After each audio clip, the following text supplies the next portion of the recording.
Vayikra, Leviticus chapter 1. And Yahweh called unto Moshe, and spoke unto him out of the tabernacle of the assembly, saying, Speak unto the children of Yasharel, and say unto them, If any man of you bring an offering unto Yahweh, ye shall bring your offering of the cattle, even of the herd and of the flock. If his offering be a burnt sacrifice of the herd, let him offer a male without blemish. He shall offer it of his own voluntary will, at the door of the tabernacle of the assembly before Yahweh. And he shall put his hand upon the head of the burnt offering, and it shall be accepted for him, to make an atonement for him. And he shall kill the bullock before Yahweh, and the priests, Aharon's sons, shall bring the blood, and sprinkle the blood round about upon the altar that is by the door of the tabernacle of the assembly. And he shall flay the burnt offering, and cut it into his pieces. And the sons of Aharon the priest shall put fire upon the altar, and lay the wood in order upon the fire. And the priests, Aharon's sons, shall lay the parts, the head, the fat, in order upon the wood that is on the fire, which is upon the altar. But his inwards and his legs shall he wash in water, and the priest shall burn all on the altar, to be a burnt sacrifice, an offering made by fire, of sweet savor unto Yahweh. And if his offering be of the flocks, namely of the sheep, or of the goats, for a burnt sacrifice, he shall bring it a male without blemish. And he shall kill it on the side of the altar northward, before Yahweh and the priest. Aharon's sons shall sprinkle his blood round about upon the altar. And he shall cut it into his pieces, with his head and his fat, and the priest shall lay them in order on the wood that is on the fire, which is upon the altar. But he shall wash the inwards of the legs with water, and the priest shall bring it all, and burn it upon the altar. It is a burnt sacrifice, an offering made by fire, of sweet savor unto Yahweh. And if the burnt sacrifice for his offering to Yahweh be of fowls, then he shall bring his offering of turtle doves, or of young pigeons. And the priest shall bring it unto the altar, and wring off his head, and burn it on the altar. And the blood thereof shall be wrung out at the side of the altar. And he shall pluck away his crop with his feathers, and cast it beside the altar on the east part, by the place of the ashes. And he shall cleave it with the wings thereof, but shall not divide it asunder. And the priest shall burn it upon the altar, upon the wood that is upon the fire. It is a burnt sacrifice, an offering made by fire, of sweet savor unto Yahweh. Vayikra, Leviticus chapter 2. And when any will offer a meat offering unto Yahweh, his offering shall be of fine flour, and he shall pour oil upon it, and put frankincense thereon. And he shall bring it to Aharon's sons, the priests, and he shall take thereout his handful of the flour thereof, and of the oil thereof, with all the frankincense thereof. And the priest shall burn the memorial of it upon the altar, to be an offering made by fire, of a sweet savor unto Yahweh. And the remnant of the meat offering shall be Aharon's and his sons. It is a thing most holy of the offerings of Yahweh, made by fire. And if you bring an oblation of meat offering, baken in the oven, it shall be matzah cakes of fine flour, mingled with oil, or matzah wafers anointed with oil. And if your oblation be a meat offering, baken in a pan, it shall be of fine flour, unleavened, mingled with oil. You shall part it in pieces, and pour oil thereon. It is a meat offering. And if your oblation be a meat offering, baken in the frying pan, it shall be made of fine flour with oil. And you shall bring the meat offering that is made of these things unto Yahweh. And when it is presented unto the priest, he shall bring it unto the altar. And the priest shall take from the meat offering a memorial thereof, and shall burn it upon the altar. It is an offering made by fire, of sweet savor unto Yahweh. And that which is left of the meat offering shall be Aharon's and his sons. It is a thing most holy of the offerings of Yahweh made by fire. No meat offering which ye shall bring unto Yahweh shall be made with leaven, for ye shall burn no leaven, nor any honey, in any offering of Yahweh made by fire.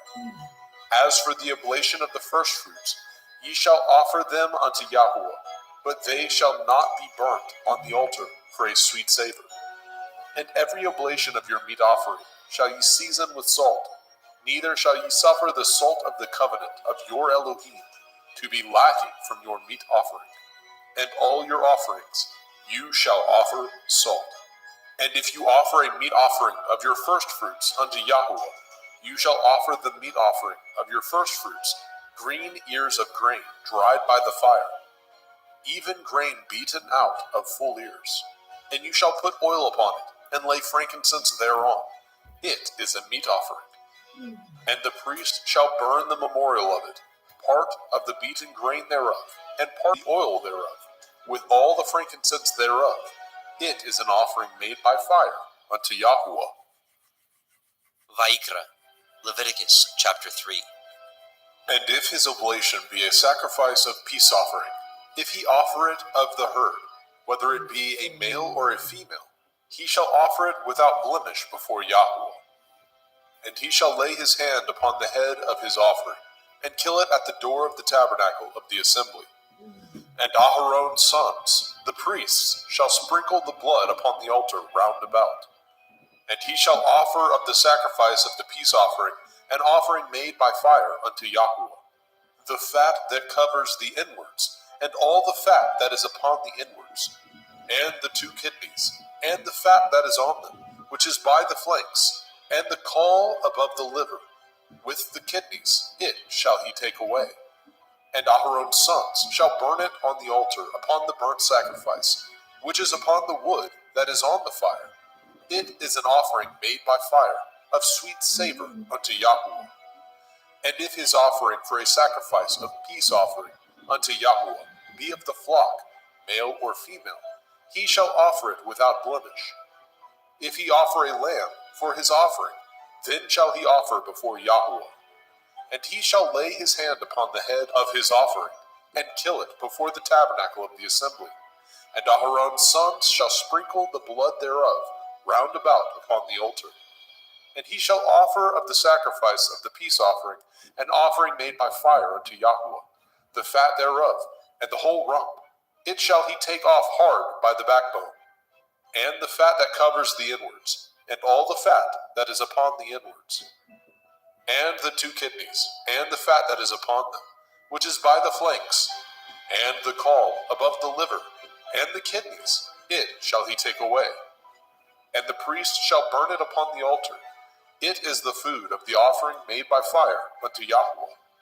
And if his offering be a goat, then he shall offer it before Yahweh. And he shall lay his hand upon the head of it, and kill it before the tabernacle of the assembly. And the sons of Aharon shall sprinkle the blood thereof upon the altar round about. And he shall offer thereof his offering, even an offering made by fire unto Yahweh, the fat that covers the inwards, and all the fat that is upon the inwards, and the 2 kidneys, and the fat that is upon them, which is by the flanks, and the caul above the liver, with the kidneys, it shall he take away. And the priest shall burn them upon the altar. It is the food of the offering, made by fire for a sweet savor. All the fat is Yahweh's. It shall be a perpetual statute for your generations throughout all your dwellings, that ye eat neither fat nor blood. Vayikra, Leviticus chapter 4. And Yahweh spoke unto Moshe, saying, Speak unto the children of Yasharel, saying, If a soul shall sin through ignorance against any of the commandments of Yahweh concerning things which ought not to be done, and shall do against any of them, if the priest that is anointed do sin according to the sin of the people, then let him bring for his sin, which he has sinned, a young bullock, without blemish unto Yahweh, for a sin offering. And he shall bring the bullock unto the door of the tabernacle of the assembly before Yahweh, and shall lay his hands upon the bullock's head, and kill the bullock before Yahweh. And the priest that is anointed shall take of the bullock's blood, and bring it to the tabernacle of the assembly. And the priest shall dip his finger in the blood, and sprinkle of the blood 7 times before Yahweh, before the veil of the sanctuary. And the priest shall put some of the blood upon the horns of the altar of sweet incense before Yahweh, which is in the tabernacle of the assembly, and shall pour all the blood of the bullock at the bottom of the altar of the burnt offering, which is at the door of the tabernacle of the assembly. And he shall take off from it all the fat of the bullock for the sin offering, the fat that covers the inwards, and all the fat that is upon the inwards, and the 2 kidneys, and the fat that is upon them, which is by the flanks, and the caul above the liver, with the kidneys it shall he take away. As it was taken off from the bullock of the sacrifice of peace offerings, and the priest shall burn them upon the altar of the burnt offering. And the skin of the bullock, and all his flesh, with his head, and with his legs, and his inwards, and his dung, even the whole bullock shall he carry forth without the camp, unto a clean place, where the ashes are poured out, and burn him on the wood with fire. Where the ashes are poured out shall he be burnt. And if the whole assembly of Yasharel sin through ignorance, and the thing be hid from the eyes of the assembly, and they have done somewhat against any of the commandments of Yahweh, concerning things which should not be done, and are guilty, when the sin which they have sinned against it is known, then the assembly shall offer a young bullock for the sin, and bring him before the tabernacle of the assembly. And the elders of the assembly shall lay their hands upon the head of the bullock before Yahweh, and the bullock shall be killed before Yahweh. And the priest that is anointed shall bring of the bullock's blood to the tabernacle of the assembly. And the priest shall dip his finger in some of the blood, and sprinkle it 7 times before Yahweh, even before the veil. And he shall put some of the blood upon the horns of the altar, which is set before Yahweh, that is in the tabernacle of the assembly, and shall pour out all the blood at the bottom of the altar of the burnt offering, which is at the door of the tabernacle of the assembly. And he shall take all his fat from him, and burn it upon the altar. And he shall do with the bullock as he did with the bullock for a sin offering, so shall he do with this. And the priest shall make an atonement for them, and it shall be forgiven them. And he shall carry forth the bullock without the camp, and burn him as he burned the first bullock. It is a sin offering for the assembly. When a ruler has sinned, and done somewhat through ignorance against any of the commandments of Yahweh, Elohiah, concerning things which should not be done, and is guilty, or if his sin, wherein he has sinned, come to his knowledge, he shall bring his offering, a kid of the goats, a male without blemish, and he shall lay his hand upon the head of the goats, and kill it in the place where they killed the burnt offering, before Yahweh. It is a sin offering. And the priest shall take of the blood of the sin offering with his finger, and put it upon the horns of the altar of burnt offering, and shall pour out his blood at the bottom of the altar of burnt offering. And he shall burn all his fat upon the altar, as the fat of the sacrifice of peace offerings. And the priest shall make an atonement for him, as concerning his sin, and it shall be forgiven him. And if any one of the common people sin through ignorance, which he does somewhat against any of the commandments of Yahweh, concerning things which ought not to be done, and be guilty, or if his sin, which he has sinned, come to his knowledge, then he shall bring his offering, a kid of the goats, a female without blemish, for his sin which he has sinned. And he shall lay his hand upon the head of the sin offering, and slay the sin offering in the place of the burnt offering. And the priest shall take of the blood thereof with his finger, and put it upon the horns of the altar of burnt offering, and shall pour out all the blood thereof at the bottom of the altar. And he shall take away all the fat thereof, as the fat is taken away from off the sacrifice of peace offerings. And the priest shall burn it upon the altar for a sweet savor unto Yahweh. And the priest shall make an atonement for him, and it shall be forgiven him. And if he bring a lamb for a sin offering, he shall bring it a female without blemish. And he shall lay his hand upon the head of the sin offering, and slay it for the sin offering in the place where they killed the burnt offering.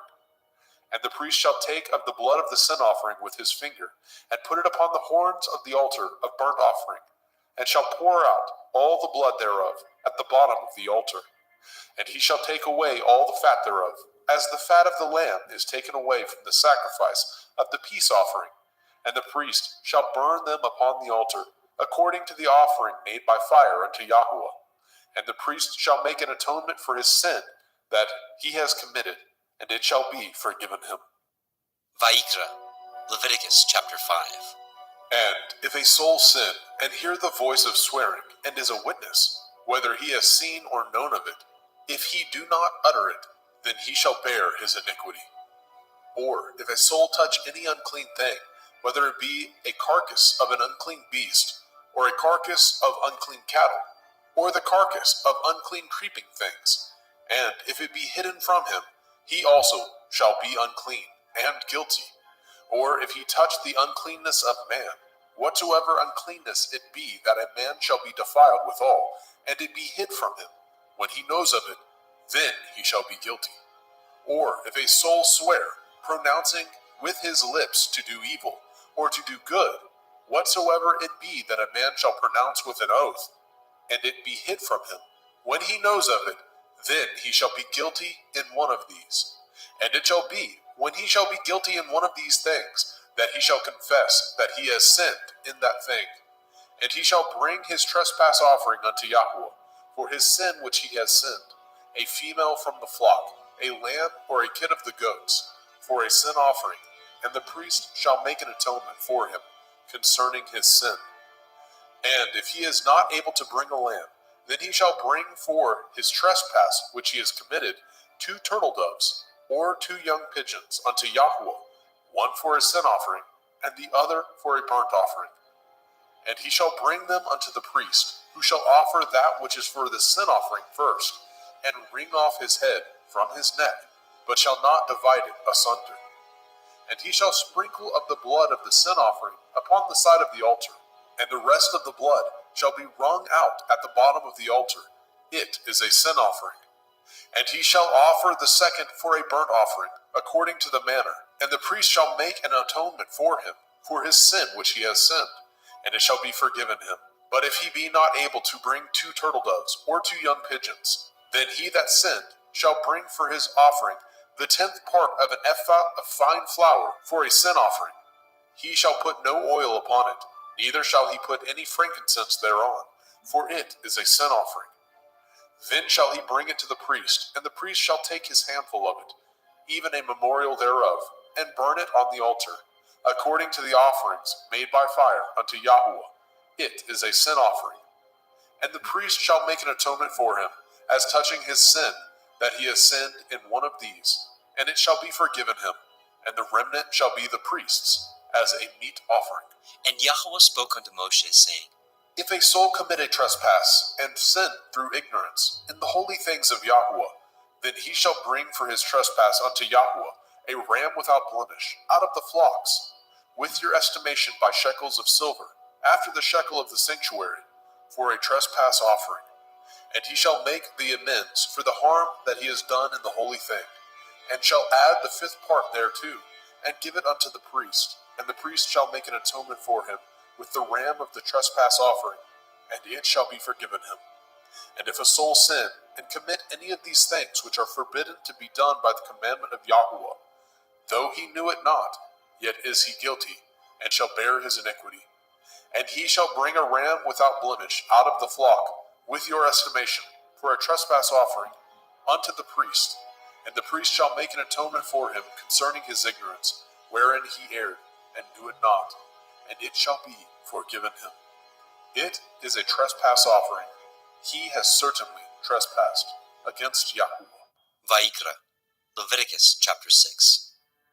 And Yahweh spoke unto Moshe, saying, If a soul sin, and commit a transgression against Yahweh, and lie unto his neighbor, in that which was delivered him to keep, or in fellowship, or in a thing taken away by violence, or has deceived his neighbor, or have found that which was lost, and lies concerning it, and swears falsely, in any of these that a man does, sinning therein, then it shall be, because he has sinned and is guilty, that he shall restore that which he took violently away, or the thing which he has deceitfully gotten, or that which was delivered him to keep, or the lost thing which he found, or all that which he has sworn falsely, he shall even restore it in the principal, and shall add the 5th part more thereto, and give it unto him to whom it appertains. in the day of his trespass offering. And he shall bring his trespass offering unto Yahweh, a ram without blemish out of the flock, with your estimation for a trespass offering unto the priest. And the priest shall make an atonement for him before Yahweh, and it shall be forgiven him for anything of all that he has done in trespass therein. And Yahweh spoke unto Moshe, saying, Command Aaron and his sons, saying, This is the Torah of the burnt offering. It is the burnt offering because of the burning upon the altar all night unto the morning, and the fire of the altar shall be burning in it. And the priest shall put on his linen garment, and his linen breeches shall he put upon his flesh, and take up the ashes which the fire has consumed with the burnt offering on the altar, and he shall put them beside the altar. And he shall put off his garments, and put on other garments, and carry forth the ashes without the camp unto a clean place. And the fire upon the altar shall be burning in it. It shall not be put out. And the priest shall burn wood on it every morning, and lay the burnt offering in order upon it, and he shall burn thereon the fat of the peace offerings. The fire shall ever be burning upon the altar. It shall never go out. And this is the Torah of the meat offering. The sons of Aharon shall offer it before Yahweh, before the altar. And he shall take of it his handful of the flour of the meat offering, and of the oil thereof, and all the frankincense which is upon the meat offering, and shall burn it upon the altar for a sweet savor, even the memorial of it unto Yahweh. And the remainder thereof shall Aharon and his sons eat, with matzah, unleavened bread, shall it be eaten in the holy place, in the court of the tabernacle of the assembly, they shall eat it. It shall not be baken with leaven. I have given it unto them for their portion of my offering made by fire. It is most holy, as is the sin offering, and as the trespass offering. All the males among the children of Aharon shall eat of it. It shall be a statute forever in your generations, concerning the offerings of Yahweh made by fire. Everyone that touches them shall be holy.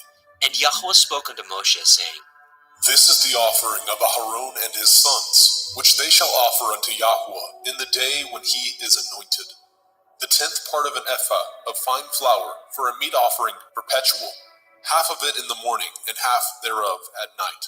In a pan it shall be made with oil, and when it is baken, you shall bring it in, and the baken pieces of the meat offering shall you offer for a sweet savor unto Yahweh. And the priest of his sons, that is anointed in his stead, shall offer it. It is a statute forever unto Yahweh. It shall be wholly burnt. For every meat offering for the priest shall be wholly burnt. It shall not be eaten. And Yahweh spoke unto Moshe, saying, Speak unto Aharon and to his sons, saying, This is the Torah of the sin offering. In the place where the burnt offering is killed, shall the sin offering be killed before Yahweh. It is most holy. The priest that offers it for sin shall eat it. In the holy place shall it be eaten, in the court of the tabernacle of the assembly. Whatsoever shall touch the flesh thereof shall be holy. And when there is sprinkled of the blood thereof upon any garment, you shall wash that whereon it was sprinkled in the holy place. But the earthen vessel wherein it was sodden shall be broken. And if it be sodden in a brazen pot, it shall be both scoured and rinsed in water. All the males among the priests shall eat thereof. It is most holy. And no sin offering, whereof any of the blood is brought into the tabernacle of the assembly, to reconcile withal, in the holy place, shall be eaten. It shall be burnt in the fire. Vayikra, Leviticus chapter 7. Likewise, this is the Torah of the trespass offering. It is most holy. In the place where they kill the burnt offering, shall they kill the trespass offering, and the blood thereof shall he sprinkle round about upon the altar. And he shall offer it of all the fat thereof, the rump, the fat that covers the inwards, and the 2 kidneys, and the fat that is on them, which is by the flanks, and the caul that is above the liver, with the kidneys it shall he take away. And the priest shall burn them upon the altar for an offering made by fire unto Yahweh. It is a trespass offering. Every male among the priests shall eat thereof. It shall be eaten in the holy place. It is most holy. As the sin offering is, so is the trespass offering. There is one Torah for them. The priest that makes atonement therewith shall have it. And the priest that offers any man's burnt offering, even the priest shall have to himself the skin of the burnt offering which he has offered. And all the meat offering that is baken in the oven, and all that is dressed in the frying pan, and in the pan, shall be the priest's that offer it. And every meat offering mingled with oil, and dry, shall all the sons of Aharon have, one as much as another. And this is the Torah of the sacrifice of peace offerings, which he shall offer unto Yahweh. If he offer it for thanksgiving, then he shall offer with the sacrifice of thanksgiving matzah, unleavened cakes, mingled with oil, and matzah wafers, anointed with oil, and cakes mingled with oil, of fine flour, fried. Besides the cakes, he shall offer for his offering hametz, leavened bread, with the sacrifice of thanksgiving of his peace offerings. And of it he shall offer one out of the whole oblation, for a heave offering unto Yahweh, and it shall be the priest that sprinkles the blood of the peace offerings. And the flesh of the sacrifice of his peace offerings for thanksgiving shall be eaten the same day that it is offered. He shall not leave any of it until the morning. But if the sacrifice of his offering be a vow, or a voluntary offering, it shall be eaten the same day that he offers his sacrifice. On the morrow also the remainder of it shall be eaten. But the remainder of the flesh of the sacrifice on the third day shall be burnt with fire. And if any of the flesh of the sacrifice of his peace offerings be eaten at all on the third day, it shall not be accepted, neither shall it be imputed unto him that offers it. It shall be an abomination, and the soul that eats of it shall bear his iniquity. And the flesh that touches any unclean thing shall not be eaten. It shall be burnt with fire. And as for the flesh, all that be clean shall eat thereof. But the soul that eats of the flesh of the sacrifice of peace offerings that pertain unto Yahweh, having his uncleanness upon him, even that soul shall be cut off from his people. Moreover, the soul that shall touch any unclean thing, as the uncleanness of man, or any unclean beast, or any abominable unclean thing, and eat of the flesh of the sacrifice of peace offerings, which pertain unto Yahweh, even that soul shall be cut off from his people. And Yahweh spoke unto Moshe, saying, Speak unto the children of Yasharel, saying, Ye shall eat no manner of fat, of ox, or of sheep, or of goat, and the fat of the beast that dies of itself, and the fat of that which is torn with beast, may be used in any other use, but ye shall in no wise eat of it. For whosoever eats the fat of the beast, of which men offer an offering made by fire unto Yahweh, even the soul that eats it shall be cut off from his people. Moreover, ye shall eat no manner of blood, whether it be of fowl or of beast, in any of your dwellings. Whatsoever soul it be that eats any manner of blood, even that soul shall be cut off from his people. And Yahweh spoke unto Moshe, saying, Speak unto the children of Yasharel, saying, He that offers the sacrifice of his peace offerings unto Yahweh shall bring his oblation unto Yahweh of the sacrifice of his peace offerings. His own hand shall bring the offerings of Yahweh made by fire. The fat with the breast it shall he bring, that the breast may be waved for a wave offering before Yahweh. And the priest shall burn the fat upon the altar, but the breast shall be Aharon's and his sons'. And the right shoulder shall ye give unto the priest for a heave offering of the sacrifices of your peace offerings. He among the sons of Aharon that offers the blood of the peace offerings and the fat shall have the right shoulder for his part. For the wave breast and the heave shoulder have I taken of the children of Yasharel from off the sacrifices of their peace offerings, and have given them unto Aharon the priest, and unto his sons by a statute forever, from among the children of Yasharel. This is the portion of the anointing of Aharon, and of the anointing of his sons, out of the offerings of Yahweh made by fire, in the day when he presented them to minister unto Yahweh in the priest's office, which Yahweh commanded to be given them of the children of Yasharel, in the day that he anointed them, by a statute forever throughout their generations. This is the Torah of the burnt offering, of the meat offering, and of the sin offering, and of the trespass offering, and of the consecrations, and of the sacrifice of the peace offerings. which Yahweh commanded Moshe in Mount Sinai, in the day that he commanded the children of Yisrael to offer their oblations unto Yahweh in the wilderness of Sinai. Vayikra, Leviticus chapter 8. And Yahweh spoke unto Moshe, saying, Take Aharon and his sons with him, and the garments, and the anointing oil, and a bullock for the sin offering, and 2 rams, and a basket of matzah, unleavened bread, and gather all the assembly together unto the door of the tabernacle of the assembly. And Moshe did as Yahweh commanded him, and the assembly was gathered together unto the door of the tabernacle of the assembly. And Moshe said unto the assembly, This is the thing which Yahweh commanded to be done. And Moshe brought Aharon and his sons, and washed them with water. And he put upon him the coat, and girded him with the belt, and clothed him with the robe, and put the ephod upon him. And he girded him with the belt of the ephod, and bound it unto him therewith. And he put the breastplate upon him. Also he put in the breastplate the Urim and the Tumim. And he put the turban upon his head. Also upon the turban, even upon his forefront, did he put the golden plate, the holy crown, as Yahweh commanded Moshe. And Moshe took the anointing oil, and anointed the tabernacle, and all that was therein, and sanctified them. And he sprinkled thereof upon the altar 7 times, and anointed the altar and all his vessels, both the laver and his foot, to sanctify them. And he poured of the anointing oil upon Aharon's head, and anointed him, to sanctify him.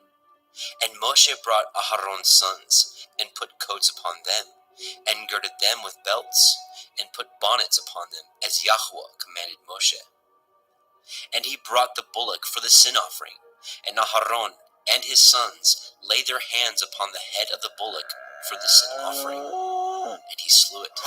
And Moshe took the blood, and put it upon the horns of the altar round about with his finger, and purified the altar, and poured the blood at the bottom of the altar, and sanctified it, to make reconciliation upon it.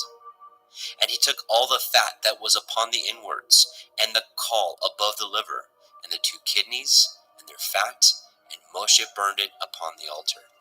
But the bullock, and his hide, and his flesh, and his dung, he burnt with fire without the camp, as Yahweh commanded Moshe. And he brought the ram for the burnt offering, and Aharon and his sons laid their hands upon the head of the ram, and he killed it. And Moshe sprinkled the blood upon the altar round about.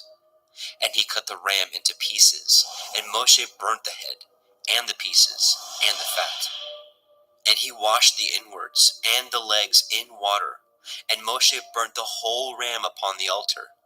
It was a burnt sacrifice for a sweet savor, and an offering made by fire unto Yahweh, as Yahweh commanded Moshe. And he brought the other ram, the ram of consecration, and Aharon and his sons laid their hands upon the head of the ram, and he slew it. And Moshe took of the blood of it, and put it upon the tip of Aharon's right ear, and upon the thumb of his right hand, and upon the great toe of his right foot. And he brought Aharon's sons, and Moshe put of the blood upon the tip of their right ear, and upon the thumbs of their right hands, and upon the great toes of their right feet. And Moshe sprinkled the blood upon the altar round about. And he took the fat, and the rump, and the fat that was upon the inwards, and the caul above the liver, and the 2 kidneys, and their fat, and the right shoulder. And out of the basket of matzah that was before Yahweh, he took 1 matzah cake, and a cake of oiled bread, and 1 wafer, and put them on the fat, and upon the right shoulder. And he put all upon Aharon's hands, and upon his sons' hands, and waved them for a wave offering before Yahweh. And Moshe took them from off their hands, and burnt them on the altar upon the burnt offering. They were consecrations for a sweet savor. It is an offering made by fire unto Yahweh. And Moshe took the breast, and waved it for a wave offering before Yahweh. For of the ram of consecration it was Moshe's part, as Yahweh commanded Moshe. And Moshe took of the anointing oil, and of the blood which was upon the altar, and sprinkled it upon Aharon, and his garments, and upon his sons, and upon his sons' garments with him, and sanctified Aharon, and his garments, and his sons' garments with him.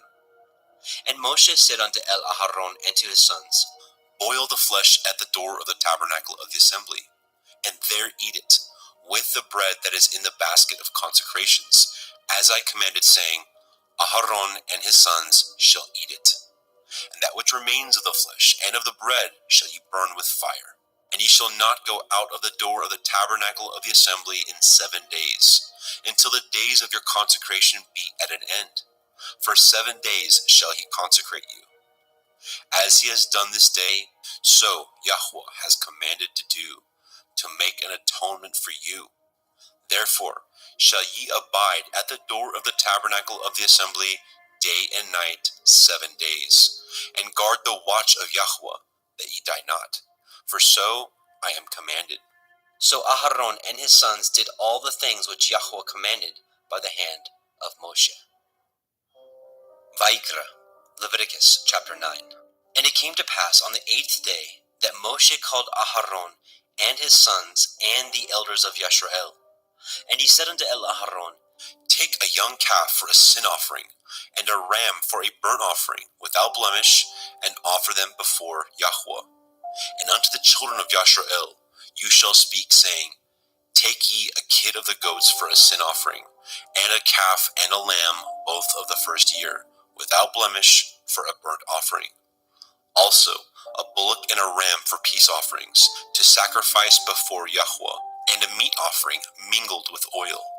For today Yahweh will appear unto you. And they brought which Moshe commanded before the tabernacle of the assembly. And all the assembly drew near and stood before Yahweh. And Moshe said, This is the thing which Yahweh commanded that ye should do, and the glory of Yahweh shall appear unto you.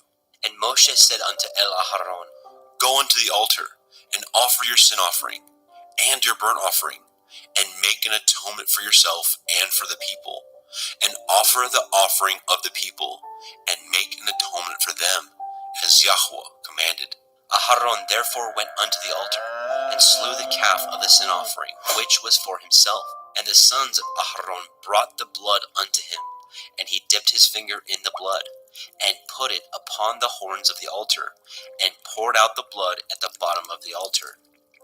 But the fat, and the kidneys, and the caul above the liver of the sin offering he burnt upon the altar, as Yahweh commanded Moshe. And the flesh and the hide he burnt with fire without the camp. And he slew the burnt offering, and Aharon's sons presented unto him the blood, which he sprinkled round about upon the altar. And they presented the burnt offering unto him, with the pieces thereof, and the head, and he burnt them upon the altar. And he did wash the inwards and the legs, and burnt them upon the burnt offering on the altar. And he brought the people's offering, and took the goat, which was the sin offering for the people, and slew it, and offered it for sin as the first. And he brought the burnt offering, and offered it according to the manner. And he brought the meat offering, and took a handful thereof, and burnt it upon the altar, beside the burnt sacrifice of the morning. He slew also the bullock and the ram for a sacrifice of peace offerings, which was for the people. And Aharon's sons presented unto him the blood, which he sprinkled upon the altar round about. And the fat of the bullock and of the ram, the rump, and that which covers the inwards, and the kidneys, and the caul above the liver, and they put the fat upon the breasts, and he burnt the fat upon the altar. And the breasts and the right shoulder Aharon waved for a wave offering before Yahweh, as Moshe commanded. And Aharon lifted up his hand toward the people, and blessed them, and came down from offering of the sin offering, and the burnt offering, and peace offerings. And Moshe and Aharon went into the tabernacle of the assembly, and came out, and blessed the people. And the glory of Yahweh appeared unto all the people. And there came a fire out from before Yahweh, and consumed upon the altar the burnt offering and the fat, which when all the people saw, they shouted and fell on their face. Vayikra, Leviticus chapter 10. And Nadab and Abihu, the sons of Aharon, took either of them his censer, and put fire therein, and put incense thereon, and offered strange fire before Yahweh, which he commanded them not. And there went out fire from Yahweh, and devoured them, and they died before Yahweh. Then Moshe said unto El Aharon, This is that Yahweh spoke, saying, I will be sanctified in them that come nigh me, and before all the people I will be glorified. And Aharon held his peace. And Moshe called Mishael and Elishaphan, the sons of Uzziel, the uncle of Aharon, and said unto them, Come near, carry your brethren from before the sanctuary out of the camp. So they went near, and carried them in their coats out of the camp, as Moshe had said. And Moshe said unto El Aharon, and unto Eleazar, and unto Ithamar his sons, Uncover not your heads, neither rend your clothes, lest ye die, and lest the wrath come upon all the people. But let your brethren, the whole house of Yashrael, bewail the burning which Yahweh has kindled. And ye shall not go out from the door of the tabernacle of the assembly, lest ye die. For the anointing oil of Yahweh is upon you. And they did according to the word of Moshe. And Yahweh spoke unto El Aharon, saying, Do not drink wine, nor strong drink, you nor your sons with you, when ye go into the tabernacle of the assembly, lest ye die. It shall be a statute forever throughout your generations, and that ye may put difference between holy and unholy, and between unclean and clean, and that ye may teach the children of Yasharel all the statutes which Yahweh has spoken unto them by the hand of Moshe. And Moshe spoke unto El Aharon, and unto Eleazar, and unto Ithamar, his sons that were left, Take the meat offering that remains of the offerings of Yahweh made by fire, and eat it without leaven beside the altar, for it is most holy. And ye shall eat it in the holy place, because it is your due, and your sons' due, of the sacrifices of Yahweh made by fire. For so I am commanded. And the wave breast and the heave shoulder shall ye eat in a clean place, you and your sons and your daughters with you, for they be your due, and your sons' due, which are given out of the sacrifices of peace offerings of the children of Yashrael. The heave shoulder and the wave breast shall they bring with the offerings made by fire of the fat, to wave it for a wave offering before Yahweh.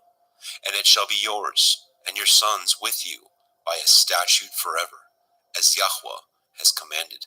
And Moshe diligently sought the goat of the sin offering, and behold, it was burnt. And he was angry with Eleazar and Ithamar, the sons of Aharon, which were left alive, saying, Wherefore have ye not eaten the sin offering in the holy place, seeing it is most holy? And Elohim has given it to you to bear the iniquity of the assembly, to make an atonement for them before Yahweh? Behold, the blood of it was not brought in within the holy place. Ye should indeed have eaten it in the holy place, as I commanded. And Aharon said unto Moshe, Behold, this day have they offered their sin offering and their burnt offering before Yahweh, and such things have befallen me. And if I had eaten the sin offering today, should it have been accepted in the sight of Yahweh? And when Moshe heard that, he was content. Vaikra, Leviticus chapter 11. And Yahweh spoke unto El Moshe, and to El Aharon, saying unto them, Speak unto the children of Yasharel, saying, These are the beasts which ye shall eat among all the beasts that are on the earth. Whatsoever parts the hoof, and is cloven-footed, and chews the cud, among the beasts, that shall ye eat. Nevertheless, these shall ye not eat of them that chew the cud, or of them that divide the hoof. As the camel, because he chews the cud, but divides not the hoof, he is unclean unto you. And the coney, because he chews the cud, but divides not the hoof, he is unclean unto you. And the hare, because he chews the cud, but divides not the hoof, he is unclean unto you. And the swine, though he divide the hoof, and be cloven-footed, yet he chews not the cud, he is unclean to you. Of their flesh shall ye not eat, and their carcass shall ye not touch. they are unclean to you. These shall ye eat of all that are in the waters. Whatsoever has fins and scales in the waters, in the seas, and in the rivers, them shall you eat. And all that have not fins and scales in the seas and in the rivers, of all that move in the waters, and of any living thing which is in the waters, they shall be an abomination unto you. They shall be even an abomination unto you. Ye shall not eat of their flesh, but ye shall have their carcasses in abomination. Whatsoever has no fins nor scales in the water, that shall be an abomination unto you. And these are they which ye shall have an abomination among the fowls. They shall not be eaten. They are an abomination: the eagle, the ossifrage, and the osprey, and the vulture, and the kite after his kind, every raven after his kind, and the owl, and the nighthawk, and the cuckow, and the hawk after his kind, and the little owl, and the cormorant, and the great owl, and the swan, and the pelican, and the gier eagle, and the stork, and the heron after her kind, and the lapwing, and the bat. All fowls that creep going upon all four shall be an abomination unto you. Yet these may ye eat of every flying creeping thing that goes upon all four, which have legs above their feet, to leap withal upon the earth. Even these of them ye may eat, the locust after his kind, and the bald locust after his kind, and the beetle after his kind, and the grasshopper after his kind. But all other flying creeping things, which have 4 feet, shall be an abomination unto you. And for these ye shall be unclean. Whosoever touches the carcass of them shall be unclean until the evening.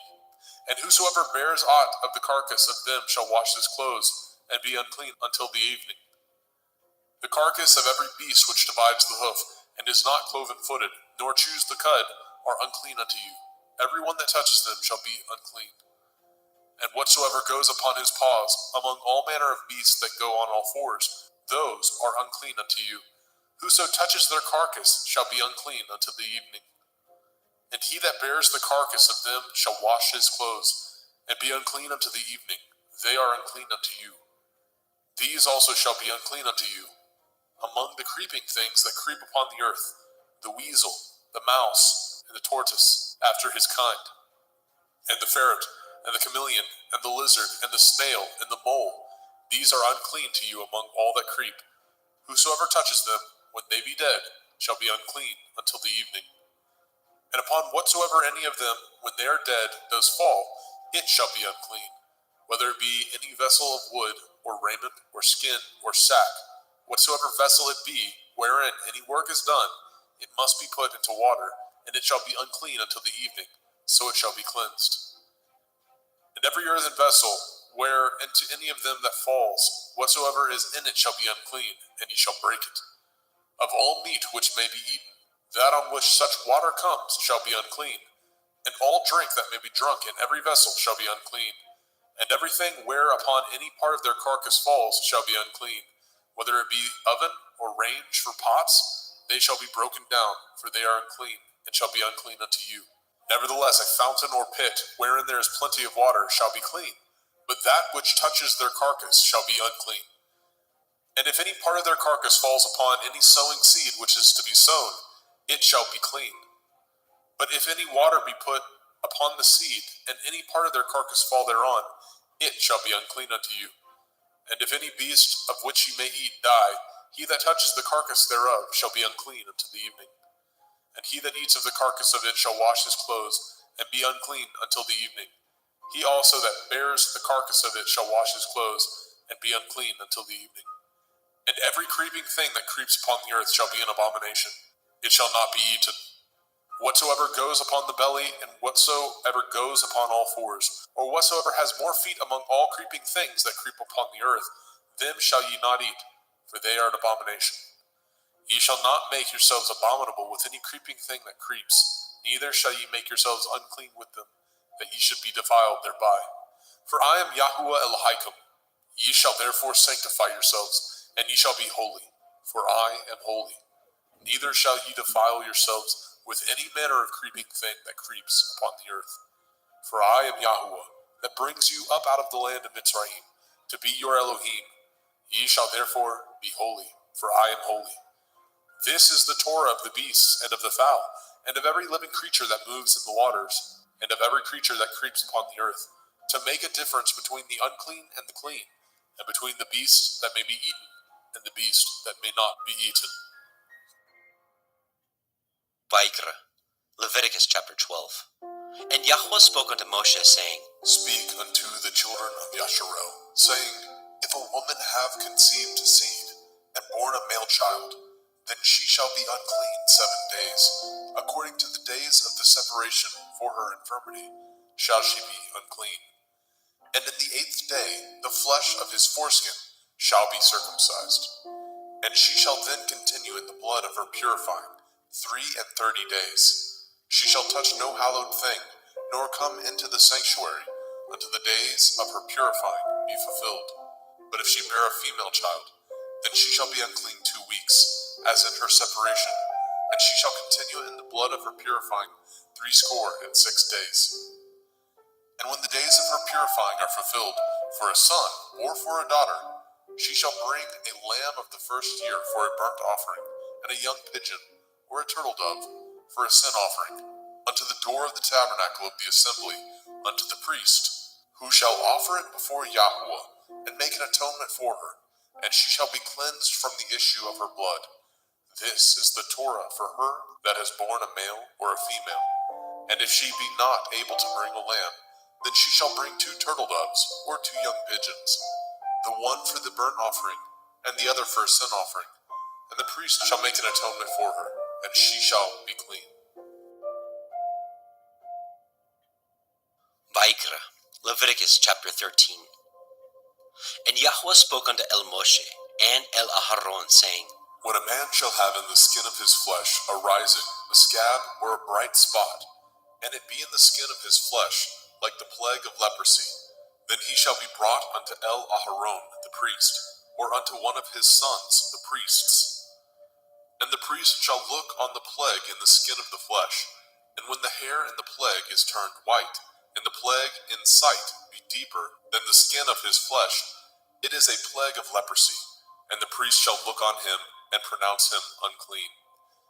If the bright spot be white in the skin of his flesh, and in sight be not deeper than the skin, and the hair thereof be not turned white, then the priest shall shut up him that has the plague 7 days. And the priest shall look on him the 7th day, and behold, if the plague in his sight be at a stay, and the plague spread not in the skin, then the priest shall shut him up 7 days more. And the priest shall look on him again the 7th day, and behold, if the plague be somewhat dark, and the plague spread not in the skin, the priest shall pronounce him clean. It is but a scab, and he shall wash his clothes and be clean. But if the scab spread much abroad in the skin, after that he has been seen of the priest for his cleansing, he shall be seen of the priest again. And if the priest see that, behold, the scab spreads in the skin, then the priest shall pronounce him unclean. It is a leprosy. When the plague of leprosy is in a man, then he shall be brought unto the priest. And the priest shall see him, and behold, if the rising be white in the skin, and it have turned the hair white, and there be quick raw flesh in the rising, it is an old leprosy in the skin of his flesh, and the priest shall pronounce him unclean, and shall not shut him up, for he is unclean. And if a leprosy break out abroad in the skin, and the leprosy cover all the skin of him that has the plague from his head even to his foot, wheresoever the priest looks, then the priest shall consider, and behold, if the leprosy have covered all his flesh, he shall pronounce him clean that has the plague. It is all turned white, he is clean. But when raw flesh appears in him, he shall be unclean. And the priest shall see the raw flesh and pronounce him to be unclean. For the raw flesh is unclean, it is a leprosy. Or if the raw flesh turn again, and be changed unto white, he shall come unto the priest. And the priest shall see him, and behold, if the plague be turned unto white, then the priest shall pronounce him clean, that has the plague, he is clean. The flesh also, in which even in the skin thereof was a boil, and is healed. And in the place of the boil, where there be a white rising, or a bright spot, white, and somewhat reddish, and it be showed to the priest, and if, when the priest sees it, behold, it be in sight lower than the skin, and the hair thereof be turned white, The priest shall pronounce him unclean. It is a plague of leprosy, broken out of the boil. But if the priest look on it, and behold, there be no white hairs therein, and if it be not lower than the skin, but be somewhat dark, then the priest shall shut him up 7 days. And if it spread much abroad in the skin, then the priest shall pronounce him unclean. It is a plague. But if the bright spot stay in his place, and spread not, it is a burning boil, and the priest shall pronounce him clean. Or if there be any flesh in the skin whereof there is a hot burning, and the quick flesh that burns have a white bright spot, somewhat reddish or white, then the priest shall look upon it, and behold, if the hair in the bright spot be turned white, and it be in sight deeper than the skin, it is a leprosy broken out of the burning, wherefore the priest shall pronounce him unclean. It is the plague of leprosy. But if the priest look on it, and behold, there be no white hair in the bright spot, and it be no lower than the other skin, but be somewhat dark, then the priest shall shut him up 7 days. And the priest shall look upon him the 7th day, and if it be spread much abroad in the skin, then the priest shall pronounce him unclean. It is the plague of leprosy. And if the bright spot stay in his place, and spread not in the skin, but it be somewhat dark, it is a rising of the burning, and the priest shall pronounce him clean, for it is an inflammation of the burning. If a man or woman have a plague upon the head or the beard, then the priest shall see the plague, and behold, if it be in sight deeper than the skin, and there be in it a yellow thin hair, then the priest shall pronounce him unclean. It is a dry skull, even a leprosy upon the head or beard. And if the priest shall look on the plague of the skull, and behold, it be not in sight deeper than the skin, and that there is no black hair in it, then the priest shall shut up him that has the plague of the skull 7 days. And in the 7th day the priest shall look on the plague, and behold, if the skull spread not, and there be in it no yellow hair, and the skull be not in sight deeper than the skin, he shall be shaven, and the skull shall he not shave, and the priest shall shut him up that has the skull 7 days more.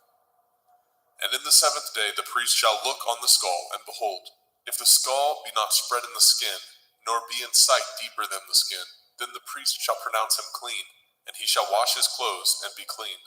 But if the skull spread much in the skin after his cleansing, then the priest shall look on him, and behold, if the skull be spread in the skin, the priest shall not seek for yellow hair, he is unclean.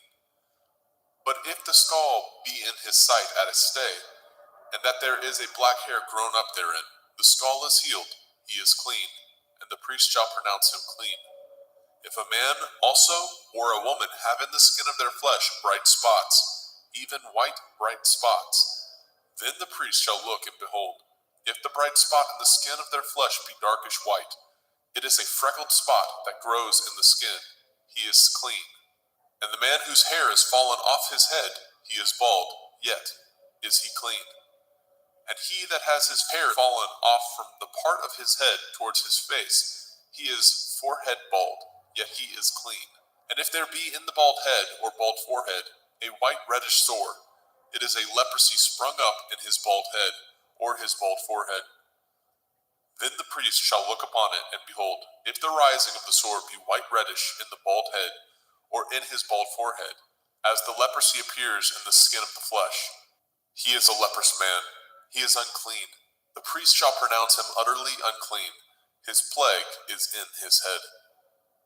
And the leper in whom the plague is, his clothes shall be rent, and his head bare, and he shall put a covering upon his upper lip, and shall cry, unclean, unclean. All the days wherein the plague shall be in him shall he be defiled. He is unclean. He shall dwell alone, without the camp shall his habitation be.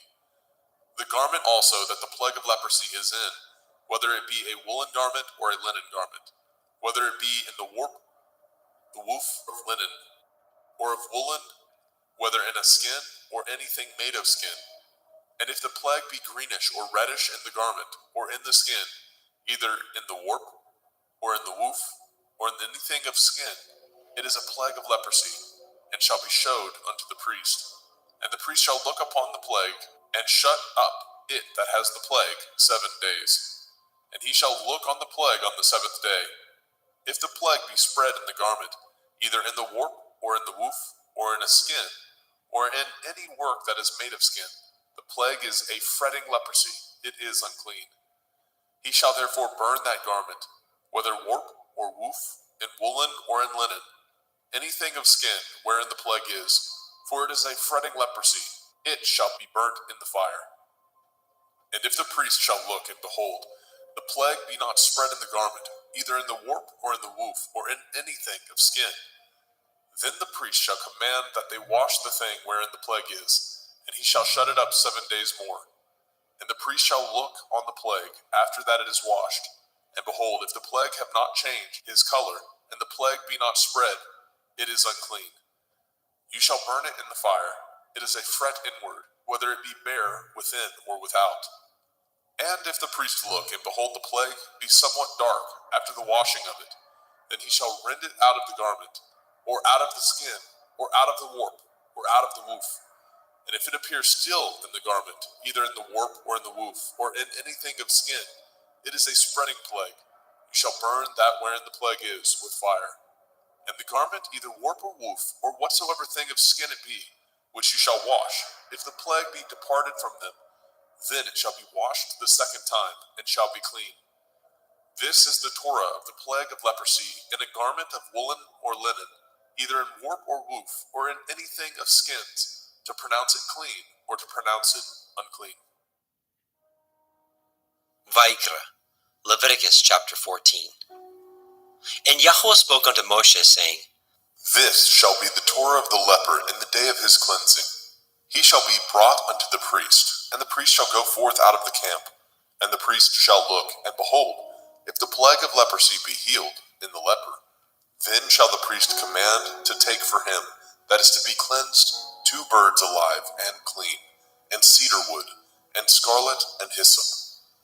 And the priest shall command that one of the birds be killed in an earthen vessel over running water.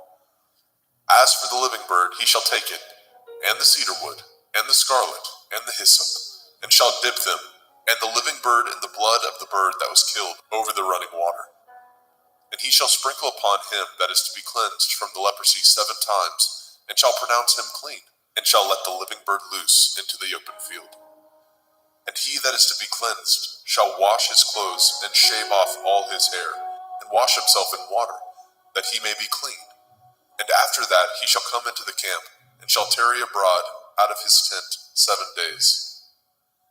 But it shall be on the 7th day that he shall shave all his hair off his head, and his beard, and his eyebrows, even all his hair he shall shave off, and shall wash his clothes.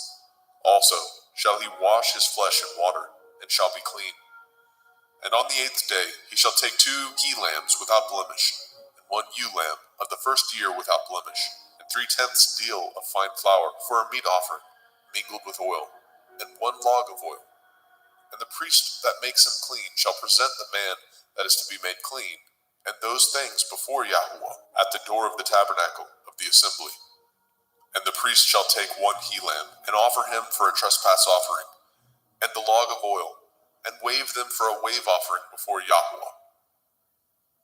And he shall slay the lamb in the place where he shall kill the sin offering and the burnt offering in the holy place. For as the sin offering is the priest's, so is the trespass offering. It is most holy. And the priest shall take some of the blood of the trespass offering, and the priest shall put it upon the tip of the right ear of him that is to be cleansed, and upon the thumb of his right hand, and upon the great toe of his right foot. And the priest shall take some of the log of oil, and pour it into the palm of his own left hand. And the priest shall dip his right finger in the oil that is in his left hand, and shall sprinkle of the oil with his finger 7 times before Yahweh. And of the rest of the oil that is in his hand shall the priest put upon the tip of the right ear of him that is to be cleansed, and upon the thumb of his right hand, and upon the great toe of his right foot, upon the blood of the trespass offering. And the remnant of the oil that is in the priest's hand he shall pour upon the head of him that is to be cleansed, and the priest shall make an atonement for him before Yahweh. And the priest shall offer the sin offering, and make an atonement for him that is to be cleansed from his uncleanness, and afterwards he shall kill the burnt offering. And the priest shall offer the burnt offering and the meat offering upon the altar, and the priest shall make an atonement for him, and he shall be clean. And if he be poor, and cannot get so much, then he shall take one lamb for a trespass offering to be waved, to make an atonement for him, and 1/10 deal of fine flour mingled with oil for a meat offering, and a log of oil, and 2 turtle doves, or 2 young pigeons, such as he is able to get, and the one shall be a sin offering, and the other a burnt offering. And he shall bring them on the 8th day for his cleansing unto the priest, unto the door of the tabernacle of the assembly before Yahweh. And the priest shall take the lamb of the trespass offering, and the log of oil, and the priest shall wave them for a wave offering before Yahweh. And he shall kill the lamb of the trespass offering, and the priest shall take some of the blood of the trespass offering, and put it upon the tip of the right ear of him that is to be cleansed, and upon the thumb of his right hand, and upon the great toe of his right foot. And the priest shall pour of the oil into the palm of his own left hand. And the priest shall sprinkle with his right finger some of the oil that is in his left hand 7 times before Yahweh. And the priest shall put of that oil that is in his hand upon the tip of the right ear of him that is to be cleansed, and upon the thumb of his right hand, and upon the great toe of his right foot, upon the place of the blood of the trespass offering. And the rest of the oil that is in the priest's hand he shall put upon the head of him that is to be cleansed, to make an atonement for him before Yahweh. And he shall offer the one of the turtle doves, or of the young pigeons, such as he can get, even such as he is able to get, the one for a sin offering, and the other for a burnt offering, with the meat offering. And the priest shall make an atonement for him that is to be cleansed before Yahweh. This is the Torah of him, in whom is the plague of leprosy, whose hand is not able to get that which pertains to his cleansing. And Yahweh spoke unto El Moshe, and unto El Aharon, saying, When ye are come into the land of Canaan, which I give to you for a possession, and I put the plague of leprosy in a house of the land of your possession, and he that owns the house shall come and tell the priest, saying, It seems to me there is, as it were, a plague in the house. Then the priest shall command that they empty the house before the priest go into it, to see the plague, that all that is in the house be not made unclean. And afterward the priest shall go in to see the house. And he shall look on the plague, and behold, if the plague be in the walls of the house, with hollow strakes, greenish or reddish, which in sight are lower than the wall, then the priest shall go out of the house to the door of the house, and shut up the house 7 days. And the priest shall come again the 7th day, and shall look, and behold, if the plague be spread in the walls of the house, then the priest shall command that they take away the stones in which the plague is, and they shall cast them into an unclean place without the city.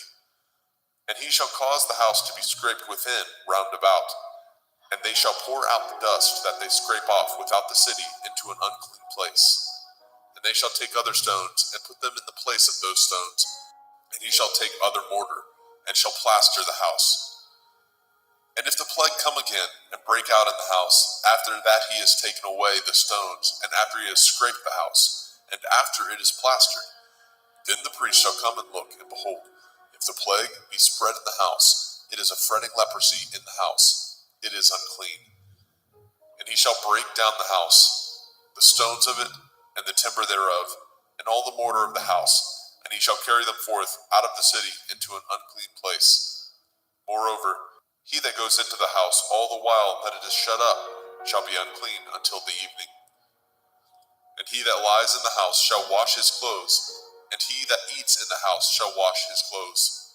And if the priest shall come in and look upon it, and behold, the plague has not spread in the house, after the house was plastered, then the priest shall pronounce the house clean, because the plague is healed. And he shall take to cleanse the house 2 birds, and cedar wood, and scarlet, and hyssop. And he shall kill the one of the birds in an earthen vessel over running water. And he shall take the cedar wood, and the hyssop, and the scarlet, and the living bird, and dip them in the blood of the slain bird, and in the running water, and sprinkle the house 7 times. And he shall cleanse the house with the blood of the bird, and with the running water, and with the living bird, and with the cedar wood, and with the hyssop, and with the scarlet. But he shall let go of the living bird out of the city into the open field, and make an atonement for the house, and it shall be clean.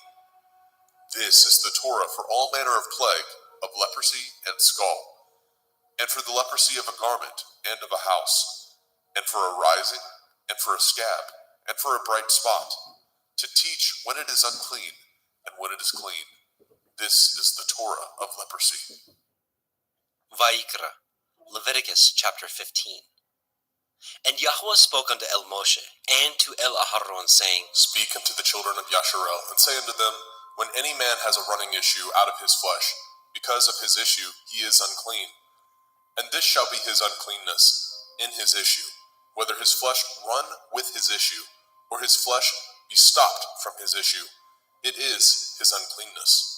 Every bed whereon he lies that has the issue is unclean, and everything whereon he sits shall be unclean. And whosoever touches his bed shall wash his clothes, and bathe himself in water, and be unclean until the evening.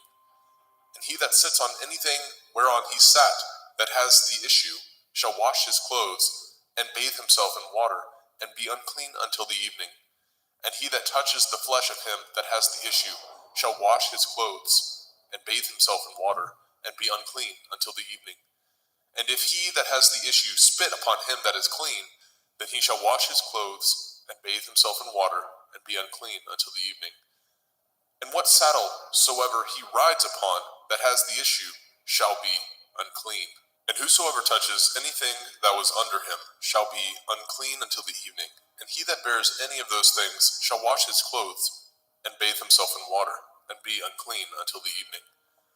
And whomsoever he touches that has the issue, and has not rinsed his hands in water, he shall wash his clothes, and bathe himself in water, and be unclean until the evening.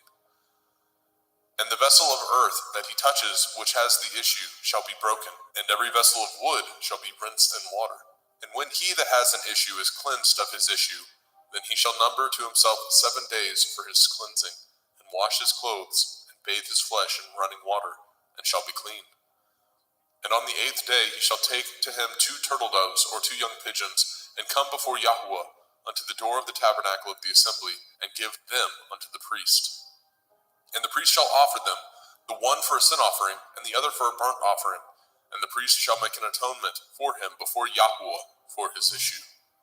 And if any man's seed of copulation go out from him, then he shall wash all his flesh in water, and be unclean until the evening. And every garment and every skin whereon is the seed of copulation shall be washed with water, and be unclean until the evening. The woman also with whom the man shall lie with seed of copulation, they shall both bathe themselves in water, and be unclean until the evening. And if a woman have an issue, and her issue in her flesh be blood, she shall be put apart 7 days, and whosoever touches her shall be unclean until the evening. And everything that she lies upon in her separation shall be unclean. Everything also that she sits upon shall be unclean. And whosoever touches her bed shall wash his clothes, and bathe himself in water, and be unclean until the evening. And whosoever touches anything that she sat upon shall wash his clothes, and bathe himself in water, and be unclean until the evening. And if it be on her bed, or on anything whereon she sits, when he touches it, he shall be unclean until the evening.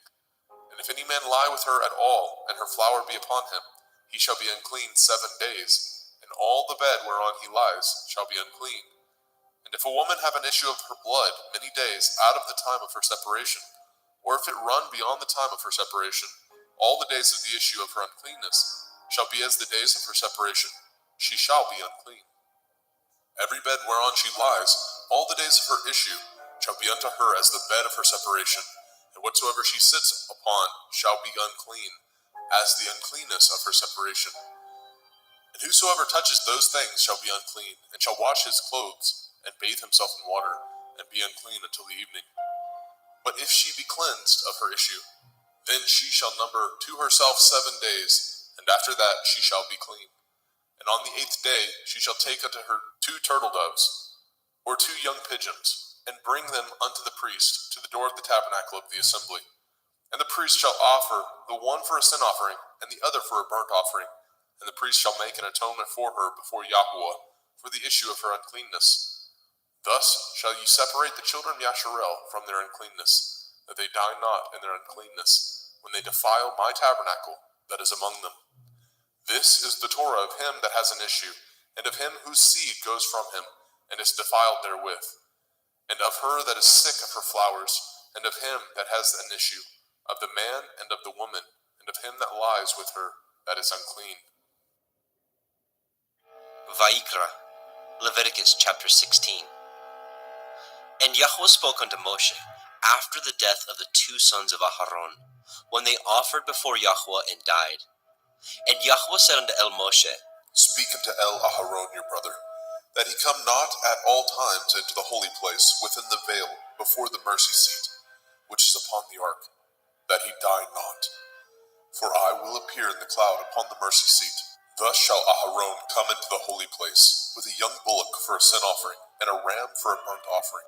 He shall put on the holy linen coat, and he shall have the linen breeches upon his flesh, and shall be girded with a linen belt, and with the linen turban shall he be attired.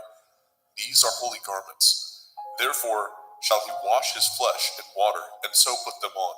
And he shall take of the assembly of the children of Yasharel 2 kids of the goats for a sin offering, and 1 ram for a burnt offering.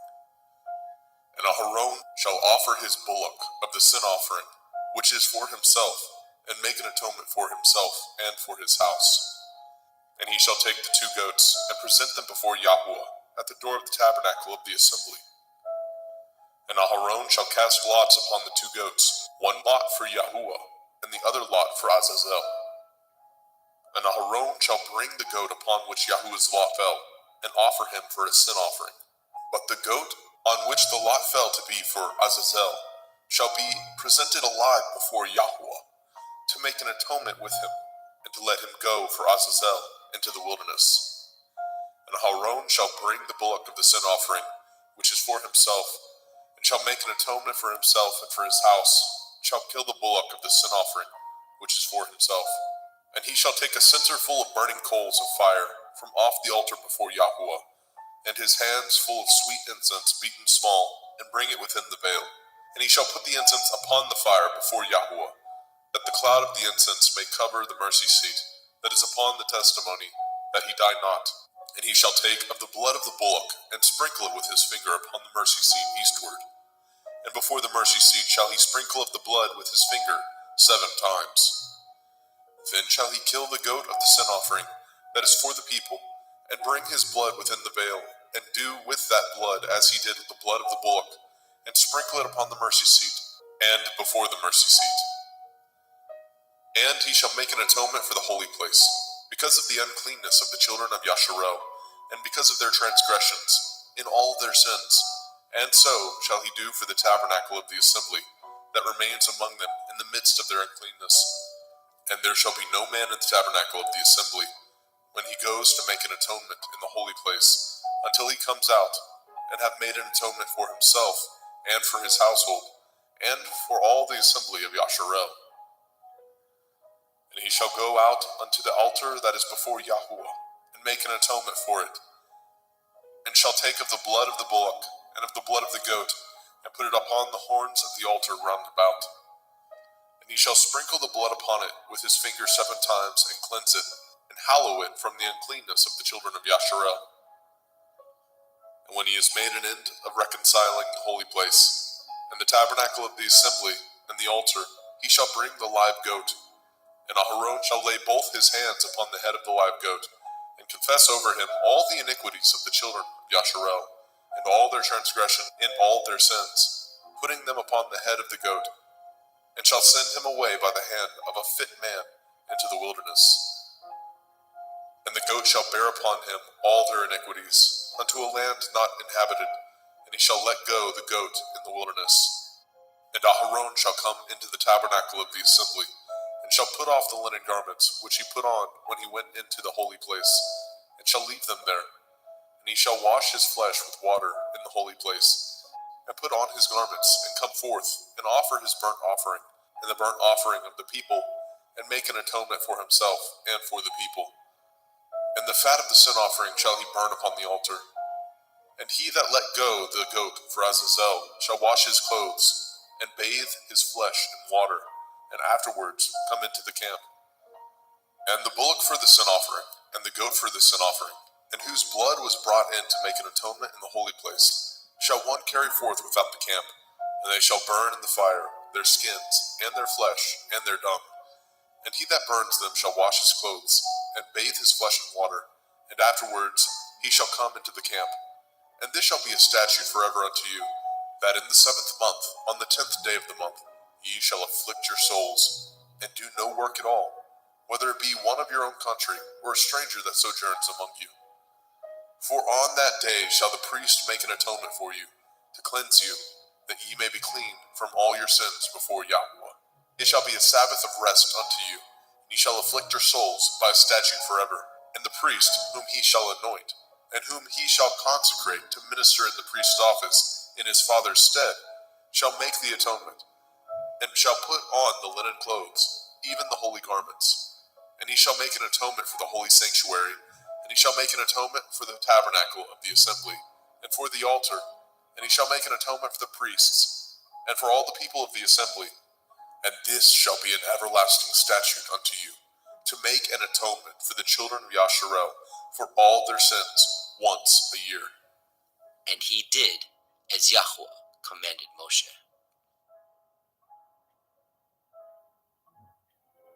Vayikra, Leviticus chapter 17.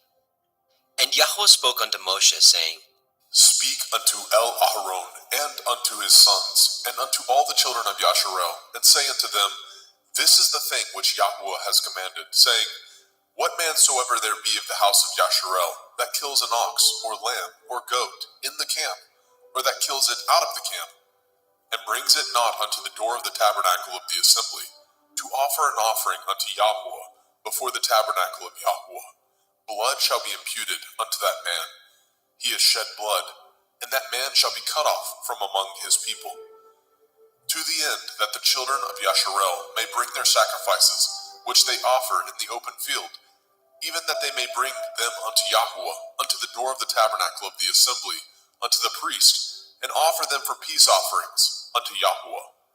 And priests shall sprinkle the blood upon the altar of Yahweh, at the door of the tabernacle of the assembly, and burn the fat for a sweet savor unto Yahweh. And they shall no more offer their sacrifices unto devils, after whom they have gone a-whoring. This shall be a statute forever unto them throughout their generations. And ye shall say unto them, Whatsoever man there be of the house of Yasharel, or of the strangers, which sojourn among you, that offers a burnt offering or sacrifice, and brings it not unto the door of the tabernacle of the assembly, to offer it unto Yahweh, even that man shall be cut off from among his people. And whatsoever man there be of the house of Yasharel, or of the strangers that sojourn among you, that eats any manner of blood, I will even set my face against that soul that eats the blood, and will cut him off from among his people. For the soul of the flesh is in the blood. He and I have given it to you upon the altar to make an atonement for your souls. For it is the blood of him that makes an atonement in the soul. Therefore I said unto the children of Yasharel, No soul of you shall eat blood, neither shall any stranger that sojourns among you eat blood. And whatsoever man there be of the children of Yasharel, or of the strangers that sojourn among you, which hunts and catches a beast or fowl that may be eaten, he shall even pour out the blood thereof, and cover it with dust. For it is the life of all flesh, the blood of it is for the life thereof. Therefore I said unto the children of Yasharel, Ye shall eat the blood of no manner of flesh, for the life of all flesh is the blood thereof. Whosoever eats it shall be cut off. And every soul that eats that which died of itself, or that which was torn with beasts, whether it be one of your own country or a stranger, he shall both wash his clothes and bathe himself in water, and be unclean until the evening. Then shall he be clean. But if he wash them not, nor bathe his flesh, then he shall bear his iniquity.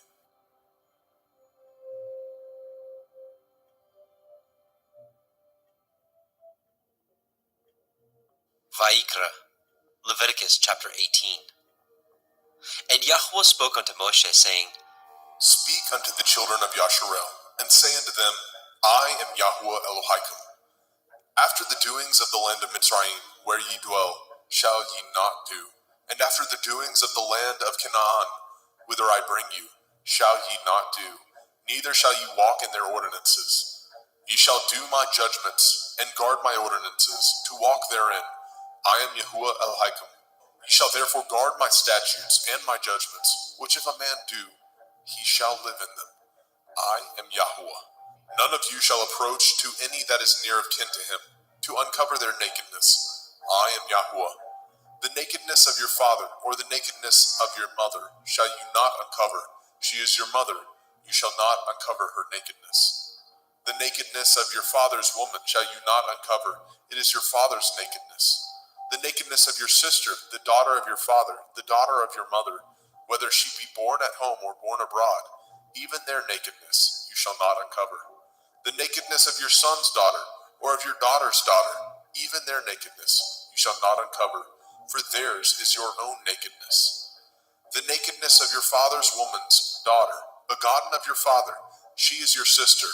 You shall not uncover her nakedness. You shall not uncover the nakedness of your father's sister. She is your father's near kinswoman.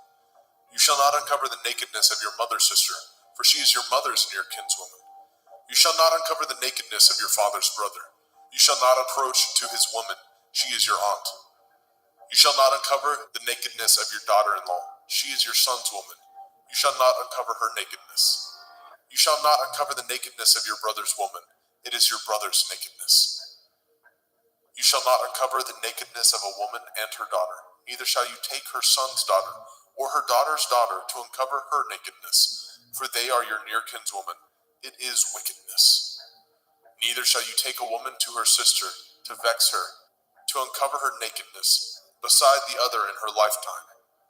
Also, you shall not approach unto a woman to uncover her nakedness, as long as she is put apart for her uncleanness.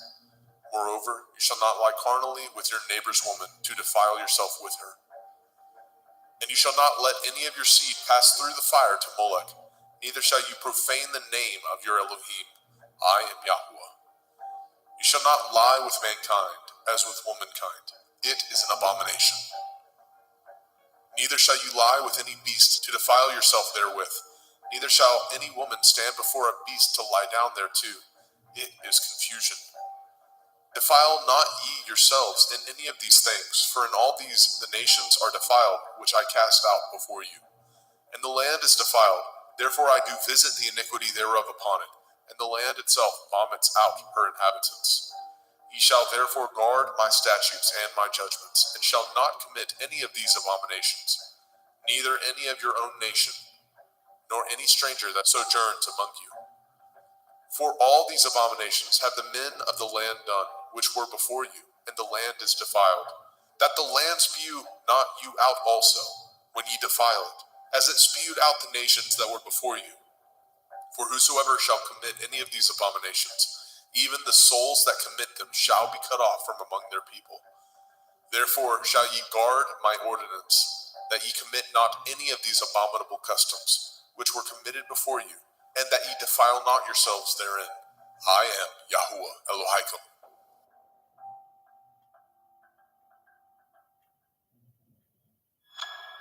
Vaikra, Leviticus chapter 19. And Yahuwah spoke unto Moshe, saying, Speak unto all the assembly of the children of Yasharel, and say unto them, Ye shall be holy, for I, Yahuwah Elohaikum, am holy. Ye shall fear every man his mother and his father, and guard my Shabbathol. I am Yahuwah Elohaikum. Turn ye not unto idols, nor make to yourselves molten Elohim. I am Yahuwah Elohaikum. And if ye offer a sacrifice of peace offerings unto Yahuwah, ye shall offer it at your own will. It shall be eaten the same day ye offer it, and on the morrow. And if aught remain unto the third day, it shall be burnt in the fire. And if it be eaten at all on the third day, it is abominable. It shall not be accepted.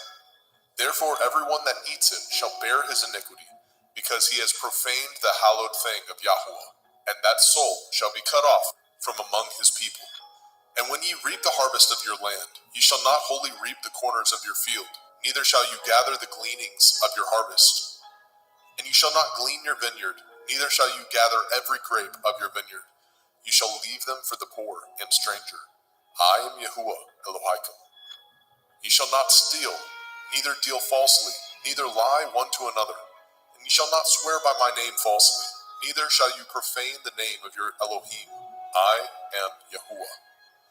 You shall not defraud your neighbor, neither rob him.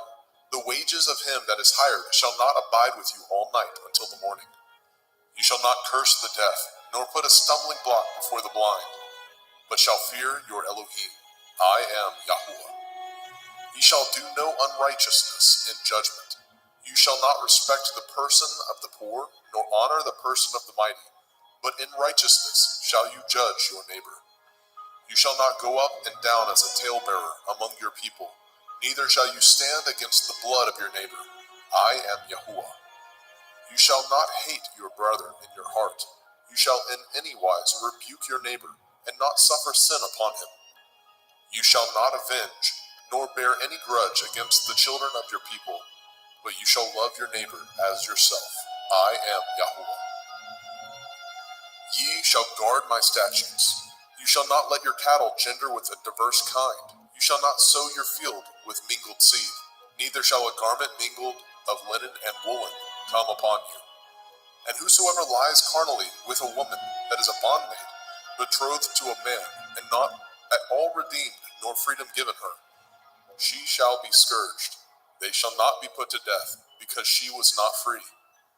And he shall bring his trespass offering unto Yahuwah, unto the door of the tabernacle of the assembly, even a ram for a trespass offering. And the priest shall make an atonement for him with the ram of the trespass offering before Yahuwah, for his sin which he has done, and the sin which he has done shall be forgiven him. And when ye come into the land, and shall have planted all manner of trees for food, then ye shall count the fruit thereof as uncircumcised. 3 years shall it be as uncircumcised unto you. It shall not be eaten of. But in the 4th year all the fruit thereof shall be holy to praise Yahuwah withal. And in the 5th year shall ye eat of the fruit thereof, that it may yield unto you the increase thereof. I am Yahuwah Elohim. Ye shall not eat anything with the blood, neither shall ye use enchantment, nor practice sorcery. You shall not round the corners of your heads, neither shall you mar the corners of your beard. You shall not make any cuttings in your flesh for the dead, nor print any marks upon you. I am Yahuwah. Do not prostitute your daughter, to cause her to be a whore, lest the land fall to whoredom, and the land become full of wickedness. Ye shall guard my Shabbatot, and reverence my sanctuary. I am Yahuwah. Regard not them that have familiar spirits, neither seek after wizards to be defiled by them. I am Yahuwah Elohim. You shall rise up before the gray head, and honor the face of the old man, and fear your Elohim. I am Yahuwah. And if a stranger sojourn with you in your land, ye shall not vex him. But the stranger that dwells with you shall be unto you as one born among you, and you shall love him as yourself. For ye were strangers in the land of Mitzrayim. I am Yahuwah Elohim. Ye shall do no unrighteousness in judgment, in meat yard, in weight, or in measure. Just balances, just weights, a just ephah, and a just hin shall ye have. I am Yahuwah Elohim, which brought you out of the land of Mitzrayim. Therefore shall ye guard all my statutes, and all my judgments, and do them. I am Yahuwah.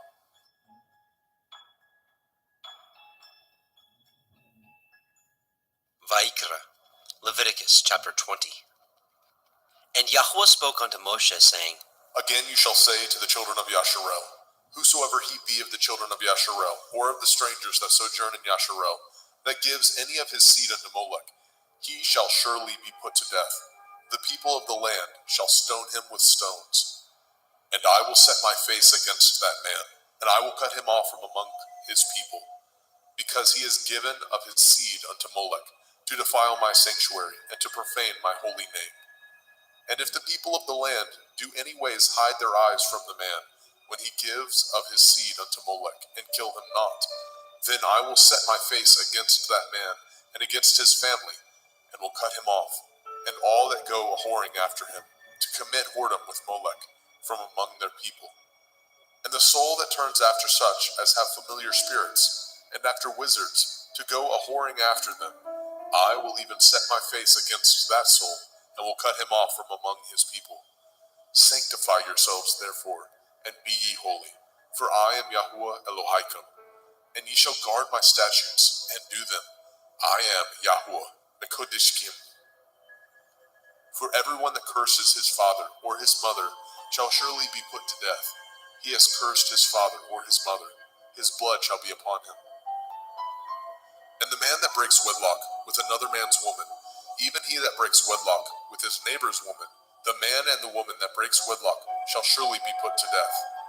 And the man that lies with his father's woman has uncovered his father's nakedness. Both of them shall surely be put to death. Their blood shall be upon them. And if a man lie with his daughter-in-law, both of them shall surely be put to death. They have wrought confusion. Their blood shall be upon them. If a man also lie with mankind, as he lies with a woman, both of them have committed an abomination. They shall surely be put to death. Their blood shall be upon them. And if a man take a woman and her mother, it is wickedness. They shall be burnt with fire, both he and they, that there be no wickedness among you. And if a man lie with a beast, he shall surely be put to death, and ye shall slay the beast. And if a woman approach unto any beast and lie down thereto, you shall kill the woman and the beast. They shall surely be put to death. Their blood shall be upon them. And if a man shall take his sister, his father's daughter, or his mother's daughter, and see her nakedness, and she see his nakedness, it is a wicked thing, and they shall be cut off in the sight of their people. He has uncovered his sister's nakedness. He shall bear his iniquity. And if a man shall lie with a woman having her sickness, and shall uncover her nakedness, he has discovered her fountain, and she has uncovered the fountain of her blood, and both of them shall be cut off from among their people. And you shall not uncover the nakedness of your mother's sister, nor of your father's sister, for he uncovers his near kin. They shall bear their iniquity. And if a man shall lie with his uncle's woman, he has uncovered his uncle's nakedness. They shall bear their sin. They shall die childless. And if a man shall take his brother's woman, it is an unclean thing. He has uncovered his brother's nakedness.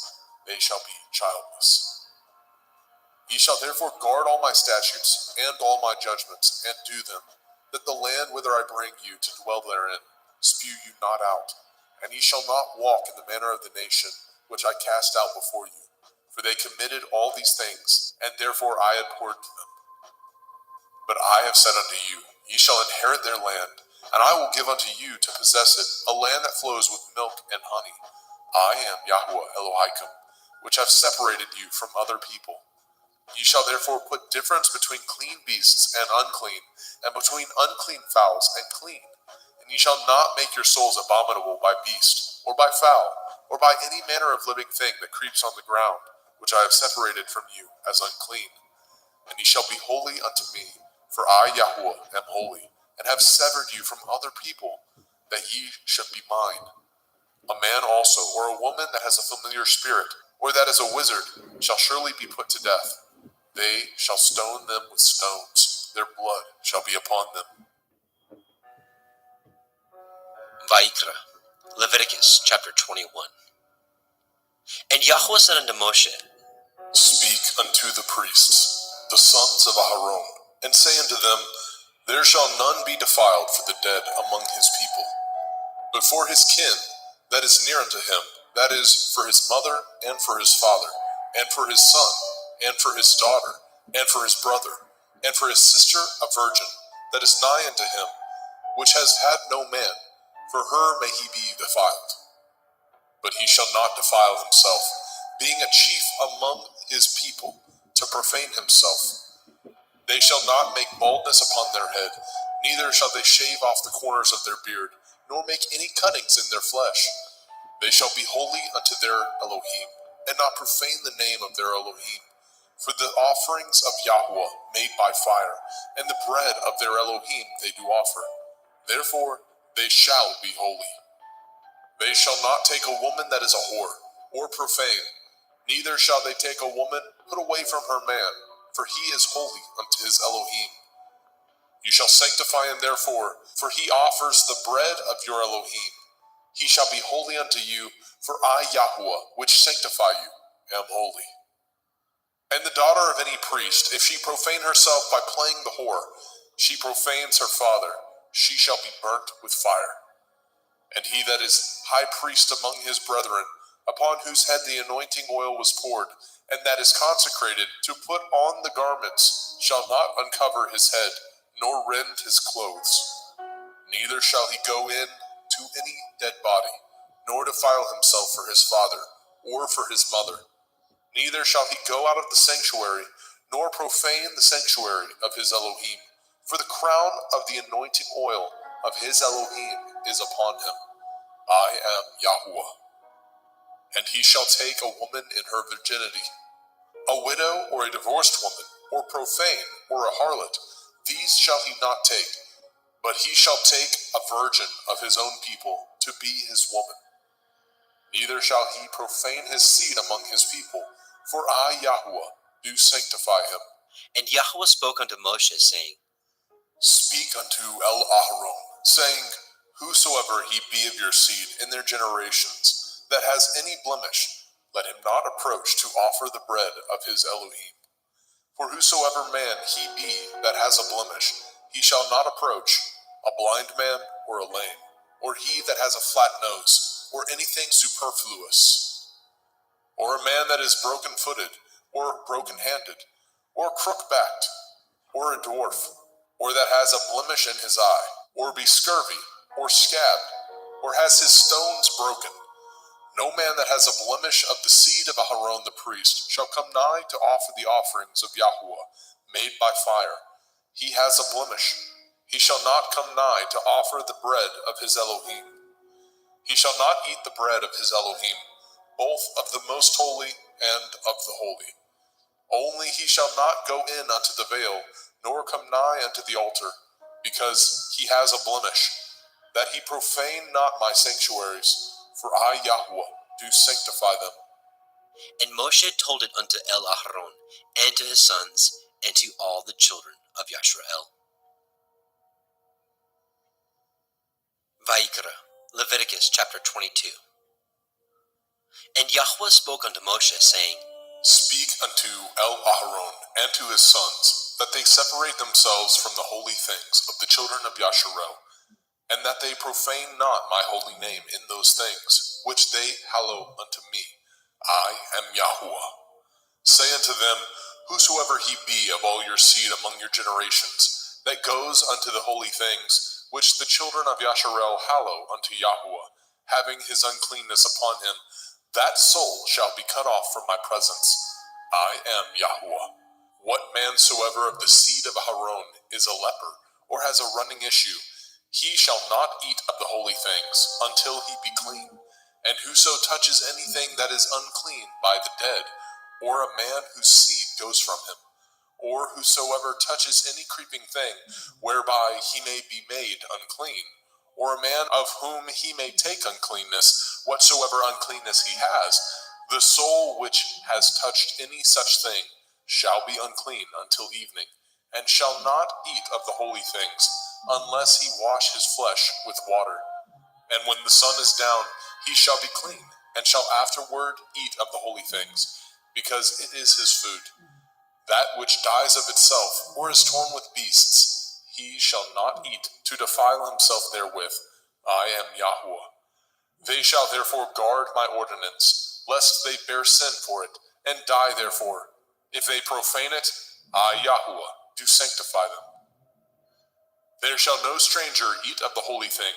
A sojourner of the priest, or a hired servant, shall not eat of the holy thing. But if the priest buy any soul with his money, he shall eat of it. And he that is born in his house, they shall eat of his meat. If the priest's daughter also be married unto a stranger, she may not eat of an offering of the holy things. But if the priest's daughter be a widow, or divorced, and have no child, and is returned unto her father's house, as in her youth, she shall eat of her father's meat, but there shall no stranger eat thereof. And if a man eat of the holy thing unwittingly, then he shall put the fifth part thereof unto it, and shall give it unto the priest with the holy thing. And they shall not profane the holy things of the children of Yasharel, which they offer unto Yahuwah, or suffer them to bear the iniquity of trespass when they eat their holy things. For I, Yahuwah, do sanctify them. And Yahweh spoke unto El-Moshe, saying, Speak unto El-Aharon, and to his sons, and unto all the children of Yasharel, and say unto them, Whatsoever he be of the house of Yasharel, or of the strangers in Yasharel, that will offer his oblation for all his vows, and for all his freewill offerings, which they will offer unto Yahweh for a burnt offering. Ye shall offer at your own will a male without blemish, of the cattle, of the sheep, or of the goats. But whatsoever has a blemish, that shall ye not offer, for it shall not be acceptable for you. And whosoever offers a sacrifice of peace offerings unto Yahweh, to accomplish his vow, or a freewill offering in cattle or sheep, it shall be perfect to be accepted. There shall be no blemish therein. Blind, or broken, or maimed, or having a running sword, or scurvy, or scabbed, ye shall not offer these unto Yahweh, nor make an offering by fire of them upon the altar unto Yahweh. Either a bullock or a lamb that has anything superfluous or lacking in his parts, that may you offer for a freewill offering, but for a vow it shall not be accepted. Ye shall not offer unto Yahweh that which is bruised, or crushed, or broken, or cut. Neither shall ye make any offerings thereof in your land. Neither from a stranger's hand shall ye offer the bread of your Elohim, of any of these, because their corruption is in them, and blemishes be in them. They shall not be accepted for you. And Yahweh spoke unto Moshe, saying, When a bullock or a sheep or a goat is brought forth, then it shall be 7 days under the dam, and from the 8th day and thenceforth it shall be accepted for an offering made by fire unto Yahweh. And whether it be cow or ewe, ye shall not kill it, and her young, both in 1 day. And when ye offer a sacrifice of thanksgiving unto Yahweh, offer it at your own will. On the same day it shall be eaten up. Ye shall leave none of it until the morrow. I am Yahweh. Therefore shall ye guard my commandments, and do them. I am Yahweh. Neither shall ye profane my holy name, but I will be hallowed among the children of Yasharel. I am Yahweh, which hallow you, that brought you out of the land of Mizraim, to be your Elohim. I am Yahweh.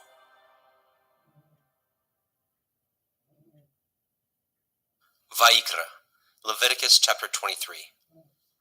And Yahweh spoke unto Moshe, saying, Speak unto the children of Yasharel, and say unto them concerning the feasts of Yahweh, which ye shall proclaim to be holy assemblies. Even these are my feasts. 6 days shall work be done, but the 7th day is the Sabbath of rest, a holy assembly. Ye shall do no work therein. It is the Sabbath of Yahweh in all your dwellings. These are the feasts of Yahweh, even holy assemblies, which ye shall proclaim in their appointed times. In the 14th day of the 1st month, at evening, is Yahweh's Pesach. And on the 15th day of the same month is the feast of Matzah unto Yahweh. 7 days ye must eat matzah, unleavened bread. In the 1st day ye shall have a holy assembly. Ye shall do no servile work therein. But ye shall offer an offering made by fire unto Yahweh 7 days. In the 7th day is a holy assembly. Ye shall do no servile work therein. And Yahweh spoke unto Moshe, saying, Speak unto the children of Yasharel, and say unto them, When ye are come into the land which I give unto you, and shall reap the harvest thereof, then ye shall bring a sheaf of the first fruits of your harvest unto the priest. And he shall wave the sheaf before Yahweh, to be accepted for you. On the morrow after the Sabbath, the priest shall wave it. And ye shall offer that day when ye wave the sheaf, a he-lamb without blemish, of the 1st year, for a burnt offering unto Yahweh. And the meat offering thereof shall be 2/10 deals of fine flour mingled with oil, an offering made by fire unto Yahweh, for a sweet savor. And the drink offering thereof shall be of wine, the 4th part of a hin. And ye shall eat neither bread, nor parched grain, nor green ears, until the selfsame day that ye have brought an offering unto your Elohim. It shall be a statute forever throughout your generations, in all your dwellings. And ye shall count unto you from the morrow after the Sabbath, from the day that ye brought the sheaf of the wave offering, 7 Shavuot. Sabbaths shall be complete. Even unto the morrow after the 7th Sabbath shall ye number 50 days. And ye shall offer a new meat offering unto Yahuwah. Ye shall bring out of your habitations 2 wave loaves of 2 tenths deals. They shall be of fine flour. They shall be baken with leaven. They are the first fruits unto Yahuwah. And ye shall offer with the bread 7 lambs, without blemish of the first year, and 1 bullock, and 2 rams. They shall be for a burnt offering unto Yahuwah, with their meat offering, and their drink offerings, even an offering made by fire of sweet savor unto Yahuwah. Then ye shall sacrifice 1 kid of the goats for a sin offering, and 2 lambs of the first year for a sacrifice of peace offerings. And the priest shall wave them with the bread of the first fruits for a wave offering before Yahuwah. With the 2 lambs, they shall be holy to Yahuwah for the priest. And ye shall proclaim on the selfsame day that it may be a holy assembly unto you. Ye shall do no servile work therein. It shall be a statute forever in your dwellings throughout your generations. And when ye reap the harvest of your land, you shall not make clean riddance of the corners of your field when you reap. Neither shall you gather any gleanings of your harvest. You shall leave them unto the poor, and to the stranger. I am Yahuwah Elohim.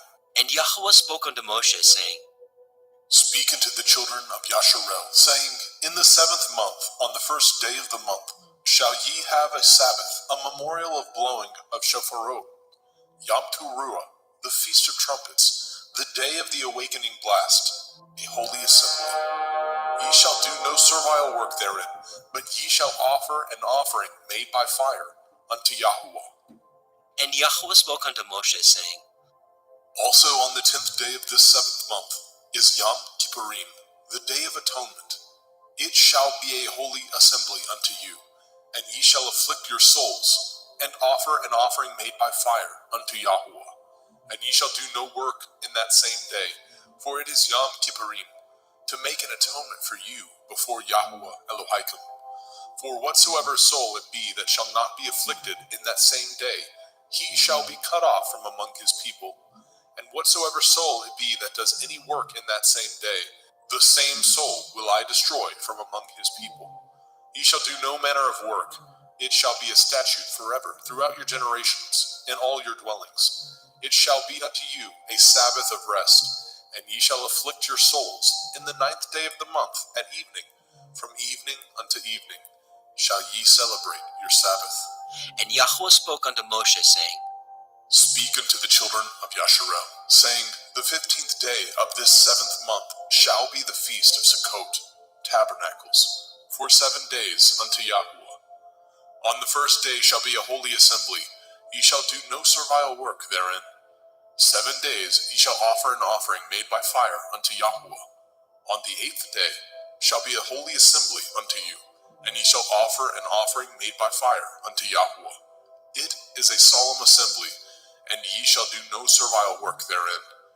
These are the feasts of Yahuwah, which ye shall proclaim to be holy assemblies, to offer an offering made by fire unto Yahuwah, a burnt offering and a meat offering, a sacrifice and drink offerings, everything upon his day. Besides the Shavuot, Sabbaths of Yahuwah, and beside your gifts, and beside all your vows, and beside all your freewill offerings, which ye give unto Yahuwah.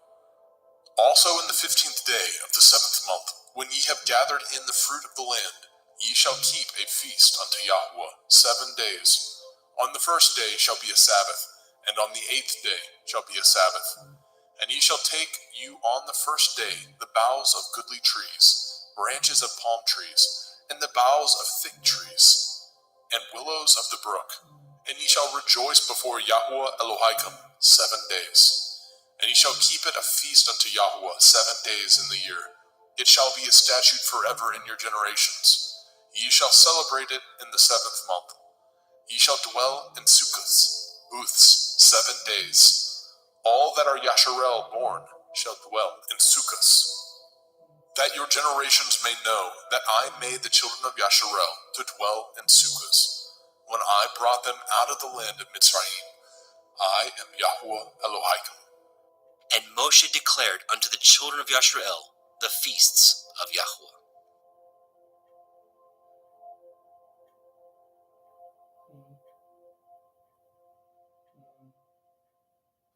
Vaikra, Leviticus chapter 24. And Yahweh spoke unto Moshe, saying, Command the children of Yasharel that they bring unto you pure olive oil, beaten for the light, to cause the lamps to burn continually, without the veil of the testimony. In the tabernacle of the assembly shall Aharon order it from the evening unto the morning before Yahweh continually. It shall be a statute forever in your generations. He shall order the lamps upon the pure menorah, 7-branched candlestick, before Yahweh continually. And you shall take fine flour, and bake 12 cakes thereof. 2/10 deals shall be in 1 cake. And you shall set them in 2 rows, 6 on a row, upon the pure table before Yahweh.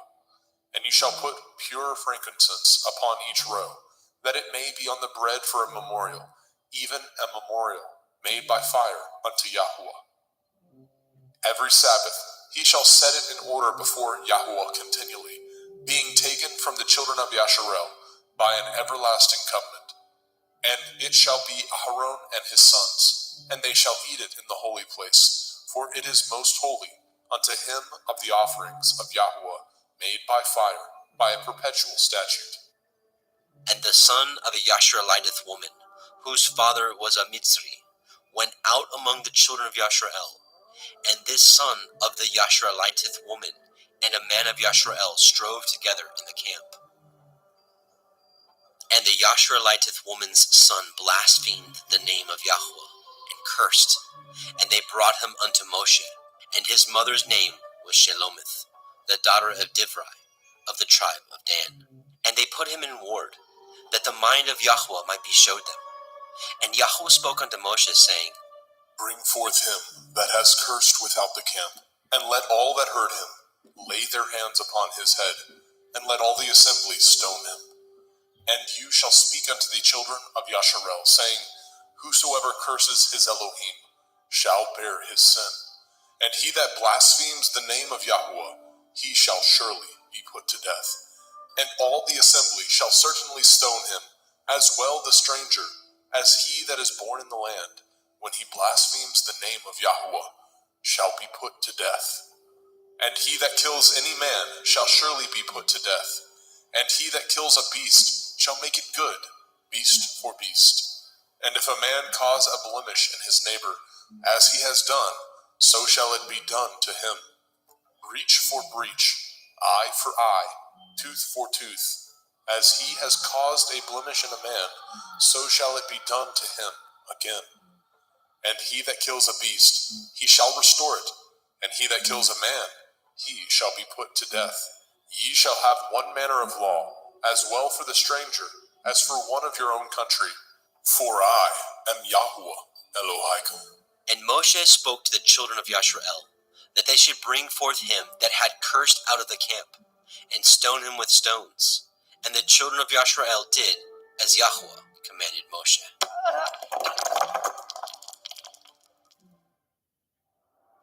Vaikra, Leviticus chapter 25. And Yahweh spoke unto Moshe in Mount Sinai, saying, Speak unto the children of Yasharel, and say unto them, When ye come into the land which I give you, then shall the land keep a Sabbath unto Yahweh. 6 years you shall sow your field, and 6 years you shall prune your vineyard, and gather in the fruit thereof. But in the 7th year shall be a Sabbath of rest unto the land, a Sabbath for Yahweh. You shall neither sow your field, nor prune your vineyard.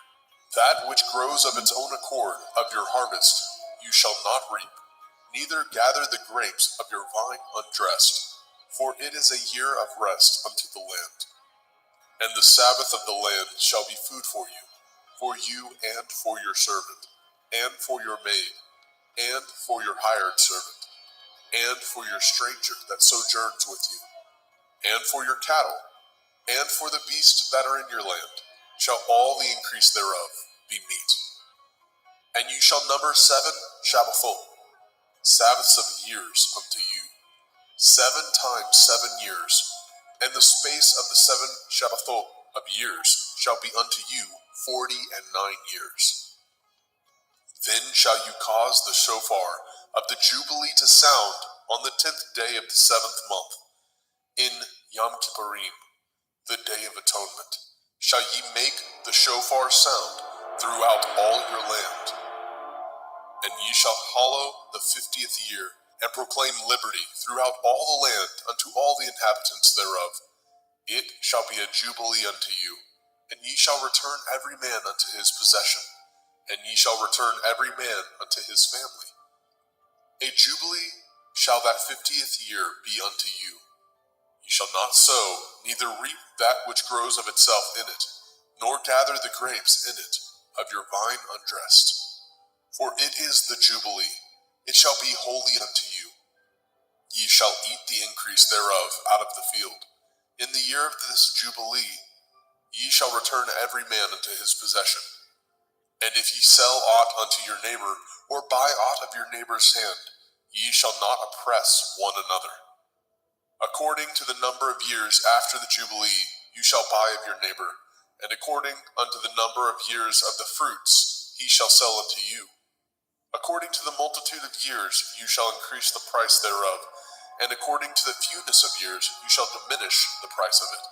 For according to the number of the years of the fruits, he sells unto you.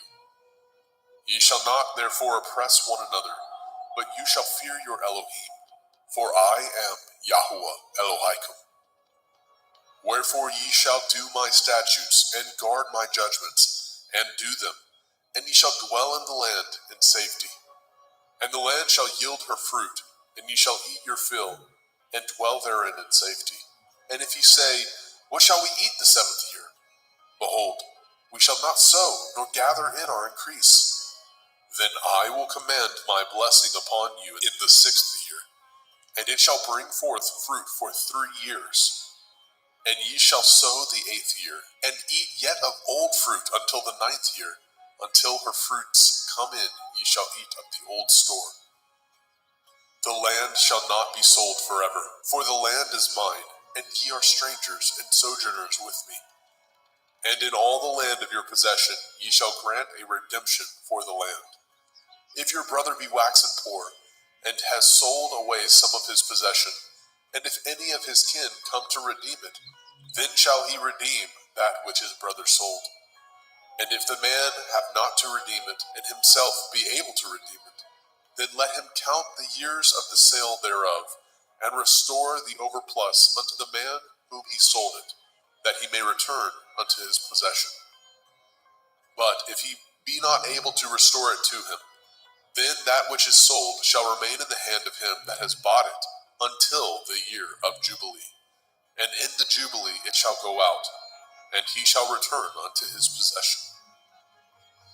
And if a man sell a dwelling house in a walled city, then he may redeem it within a whole year after it is sold.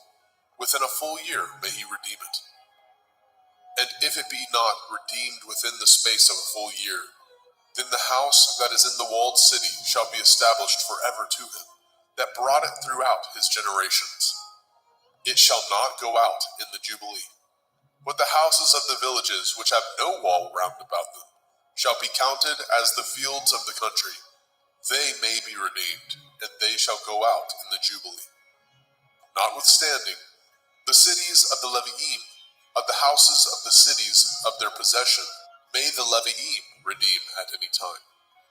And if a man purchases of the Leviim, then the house that was sold, and the city of his possession, shall go out in the year of Jubilee. For the houses of the cities of the Leviim are their possession, among the children of Yasharel. But the field of the suburbs of their cities may not be sold, for it is their perpetual possession. And if your brother be waxen poor, and fallen in decay with you, then you shall relieve him, yea, though he be a stranger or a sojourner, that he may live with you. Take no usury of him, or increase, but fear your Elohim, that your brother may live with you. You shall not give him your money upon usury, nor lend him your victuals for increase.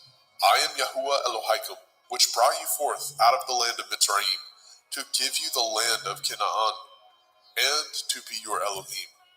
And if your brother that dwells by you be waxen poor, and be sold unto you, you shall not compel him to serve as a bondservant, but as a hired servant, and as a sojourner. he shall be with you, and shall serve you unto the year of Jubilee. And then shall he depart from you, both he and his children with him, and shall return unto his own family, and unto the possession of his fathers shall he return. For they are my servants, which I brought forth out of the land of Mitzrayim. They shall not be sold as bondmen. You shall not rule over him with rigor, but shall fear your Elohim. Both your bondmen and your bondmaids, which you shall have, shall be of the heathen that are round about you. Of them shall ye buy bondmen and bondmaids. Moreover, of the children of the strangers that do sojourn among you, of them shall ye buy, and of their families that are with you, which they begat in your land, and they shall be your possession. And ye shall take them as an inheritance for your children after you, to inherit them for a possession. They shall be your bondmen forever. But over your brethren, the children of Yasharel, you shall not rule one over another with rigor. And if a sojourner or a stranger wax rich by you, and your brother that dwells by him wax poor, and sell himself unto the stranger or sojourner by you, or to the stock of the stranger's family, after that he is sold, he may be redeemed again. One of his brethren may redeem him. Either his uncle or his uncle's son may redeem him, or any that is nigh of kin unto him of his family may redeem him, or if he be able, he may redeem himself. And he shall reckon with him that bought him from the year that he was sold unto him, unto the year of Jubilee. And the price of his sale shall be according to the number of years, according to the time of a hired servant shall it be with him. If there be yet many years behind, according unto them he shall give again the price of his redemption, out of the money that he was bought for. And if there remain but few years unto the year of Jubilee, then he shall count with him, and according unto his years shall he give him again the price of his redemption. And as a yearly hired servant shall be with him, and the other shall not rule with rigor over him in your sight. And if he be not redeemed in these years, then he shall go out in the year of Jubilee, both he and his children with him. For unto me the children of Yasharel are servants. They are my servants, whom I brought forth out of the land of Mitzrayim. I am Yahuwah Elohim. Vaikra, Leviticus chapter 26. Ye shall make you no idols, nor graven image, neither rear you up a standing image, neither shall ye set up any image of stone in your land, to bow down unto it, for I am Yahuwah Elohim. Ye shall guard my Sabbaths, and reverence my sanctuary. I am Yahuwah. If ye walk in my statutes, and guard my commandments, and do them, then I will give you rain in due season, and the land shall yield her increase, and the trees of the field shall yield their fruit. And your threshing shall reach unto the vintage, and the vintage shall reach unto the sowing time, and ye shall eat your bread to the full, and dwell in your land safely. And I will give peace in the land, lying down with nothing to fear, and the Sabbath of life. Though evil be part of the land, there is no sword to bring in the land. And ye shall chase your enemies, and they shall fall before you by the sword. And 5 of you shall chase 100, and 100 of you shall put 10,000 to flight. And your enemies shall fall before you by the sword. For I will have respect unto you, and make you fruitful, and multiply you, and establish my covenant with you. And ye shall eat old store, and bring forth the old because of the new. And I will set my tabernacle among you, and my soul shall not abhor you. And I will walk among you, and will be your Elohim, and ye shall be my people. I am Yahuwah Elohim, which brought you forth out of the land of Mitzrayim, that ye should not be their bondmen. And I have broken the bands of your yoke, and made you go upright. But if ye will not hearken unto me, and will not do all these commandments, and if ye shall despise my statutes, or if your soul abhor my judgments, so that ye will not do all my commandments, but that ye break my covenant, I also will do this unto you. I will even appoint over you terror, consumption, and the burning ague, that shall consume the eyes, and cause sorrow of heart, and ye shall sow your seed in vain, for your enemies shall eat it. And I will set my face against you, and ye shall be slain before your enemies. They that hate you shall reign over you, and ye shall flee when none pursues you. And if ye will not yet for all this hearken unto me, then I will punish you 7 times more for your sins. And I will break the pride of your power, and I will make your heaven as iron, and your earth as brass. And your strength shall be spent in vain, for your land shall not yield her increase, neither shall the trees of the land yield their fruits. And if ye walk contrary unto me, and will not hearken unto me, I will bring 7 times more plagues upon you according to your sins. I will also send wild beasts among you, which shall rob you of your children, and destroy your cattle, and make you few in number, and your highways shall be desolate. And if you will not be reformed by me by these things, but will walk contrary unto me, then will I walk contrary unto you, and will punish you yet 7 times for your sins. And I will bring a sword upon you, that shall avenge the quarrel of my covenant. And when ye are gathered together within your cities, I will send the pestilence among you, and ye shall be delivered into the hand of the enemy. And when I have broken the staff of your bread, 10 women shall bake your bread in one oven, and they shall deliver you your bread again by weight, and ye shall eat, and not be satisfied. And if ye will not for all this hearken unto me, but walk contrary unto me, then I will walk contrary unto you also in fury, and I, even I, will chastise you 7 times for your sins. And ye shall eat the flesh of your sons, and the flesh of your daughters shall ye eat. And I will destroy your high places, and cut down your images, and cast your carcasses upon the carcasses of your idols, and my soul shall abhor you. And I will make your cities waste, and bring your sanctuaries unto desolation. And I will not smell the savor of your sweet odors. And I will bring the land unto desolation, and your enemies which dwell therein shall be astonished at it. And I will scatter you among the heathen, and will draw out my sword after you. And your land shall be desolate, and your cities waste. Then shall the land enjoy her Shabbathot, as long as it lies desolate, and ye be in your enemy's land. Even then shall the land rest, and enjoy her Shabbathot. As long as it lies desolate, it shall rest, because it did not rest in your Shabbathot, when ye dwelt upon it. And upon them that are left alive of you, I will send a faintness into their hearts, in the land of their enemies, and the sound of a shaken leaf shall chase them, and they shall flee as fleeing from a sword, and they shall fall when none pursues.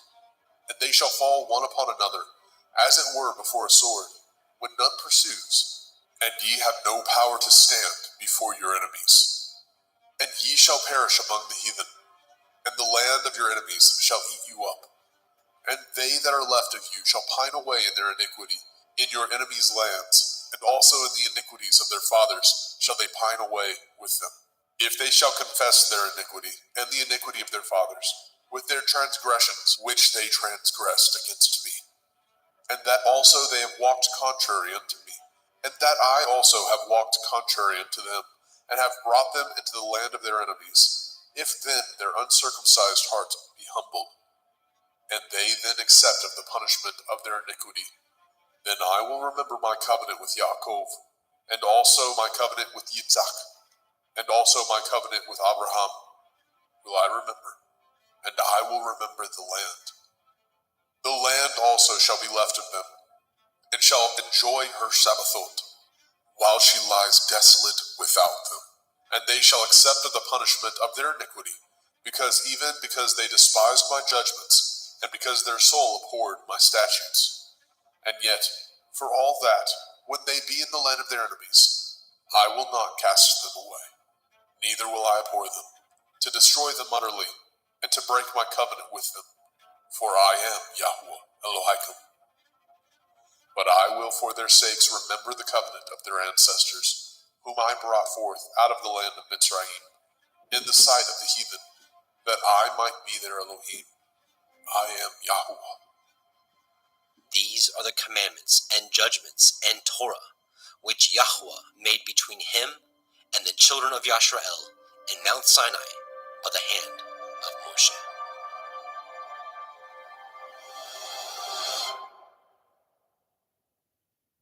Vaikra, Leviticus chapter 27. And Yahweh spoke unto Moshe, saying, Speak unto the children of Yasharel, and say unto them, When a man shall make a singular vow, the persons shall be for Yahuwah by your estimation. And your estimation shall be of the male from 20 years old, even unto 60 years old. Even your estimation shall be 50 shekels of silver, after the shekel of the sanctuary. And if it be a female, then your estimation shall be 30 shekels. And if it be from 5 years old, even unto 20 years old, then your estimation shall be of the male 20 shekels, and for the female 10 shekels. And if it be from a month old, even unto 5 years old, then your estimation shall be of the male 5 shekels of silver, and for the female your estimation shall be 3 shekels of silver.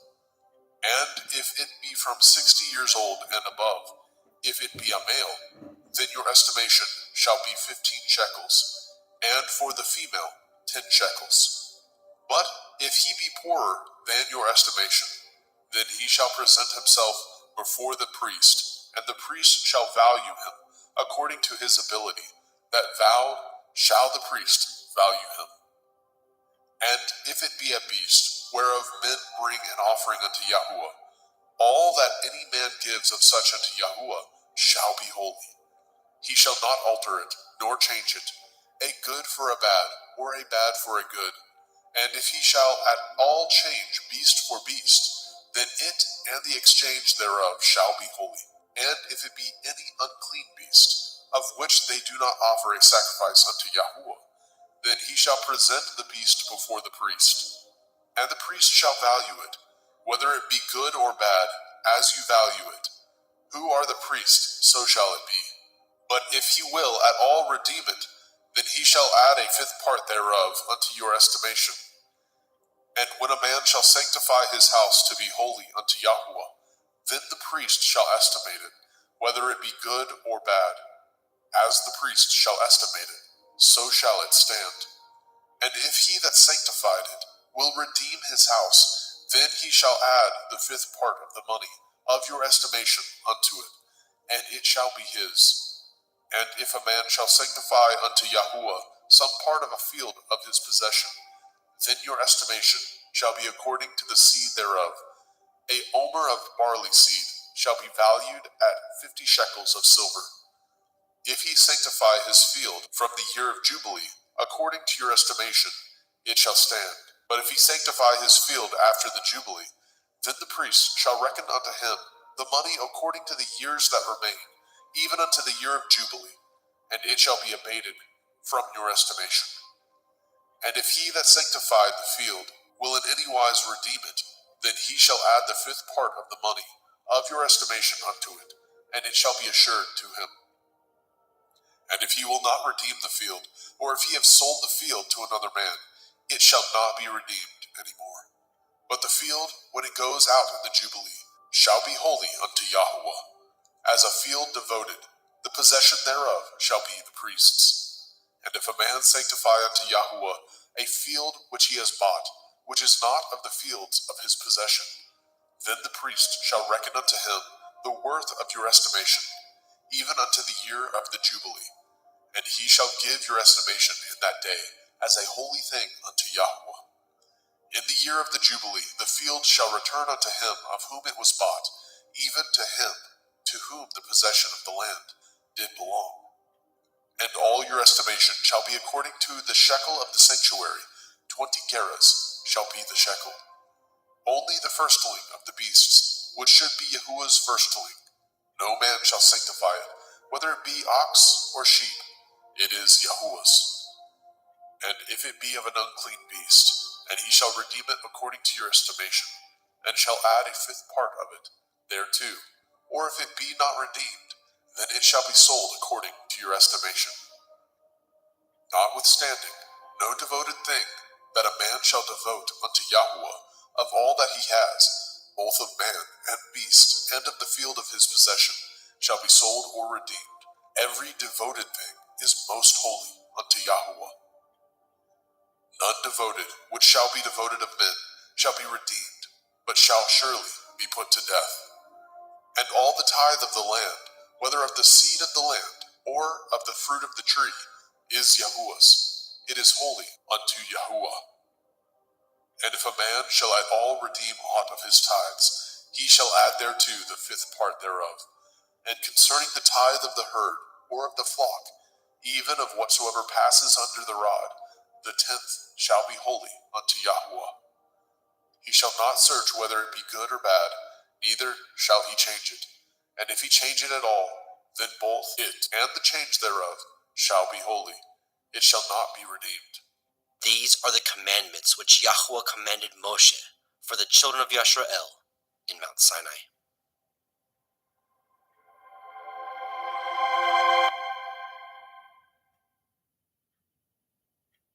Contrary unto me, then will I also walk contrary unto you, and will punish you yet 7 times for your sins. And I will bring a sword upon you that shall avenge the quarrel of my covenant. And when ye are gathered together within your cities, I will send pestilence among you, and ye shall be delivered into the hand of the enemy. And when I have broken the staff of your bread, 10 women shall bake your bread in one oven, and they shall deliver you your bread again by weight, and ye shall eat and not be satisfied. And if ye will not for all this hearken unto me, but walk contrary unto me, then I will walk contrary unto you also in fury, and I, even I, will chasten you 7 times for your sins. And ye shall eat the flesh of your sons, and the flesh of your daughters shall ye eat. And I will destroy your high places, and cut down your images, and cast your carcasses upon the carcasses of your idols, and my soul shall abhor you. And I will make your cities wastes, and I bring your sanctuaries unto desolation, and I will not smell the savor of your sweet odors. I will bring the land into desolation. Your enemies which dwell therein shall be astonished at it. I will scatter you among the heathen, and will draw out a sword after you, and your land shall be desolate, and your cities waste. Then shall the land enjoy her Shabbathot, as long as it lies desolate, and ye be in your enemy's land, even then shall the land rest and enjoy her Shabbathot. As long as it lies desolate, it shall rest, because it did not rest in your Shabbathot when you dwelt upon it. And upon them that are left alive of you, I will send a faintness into their hearts in the land of their enemies, and the sound of a shaking leaf shall chase them, and they shall flee, as fleeing from a sword, and they shall fall when none pursues.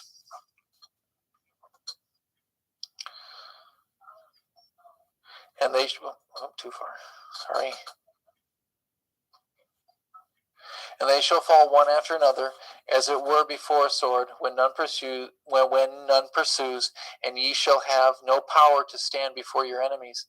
And ye shall perish among the heathen, and the land of your enemies shall eat you up.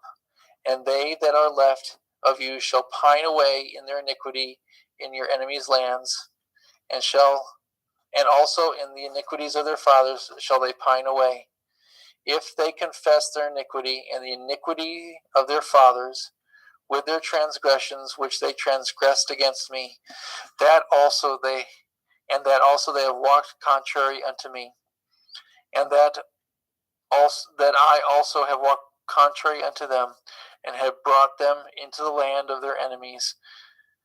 If then their uncircumcised hearts be humbled, they then accept of the punishment of their iniquity.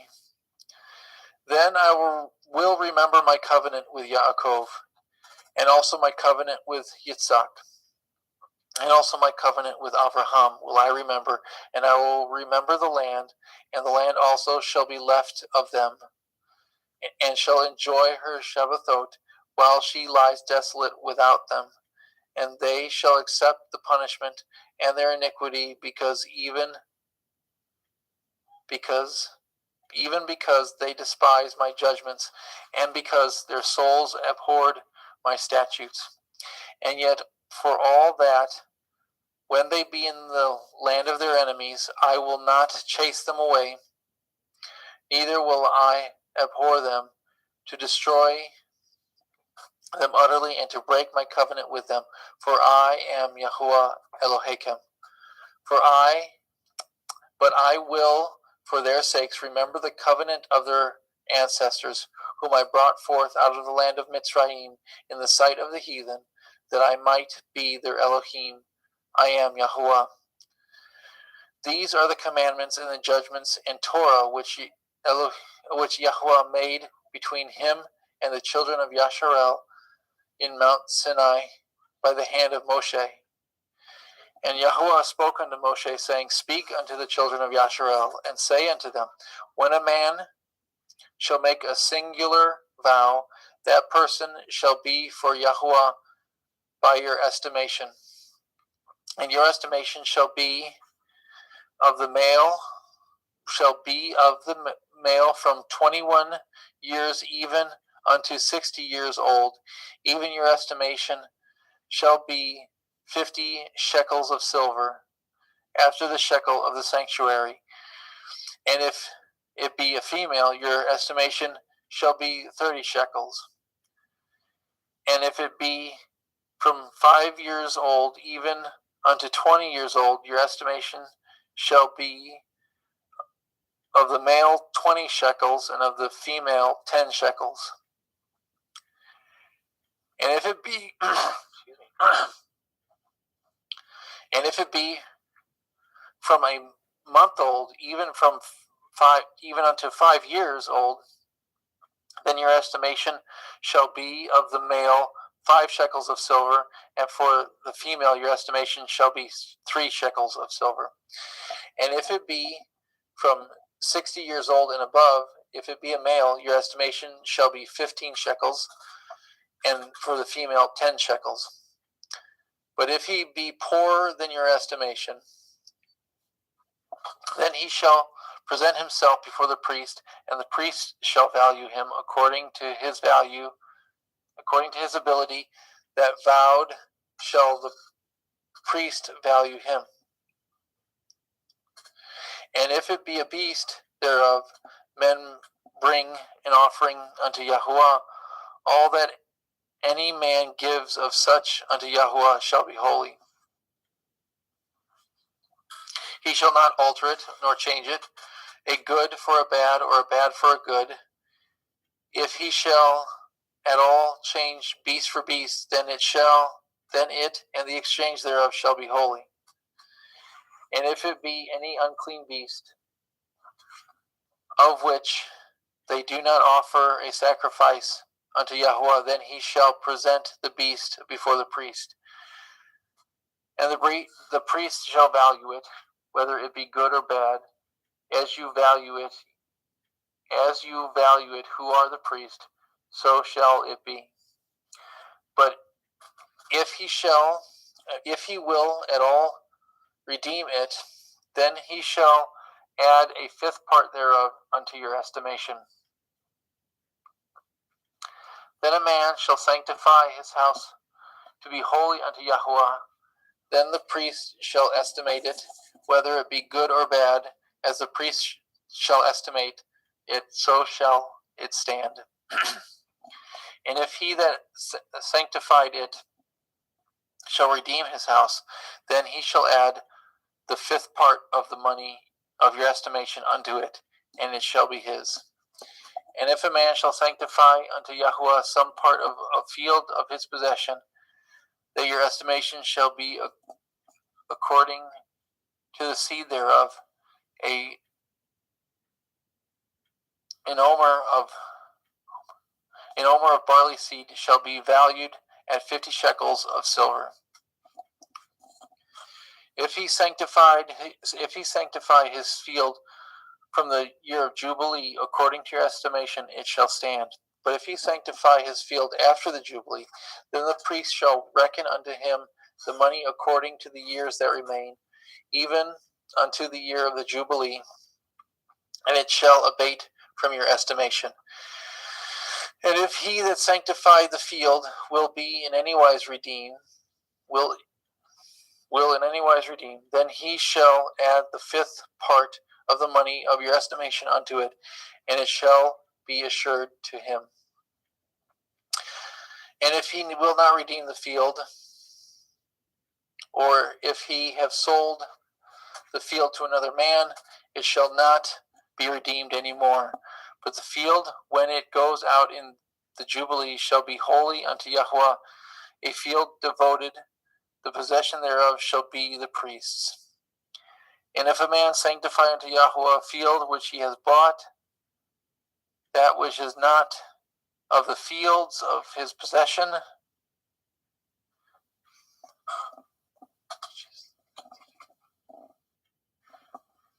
then the priest shall reckon unto him the worth of your estimation, even unto the year of Jubilee, and he shall give your estimation in that day as a holy thing unto Yahweh.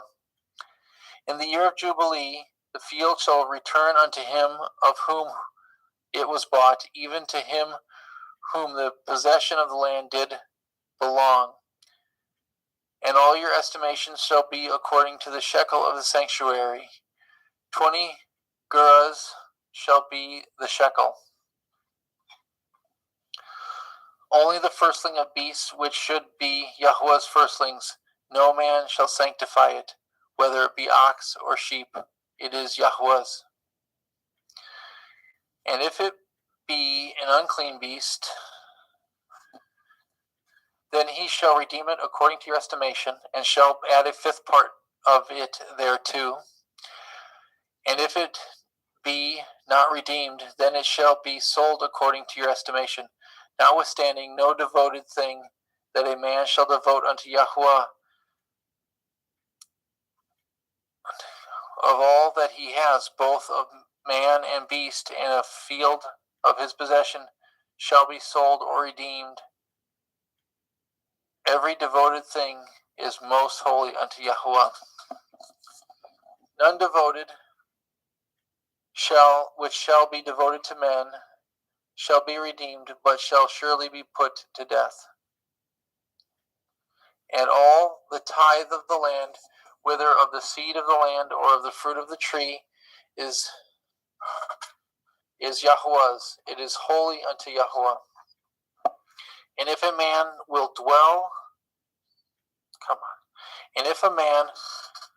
will at all redeem aught of his tithes, he shall add thereto the fifth part thereof.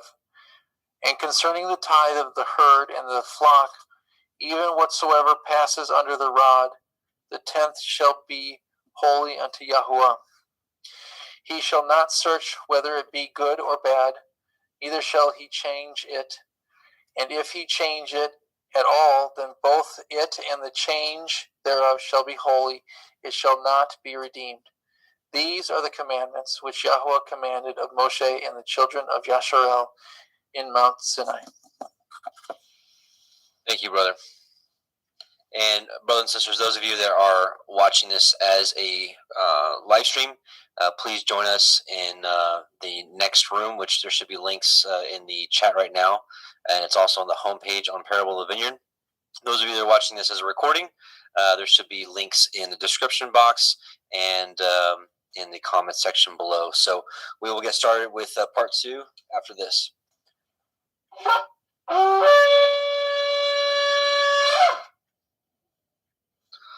All right, so we're going to close this, and we will see you in the part 2. Shalom, brothers and sisters.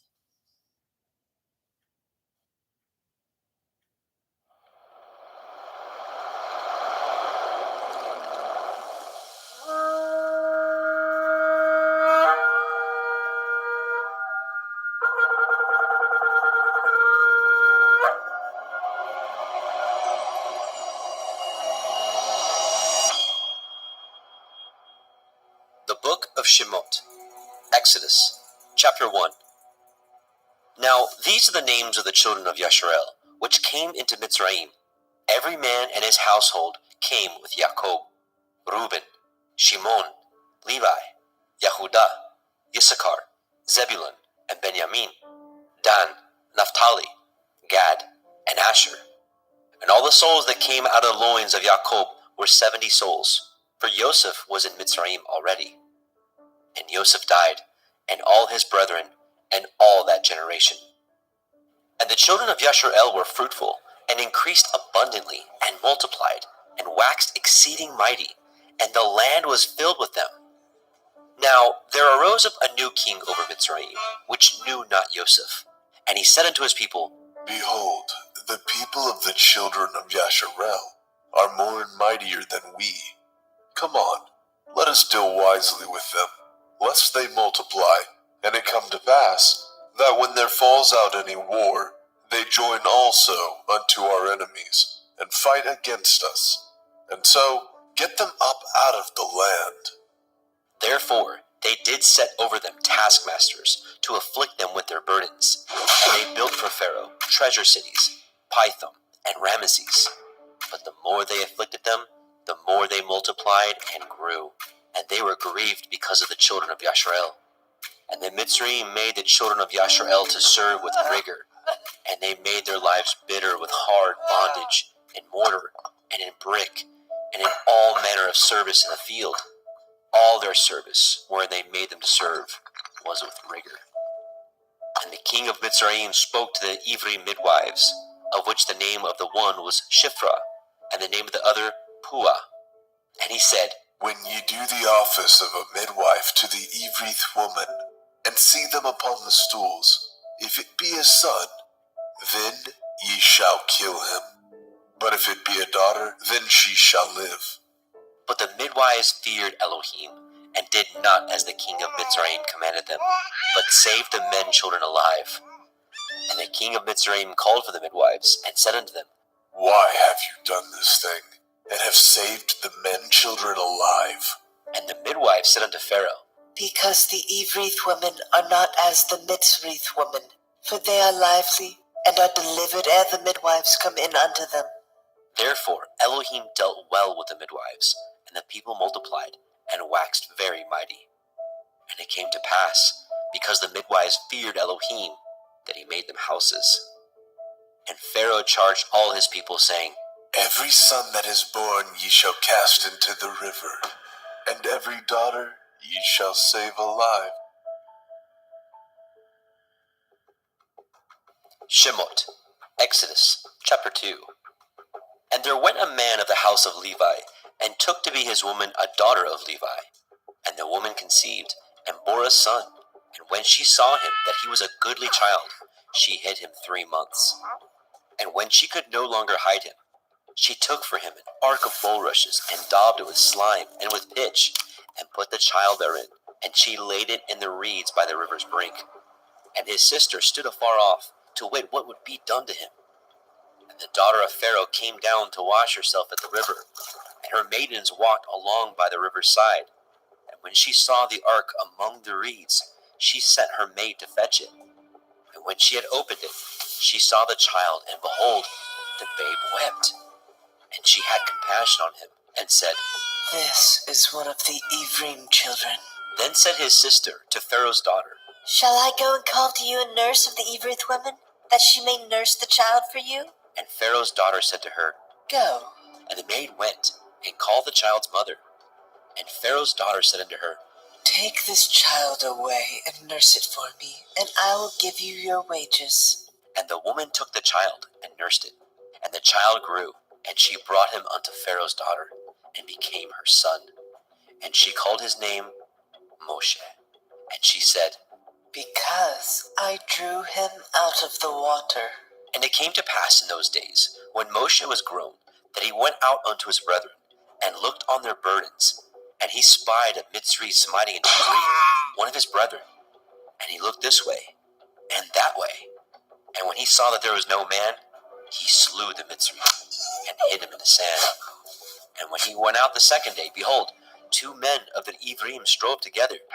And he said to him that did the wrong, Wherefore do you smite your fellow? And he said, Who made you a prince and a judge over us? Intend you to kill me as you killed the Mitzri? And Moshe feared and said, Surely this thing is known. Now when Pharaoh heard this thing, he sought to slay Moshe. But Moshe fled from the face of Pharaoh, and dwelt in the land of Midian, and he sat down by a well. Now the priest of Midian had 7 daughters, and they came and drew water, and filled the troughs to water their father's flock. And the shepherds came and drove them away. But Moshe stood up and helped them, and watered their flock. And when they came to Reuel their father, he said, How is it that ye are come so soon today? And they said, A Mitzri delivered us out of the hand of the shepherds, and also drew water enough for us, and watered the flock. And he said unto his daughters, And where is he?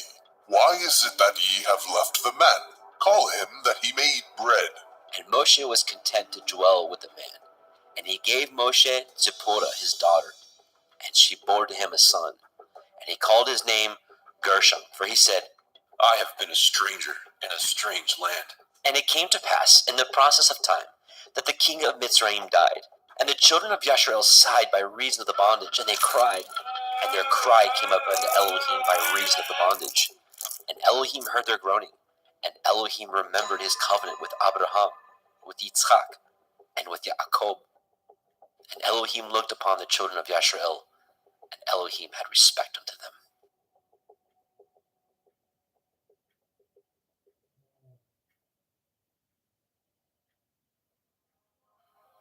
Shemot, Exodus, chapter 3.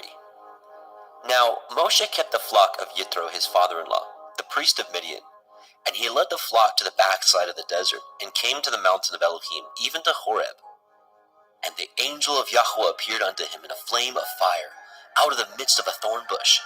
And he looked, and behold, the thorn bush burned with fire, and the thorn bush was not consumed. And Moshe said, I will now turn aside and see this great sight, why the thorn bush is not burnt. And when Yahweh saw that he turned aside to see, Elohim called unto him out of the midst of the thorn bush, and said, Moshe, Moshe. And he said, Here am I. And he said, Draw not nigh hither. Put off your shoes from off your feet, for the place whereon you stand is holy ground. Moreover he said, I am the Elohai of your father, the Elohai of Abraham, the Elohai of Yitzhak, and the Elohai of Yaakov. And Moshe hid his face, for he was afraid to look upon Elohim. And Yahweh said, I have surely seen the affliction of my people, which are in Mitzrayim, and have heard their cry by reason of their taskmasters. For I know their sorrows, and I am come down to deliver them out of the hand of the Mitzrayim, and to bring them up out of that land unto a good land, and a large, unto a land flowing with milk and honey, unto the place of the Canaanim, and the Hittim, and the Amorim, and the Perizim, and the Hivim, and the Yevusim. Now therefore, behold, the cry of the children of Yasharel is come unto me, and I have also seen the oppression wherewith the Mitzrayim oppress them. Come now therefore, I will send you unto Pharaoh, that you may bring forth my people, the children of Yasharel, out of Mitzrayim. And Moshe said unto Elohim, Who am I that I should go unto Pharaoh, and that I should bring forth the children of Yasharel out of Mitzrayim? And he said, Certainly I will be with you, and this shall be a sign unto you that I have sent you.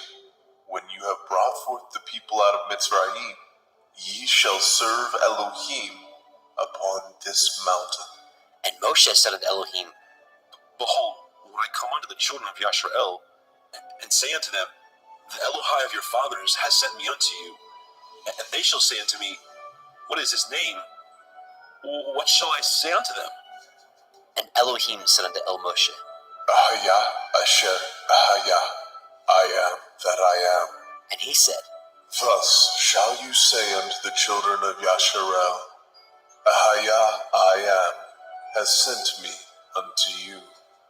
And Elohim said moreover unto Moshe, Thus shall you say unto the children of Yasharel, Yahuwah Elohai of your fathers, the Elohai of Abraham, the Elohai of Yitzhak, and the Elohai of Yaakov, has sent me unto you. This is my name forever, and this is my mention unto all generations. Go and gather the elders of Yasharel together, and say unto them, Yahuwah Elohai of your fathers, the Elohai of Abraham, of Yitzhak, and the Elohai of Yaakov, appeared unto me, saying, I have surely visited you, and seen that which is done to you in Mitzrayim. And I have said, I will bring you up out of the affliction of Mitzrayim, unto the land of the Canaanite, and the Hittim, and the Amorim, and the Perizim, and the Hivim, and the Jebusim, unto a land flowing with milk and honey.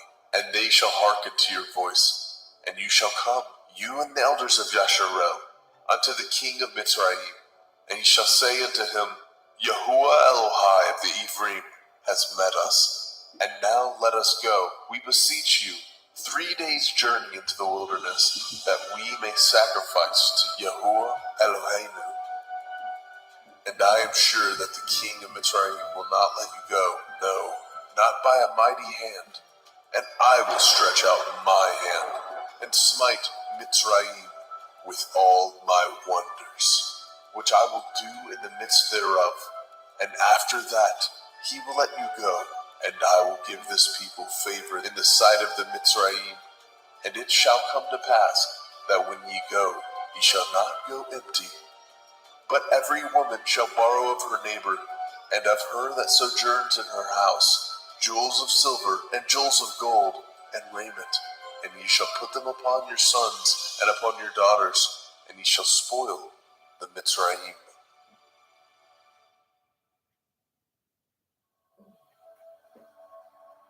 Shemot, Exodus chapter 4. And Moshe answered and said, But, behold, they will not believe me, nor hearken unto my voice, for they will say, Yahweh has not appeared unto you. And Yahweh said unto him, What is that in your hand? And he said, A rod? And he said, Cast it on the ground. And he cast it on the ground, and it became a serpent. And Moshe fled from before it. And Yahweh said unto Moshe, Put forth your hand, and take it by the tail, And he put forth his hand, and caught it, and it became a rod in his hand. that they may believe that Yahuwah Elohai of their fathers, the Elohai of Abraham, the Elohai of Yitzhak, and the Elohai of Yaakov, has appeared unto you. And Yahweh said furthermore unto him, Put now your hand into your bosom. And he put his hand into his bosom. And when he took it out, behold, his hand was leprous as snow. And he said, Put your hand into your bosom again. And he put his hand into his bosom again, and plucked it out of his bosom. And behold, it was turned again as his other flesh. And it shall come to pass, if they will not believe you, neither hearken to the voice of the first sign, that they will believe the voice of the latter sign. And it shall come to pass, if they will not believe also these 2 signs, neither hearken unto your voice, that you shall take of the water of the river, and pour it upon the dry land, and the water which you take out of the river shall become blood upon the dry land. And Moshe said unto Yahweh, Oh, my Adonai, I am not eloquent, neither heretofore, nor since you have spoken unto your servant, but I am slow of speech, and of a slow tongue. And Yahweh said unto him, Who has made man's mouth, or who makes the dumb, or deaf, or the seeing, or the blind? Have not I, Yahuwah? Now therefore go, and I will be with your mouth, and teach you what you shall say. And he said, O my Adonai, send, I pray you, by the hand of whom you will send. And the anger of Yahweh was kindled against Moshe. And he said, Is not Aharon the Levi your brother? I know that he can speak well, and also, behold, he comes forth to meet you. And when he sees you, he will be glad in his heart. And you shall speak unto him, and put the words in his mouth, and I will be with your mouth, and with his mouth, and will teach you what ye shall do. And he shall be your spokesman unto the people, and he shall be, even he shall be to you, instead of a mouth, and you shall be to him instead of Elohim. And you shall take this rod in your hand, wherewith you shall do signs. And Moshe went and returned to Yitro his father-in-law, and said unto him, Let me go, I pray you, and return unto my brethren which are in Mitzrayim, and see whether they be yet alive. And Yitro said unto Moshe, Go in peace. and Yahweh said unto Moshe in Midian, Go, return into Mitzrayim, for all the men are dead which sought your life. And Moshe took his woman and his sons, and set them upon an ass, and he returned to the land of Mitzrayim. And Moshe took the rod of Elohim in his hand. And Yahweh said unto Moshe, When you go to return into Mitzrayim, see that you do all those wonders before Pharaoh, which I have put into your hand. But I will harden his heart, that he shall not let the people go. And you shall say unto Pharaoh, Thus says Yahuwah, Yasharel is my son, even my firstborn. And I say unto you, Let my son go, that he may serve me. And if you refuse to let him go, behold, I will slay your son, even your firstborn. and it came to pass by the way in the inn that Yahweh met him, and sought to kill him. Then Zipporah took a sharp stone, and cut off the foreskin of her son, and cast it at his feet, and said, Surely a bloody man are you to me. So he let him go. Then she said, A bloody man you are, because of the circumcision. and Yahweh said to El Aharon, Go into the wilderness to meet Moshe. and he went, and met him in the mount of Elohim, and kissed him. And Moshe told Aharon all the words of Yahweh who had sent him, and the signs which he had commanded him. And Moshe and Aharon went and gathered together all the elders of the children of Yasharel. And Aharon spoke all the words which Yahweh had spoken unto Moshe, and did the signs in the sight of the people. And the people believed. And when they heard that Yahweh had visited the children of Yasharel, and that he had looked upon their affliction, then they bowed their heads and worshipped.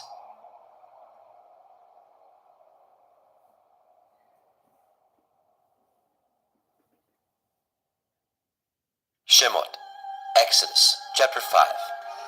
And afterward, Moshe and Aharon went in, and told Pharaoh, Thus says Yahweh Elohai of Yasharel, Let my people go, that they may hold a feast unto me in the wilderness. and Pharaoh said, Who is Yahuwah that I should obey his voice to let Yasharel go? I know not Yahuwah, neither will I let Yasharel go. and they said, The Elohai of the Ephraim has met with us. Let us go, we pray you, 3 days' journey into the desert, and sacrifice unto Yahweh Elohim, lest he fall upon us with pestilence, or with a sword. And the king of Mitzrayim said unto them, Wherefore do ye, Moshe and Aaron, let the people from their works get you unto your burdens. and Pharaoh said, Behold, the people of the land now are many, and ye make them rest from their burdens. and Pharaoh commanded the same day the taskmasters of the people and their officers, saying, Ye shall no more give the people straw to make brick, as heretofore. Let them go and gather straw for themselves. And the tale of the bricks which they did make heretofore, ye shall lay upon them. Ye shall not diminish aught thereof, for they be idle. Therefore they cry, saying, Let us go and sacrifice to our Elohim. Let their more work be laid upon the men, that they may labor therein, and let them not regard vain words. And the taskmasters of the people went out, and their officers, and they spoke to the people, saying, Thus says Pharaoh, I will not give you straw. Go ye, get you straw where you can find it. Yet not aught of your work shall be diminished. So the people were scattered abroad throughout all the land of Mitzrayim, to gather stubble instead of straw. And the taskmasters hasted them, saying, Fulfill your works, your daily tasks, as when there was straw. And the officers of the children of Yasharel, which Pharaoh's taskmasters had set over them, were beaten, and demanded Wherefore have ye not fulfilled your task in making brick both yesterday and today as heretofore? Then the officers of the children of Yashrael came and cried unto Pharaoh, saying, Wherefore do you thus with your servants? There is no straw given unto your servants, and they say to us, Make brick, and behold, your servants are beaten. But the fault is in your own people. But he said, Ye are idle, ye are idle. Therefore ye say, Let us go and do sacrifice to Yahweh. Go therefore now and work, for there shall no straw be given you. Yet shall ye deliver the tale of bricks. And the officers of the children of Yashrael did see that they were in an evil case. After it was said, Ye shall not finish all of your bricks from your daily task. and they met Moshe and Aharon, who stood in the way, as they came forth from Pharaoh. And they said unto them, Yahweh, look upon you and judge, because ye have made our savor to be abhorred in the eyes of Pharaoh, and in the eyes of his servants, to put a sword in their hand to slay us. And Moshe returned unto Eliyahu and said, Adonai, wherefore have you so evil entreated this people? Why is it that you have sent me? For since I came to Pharaoh to speak in your name, he has done evil to the people. Neither have you delivered your people at all. Shemot, Exodus, chapter 6.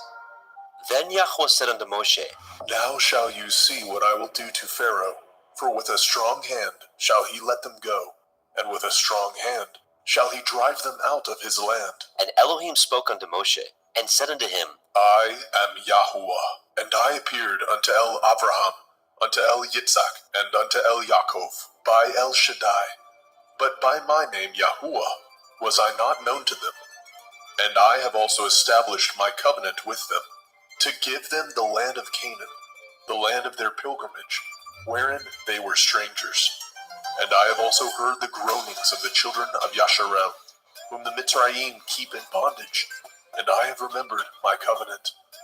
Wherefore say unto the children of Yasharel, I am Yahuwah, and I will bring you out from under the burdens of the Mitzrayim, and I will rid you out of their bondage, and I will redeem you with a stretched out arm, and with great judgments. And I will take you to me for a people, and I will be to you Elohim, and ye shall know that I am Yahuwah Elohim, which brings you out from under the burdens of the Mitzrayim. And I will bring you into the land concerning the which I did swear to give it to Abraham, to Yitzhak, and to Yaakov, and I will give it to you for a heritage. I am Yahuwah. And Moshe spoke so unto the children of Yashrael, but they hearkened not unto Moshe, for anguish of the Ruach, and for cruel bondage. And Yahweh spoke unto Moshe, saying, Go in, speak unto Pharaoh, king of Mitzrayim, that he let the children of Yasharel go out of his land. And Moshe spoke before Yahweh, saying, Behold, the children of Yashrael have not hearkened unto me. How then shall Pharaoh hear me, who am of uncircumcised lips? And Yahweh spoke unto El Moshe, and unto El Aharon, and gave them a charge unto the children of Yashrael, and unto Pharaoh, king of Mitzrayim, to bring the children of Yashrael out of the land of Mitzrayim. These be the heads of their fathers' houses, the sons of Reuben, the firstborn of Yasharel, Chanok, and Palu, and Chetzron, and Carmi. These be the families of Reuben. And the sons of Shimon, Yemuel, and Yamin, and Ochad, and Yakin, and Tzochar, and Shaul, the son of the Canaanite woman. These are the families of Shimon. And these are the names of the sons of Levi, according to their generations, Gershon, and Kohath, and Merari. And the years of the life of Levi were 137 years. The sons of Gershon, Livni, and Shimei, according to their families. And the sons of Kohath, Amram, and Yitzchar, and Hebron, and Uziel. And the years of the life of Kohath were 133 years. And the sons of Merari, Machli, and Mushi. These are the families of Levi, according to their generations. And Amram took Jochebed, his father's sister, to be his woman, And she bore him Aaron and Moshe, and the years of the life of Amram were 137 years. And the sons of Yitzchar, Korach, and Nepheg, and Zikri, and the sons of Uziel, Mishael, and Elishaphan, and Chitrai. And Aaron took him Elisheba, daughter of Aminadab, sister of Nachshon, to be his woman. And she bore him Nadab, and Abihu, and Eleazar, and Ithamar. And the sons of Korach, Asir, Elkanah, Avisaph. These are the families of the Korchai. And Eleazar, Aaron's son, took him one of the daughters of Putiel to be his woman, and she bore him Phinehas. These are the heads of the fathers of the Leviim, according to their families. These are that Aaron and Moshe, to whom Yahweh said, bring out the children of Yasharel from the land of Mitzrayim, according to their families. These are they which spoke to Pharaoh, king of Mitzrayim, to bring out the children of Yasharel from Mitzrayim. These are that Moshe and Aaron. And it came to pass on the day when Yahweh spoke unto Moshe in the land of Mitzrayim, that Yahweh spoke unto Moshe, saying, I am Yahuwah. Speak you unto Pharaoh king of Mitzrayim all that I say unto you. And Moshe said before Yahweh, behold, I am of uncircumcised lips. How shall Pharaoh hearken unto me? Shemot, Exodus, chapter 7. And Yahweh said unto Moshe, See, I have made you an Elohim to Pharaoh, and Aharon your brother shall be your prophet. You shall speak all that I command you, and Aharon your brother shall speak unto Pharaoh, that he send the children of Yasharel out of his land. And I will harden Pharaoh's heart, and multiply my signs and my wonders in the land of Mitzrayim. But Pharaoh shall not hearken unto you, that I may lay my hand upon Mitzrayim, and bring forth my armies and my people, the children of Yasharel, out of the land of Mitzrayim, by great judgments. And the Mitzrayim shall know that I am Yahuwah, when I stretch forth my hand upon the Mitzrayim, and bring out the children of Yasharel from among them. And Moshe and Aaron did as Yahweh commanded them. So did they. And Moshe was 80 years old, and Aaron 83 years old, when they spoke unto Pharaoh. And Yahweh spoke unto El Moshe, and unto El Aaron, saying, When Pharaoh shall speak unto you, saying, Show a miracle for you, then you shall say unto El Aaron, Take your rod, and cast it before Pharaoh, and it shall become a serpent. And Moshe and Aaron went in unto Pharaoh, and they did so, as Yahweh had commanded. And Aaron cast down his rod before Pharaoh, and before his servants, and it became a serpent. Then Pharaoh also called the wise men and the sorcerers, now the magicians of Mitzrayim. They also did in like manner with their enchantments, for they cast down every man his rod, and they became serpents. But Aaron's rod swallowed up their rods, and he hardened Pharaoh's heart, that he hearkened not unto them, as Yahweh had said. And Yahweh said unto Moshe, Pharaoh's heart is hardened. He refuses to let the people go. Get you unto Pharaoh in the morning. Lo, he goes out unto the water. You shall stand by the river's brink, against he come. And the rod which was turned to a serpent shall you take in your hand. And you shall say unto him, Yahuwah Elohai of the Ivrim has sent me unto you, saying, Let my people go, that they may serve me in the wilderness. And behold, hitherto you would not hear. Thus says Yahuwah, in this you shall know that I am Yahuwah. Behold, I will smite with the rod that is in my hand upon the waters which are in the river, and they shall be turned to blood. And the fish that is in the river shall die, and the river shall stink, and the Mitzrayim shall loathe the drink of the water of the river. And Yahweh said unto Moshe, Say unto Aaron, Take your rod, and stretch out your hand upon the waters of Mitzrayim, upon their streams, upon their rivers, and upon their ponds, and upon all their pools of water, that they may become blood, and that there may be blood throughout all the land of Mitzrayim, both in vessels of wood and in vessels of stone. And Moshe and Aharon did so, as Yahweh commanded. And he lifted up the rod, and smote the waters that were in the river, in the sight of Pharaoh, and in the sight of his servants. And all the waters that were in the river were turned to blood. And the fish that was in the river died. And the river stank. And the Mitzrayim could not drink of the water of the river, and there was blood throughout all the land of Mitzrayim. And the magicians of Mitzrayim did so with their enchantments, and Pharaoh's heart was hardened, neither did he hearken unto them, as Yahweh had said. And Pharaoh turned and went into his house, neither did he set his heart to this also. And all the Mitzrayim dug round about the river for water to drink, for they could not drink of the water of the river. And 7 days were fulfilled after that Yahweh had smitten the river.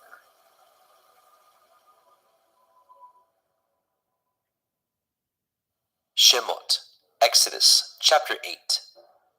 And Yahweh spoke unto Moshe, Go unto Pharaoh, say unto him, Thus says Yahweh, Let my people go, that they may serve me.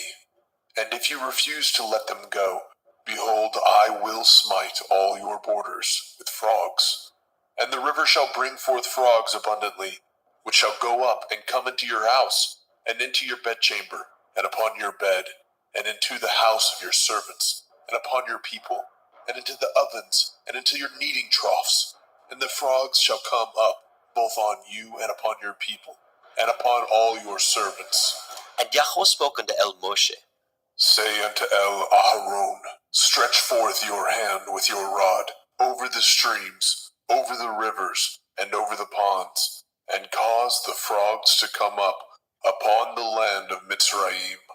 And Aharon stretched out his hand over the waters of Mitzrayim, and the frogs came up and covered the land of Mitzrayim. And the magicians did so with their enchantments, and brought up the frogs upon the land of Mitzrayim. Then Pharaoh called for Moshe and Aharon and said, Entreat El Yahuwah, that he may take away the frogs from me, and from my people, and I will let the people go, that they may do sacrifice unto Yahuwah. And Moshe said unto Pharaoh, Glory over me, when shall I entreat for you, and for your servants, and for your people, to destroy the frogs from you and from your houses, that they may remain in the river only? And he said, Tomorrow.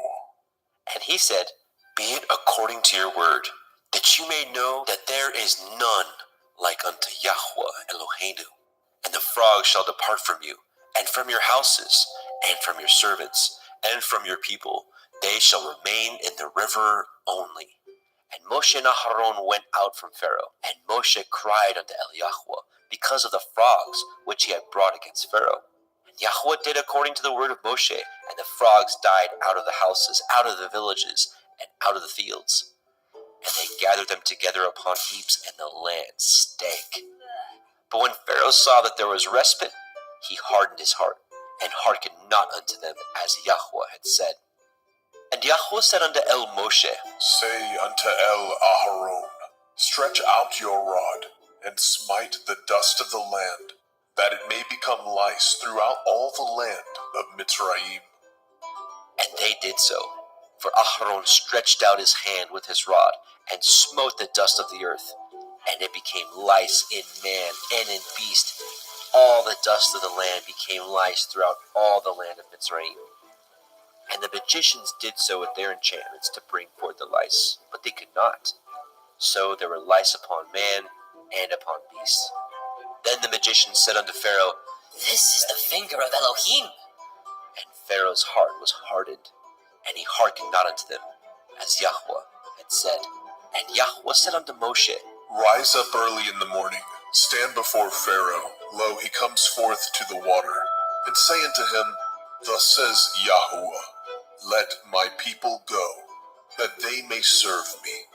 Else if you will not let my people go, behold, I will send swarms of flies upon you, and upon your servants, and upon your people, and into your houses, and the houses of the Mitzrayim shall be full of swarms of flies, and also the ground whereon they are. And I will deliver in that day the land of Goshen, in which my people dwell, that no swarms of flies shall be there, to the end you may know that I am Yahuwah in the midst of the earth. And I will put a division between my people and your people. Tomorrow shall this sign be. And Yahweh did so, and there came a grievous swarm of flies into the house of Pharaoh, and into his servants' houses, and into all the land of Mitzrayim. The land was corrupted by reason of the swarm of flies. And Pharaoh called for Moshe and for Aharon and said, Go ye, sacrifice to your Elohim in the land. And Moshe said, It is not meet so to do, for we shall sacrifice the abomination of the Mitzrayim to Yahweh Eloheinu. Lo, shall we sacrifice the abomination of the Mitzrayim before their eyes? And will they not stone us?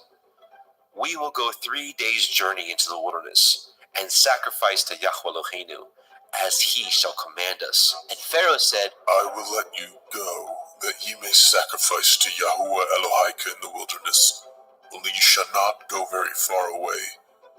Entreat for me.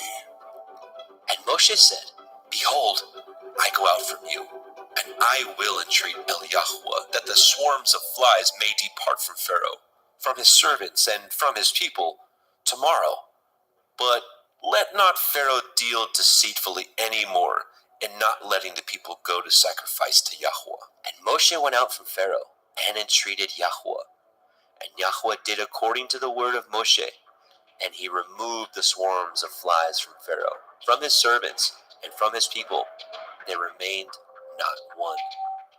And Pharaoh hardened his heart at this time also, neither would he let the people go.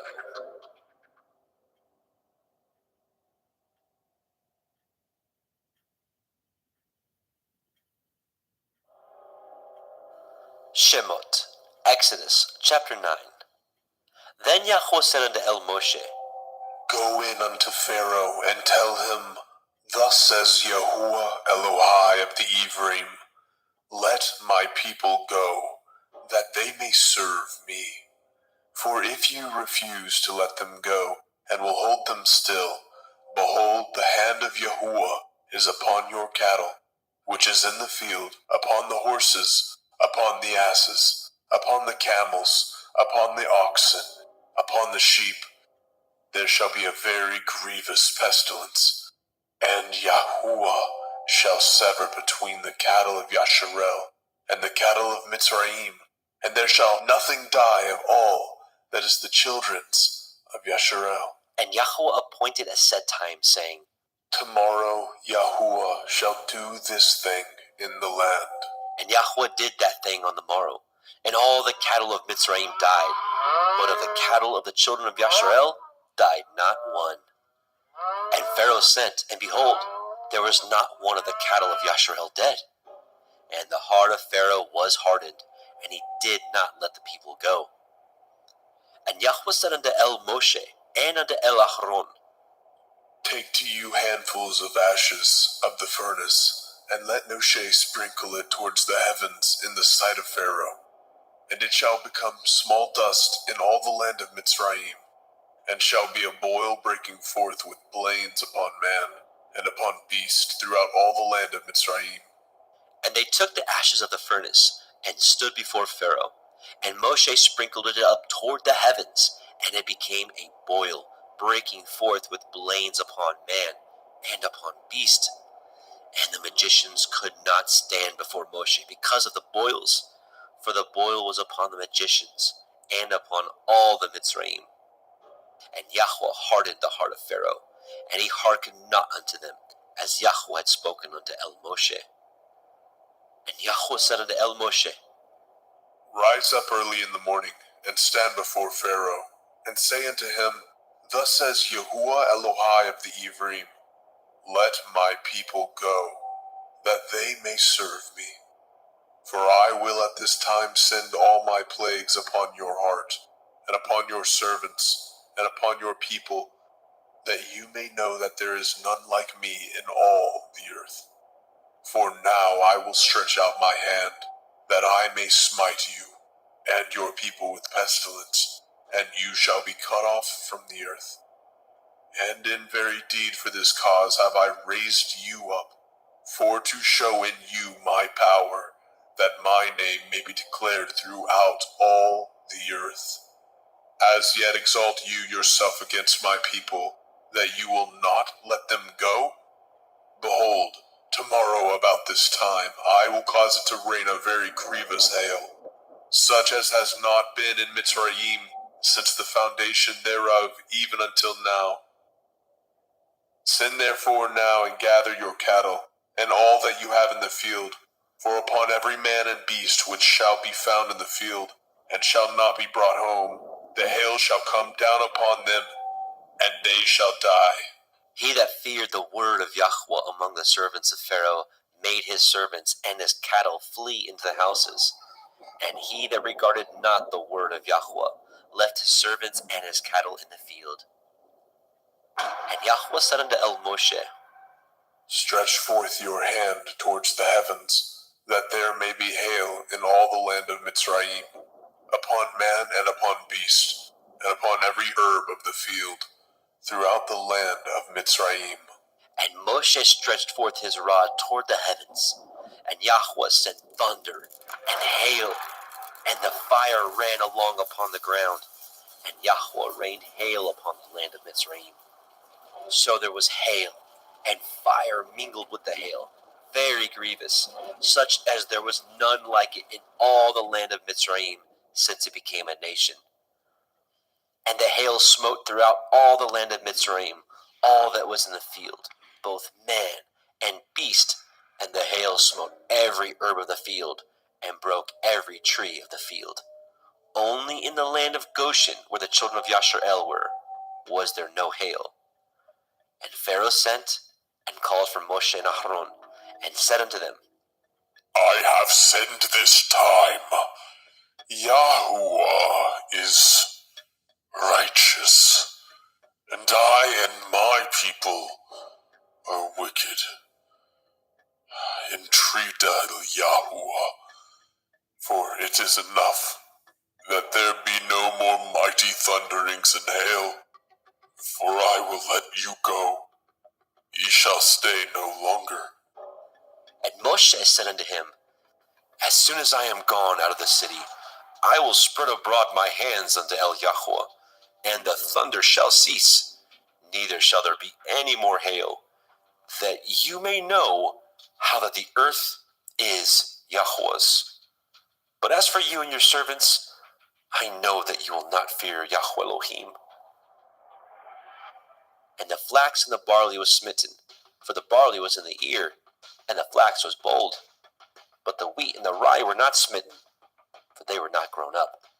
And Moshe went out of the city from Pharaoh, and spread abroad his hands unto Yahweh, and the thunders and the hail ceased, and the rain was not poured upon the earth. And when Pharaoh saw that the rain and the hail and the thunders were ceased, he sinned yet more, and hardened his heart, he and his servants. And the heart of Pharaoh was hardened, neither would he let the children of Yashar'el go, as Yahweh had spoken by Moshe. Shemot, Exodus, chapter 10.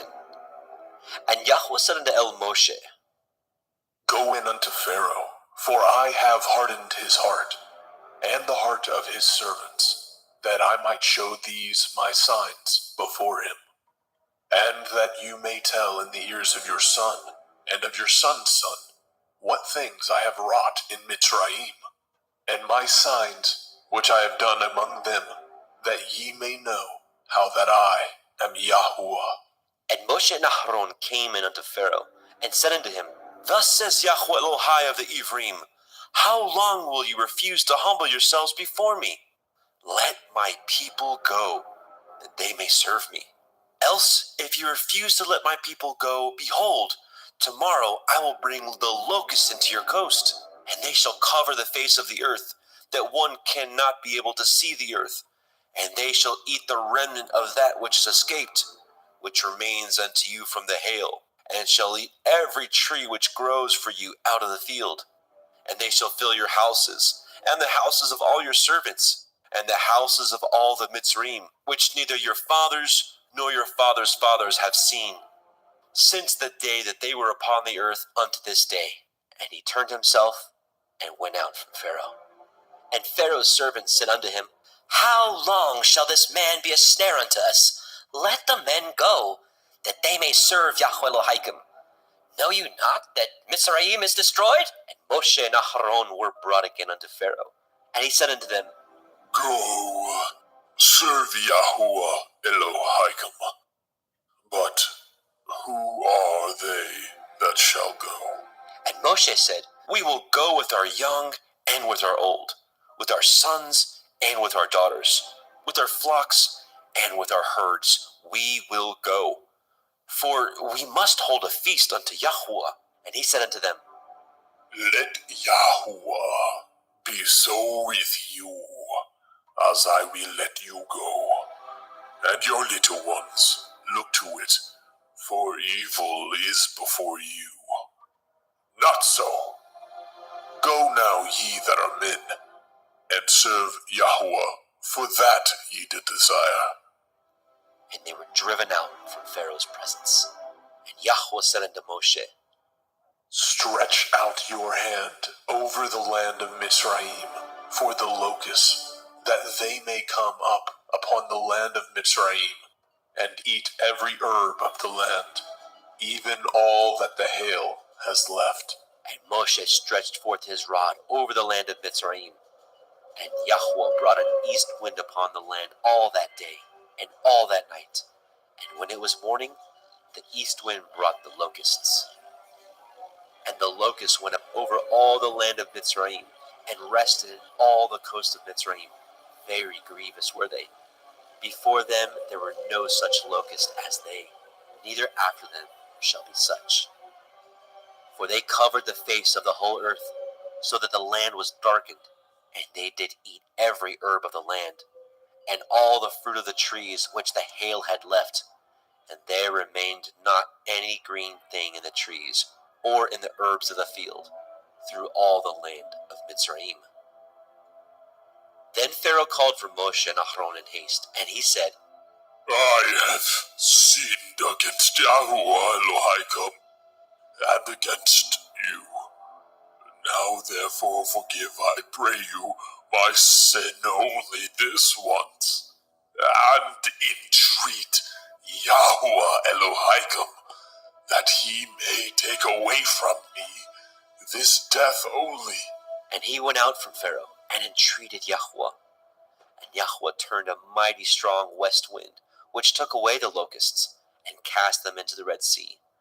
There remained not one locust in all the coasts of Mitzrayim. But Yahuwah hardened Pharaoh's heart, so that he would not let the children of Yasharel go. And Yahuwah said unto Moshe, Stretch out your hand towards the heavens, that there may be darkness over the land of Mitzrayim, even darkness which may be felt. And Moshe stretched forth his hand toward the heavens, and there was a thick darkness in all the land of Mitzrayim 3 days. They saw not one another, neither rose any from his place for 3 days. But all the children of Yasharel had light in their dwellings. And Pharaoh called unto Moshe and said, Go ye, serve Yahuwah, only let your flocks and your herds be stayed. Let your little ones also go with you.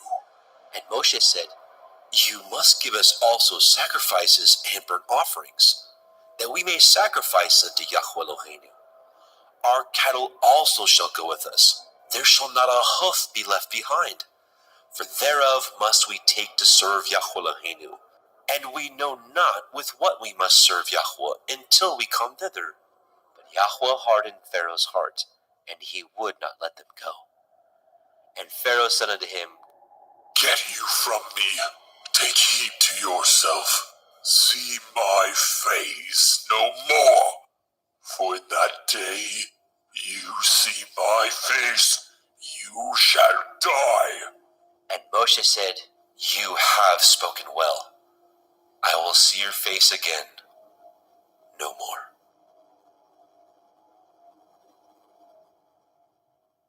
Shemot, Exodus chapter 11. And Yahweh said unto Moshe, Yet will I bring one plague more upon Pharaoh, and upon Mitzrayim. Afterwards he will let you go hence. When he shall let you go, he shall surely thrust you out hence altogether. Speak now in the ears of the people, and let every man borrow of his neighbor, and every woman of her neighbor, jewels of silver and jewels of gold. And Yahweh gave the people favor in the sight of the Mitzrayim. Moreover, the man Moshe was very great in the land of Mitzrayim, in the sight of Pharaoh's servants, and in the sight of the people. And Moshe said, Thus says Yahweh, about midnight will I go out into the midst of Mitzrayim, and all the firstborn in the land of Mitzrayim shall die, from the firstborn of Pharaoh that sits upon his throne, even unto the firstborn of the maidservant that is behind the mill, and all the firstborn of beasts. And there shall be a great cry throughout all the land of Mitzrayim, such as there was none like it, nor shall be like it any more. But against any of the children of Yasharel shall not a dog move his tongue, against man or beast, that ye may know how that Yahweh puts a difference between the Mitzrayim and Yasharel. And all these your servants shall come down unto me, and bow down themselves unto me, saying, Get you out, and all the people that follow you. And after that I will go out. And he went out from Pharaoh in great anger. And Yahweh said unto Moshe, Pharaoh shall not hearken unto you, that my wonders may be multiplied in the land of Mitzrayim. And Moshe and Aharon did all these wonders before Pharaoh.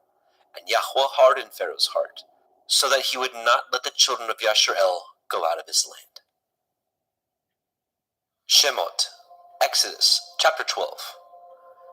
And Yahweh spoke unto El Moshe and El Aharon in the land of Mitzrayim, saying, This month shall be unto you the beginning of months.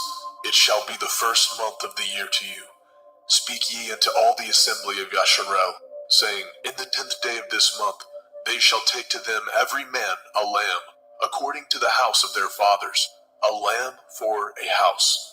And if the household be too little for the lamb, let him and his neighbor next unto his house take it according to the number of the souls. Every man according to his eating shall make your count for the lamb. Your lamb shall be without blemish, a male of the first year. Ye shall take it out from the sheep or from the goats, and ye shall keep it up until the 14th day of the same month. And the whole multitude of the assembly of Yasharel shall kill it in the evening. And they shall take of the blood, and strike it on the two sides of the posts, and on the upper doorposts of the houses, wherein they shall eat it. And they shall eat the flesh in that night, roast with fire, and matzah, unleavened bread. And with bitter herbs they shall eat it.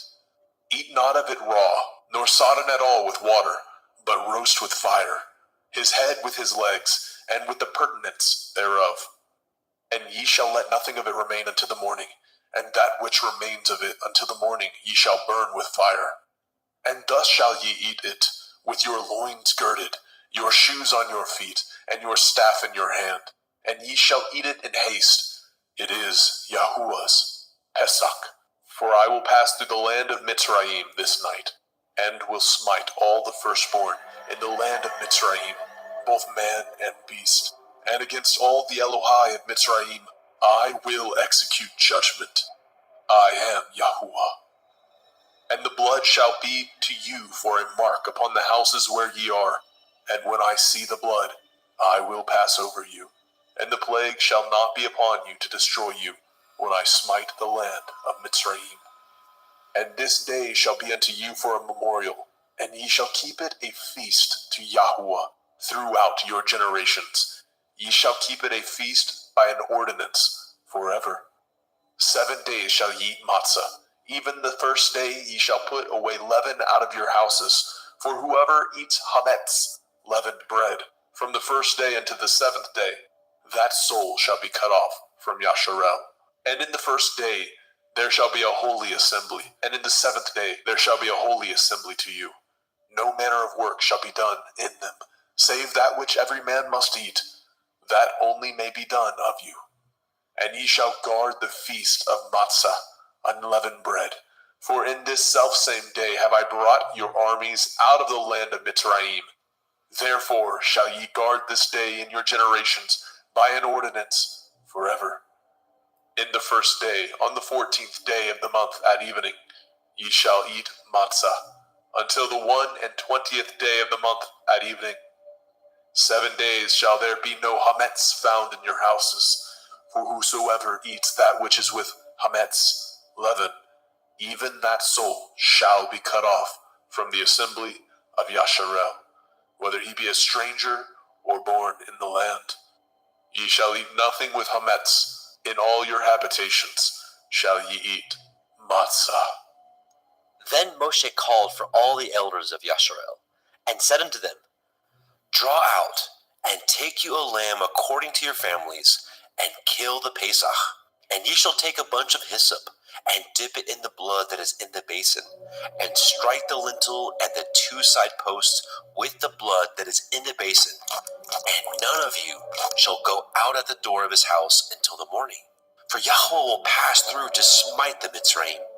And when he sees the blood upon the lintel and on the 2 side posts, Yahweh will pass over the door, and will not suffer the destroyer to come in unto your houses to smite you. And ye shall guard this thing for an ordinance to you and to your sons forever. And it shall come to pass, when ye are come to the land which Yahweh will give you, according as he has promised, that ye shall guard this service. And it shall come to pass, when your children shall say unto you, What mean ye by this service? That ye shall say, It is the sacrifice of Yahweh's Pesach, who passed over the houses of the children of Yasharel in Mitzrayim, when he smote the Mitzrayim and delivered our houses. And the people bowed the head and worshipped. And the children of Yasharel went away, and did as Yahweh had commanded Moshe and Aharon, so did they. And it came to pass that at midnight Yahweh smote all the firstborn in the land of Mitzrayim, from the firstborn of Pharaoh that sat on his throne unto the firstborn of the captive that was in the dungeon, and all the firstborn of cattle. And Pharaoh rose up in the night, he and all his servants, and all the Mitzrayim, and there was a great cry in Mitzrayim, for there was not a house where there was not one dead. And he called for Moshe and Aharon by night, and said, Rise up, then get ye forth from among my people, both ye and the children of Yasharel, and go, serve Yahweh, as ye have said, and take your flocks and your herds, as ye have said, and be gone, and bless me also. And the Mitzrayim were urgent upon the people, that they might send them out of the land in haste. For they said, We be all dead men. And the people took their dough before it was leavened, and their kneading troughs being bound up in their clothes upon their shoulders. And the children of Yasharel did according to the word of Moshe. And they borrowed of the Mitzrayim jewels of silver, and jewels of gold, and raiment. And Yahweh gave the people favor in the sight of the Mitzrayim, so that they lent unto them such things as they required. And they spoiled the Mitzrayim. And the children of Yasharel journeyed from Ramesses to Sukkot, about 600,000 on foot that were men, beside children. And a mixed multitude went up also with him, and flocks, and herds, even very much cattle. And they baked matzah cakes of the dough which they brought forth out of Mitzrayim, for it was not leavened, because they were thrust out of Mitzrayim, and could not tarry, neither had they prepared for themselves any victual. Now the sojourning of the children of Yasharel, who dwelt in the land of Mitzrayim, and in the land of Canaan, they and their fathers, was 430 years. And it came to pass at the end of the 430 years, even the selfsame day it came to pass, that all the hosts of Yahweh went out from the land of Mitzrayim. It is a night to be much observed unto Yahweh, for bringing them out of the land of Mitzrayim. This is that night of Yahweh, to be observed of all the children of Yasharel in their generations. And Yahweh said unto Moshe and Aharon, This is the ordinance of the Pesach. There shall no stranger eat thereof, but every manservant that is bought for money, when you have circumcised him, then he shall eat thereof. A foreigner and a hired servant shall not eat thereof. In one house shall it be eaten. You shall not carry forth aught of the flesh abroad out of the house, neither shall ye break a bone thereof. All the assembly of Yasharel shall keep it. And when a stranger shall sojourn with you, and will keep the Pesach to Yahuwah, let all his males be circumcised, and then let him come near and keep it. And he shall be as one that is born in the land. For no one uncircumcised person shall eat thereof. One Torah shall be to him that is homeborn, and unto the stranger that sojourns among you. Thus did all the children of Yasharel, as Yahweh commanded Moshe and Aharon, so did they. And it came to pass at the selfsame day that Yahweh did bring the children of Yasharel out of the land of Mitzrayim by their armies.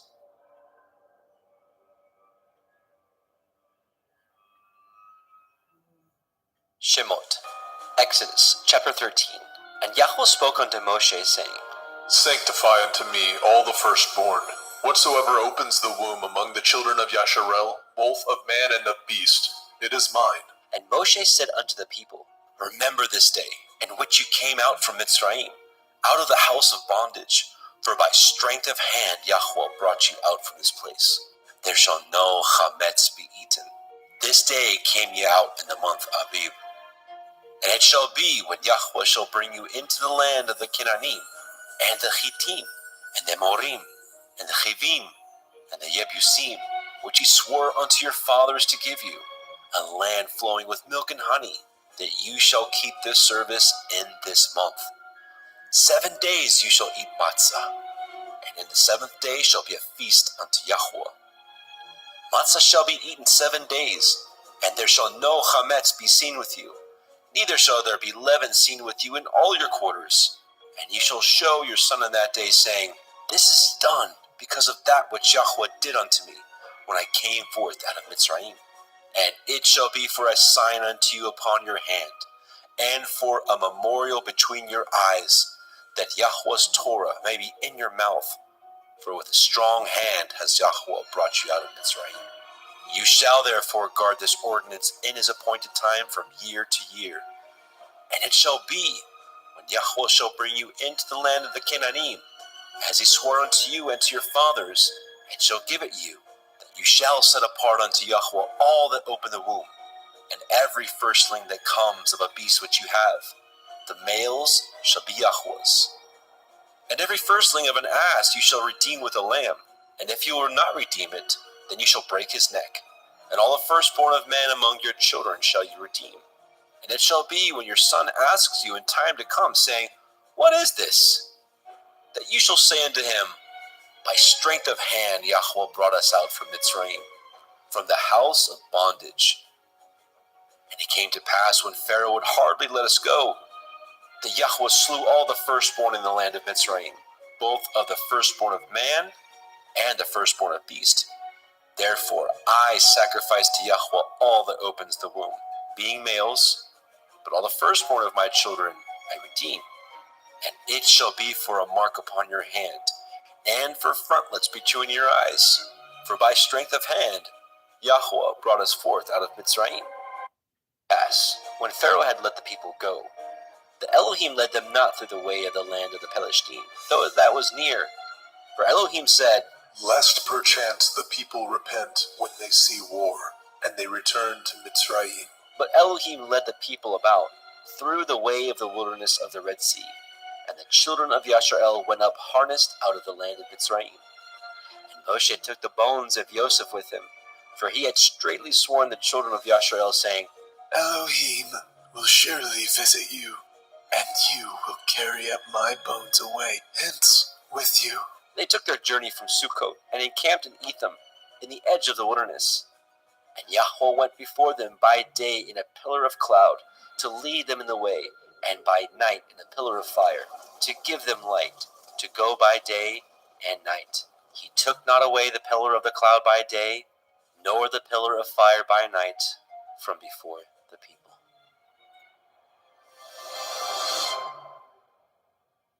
Shemot, Exodus chapter 14.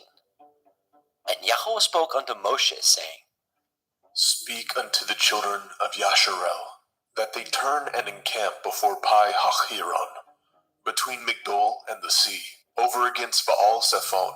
Before it shall ye encamp by the sea. For Pharaoh will say of the children of Yasharel, they are entangled in the land, the wilderness has shut them in.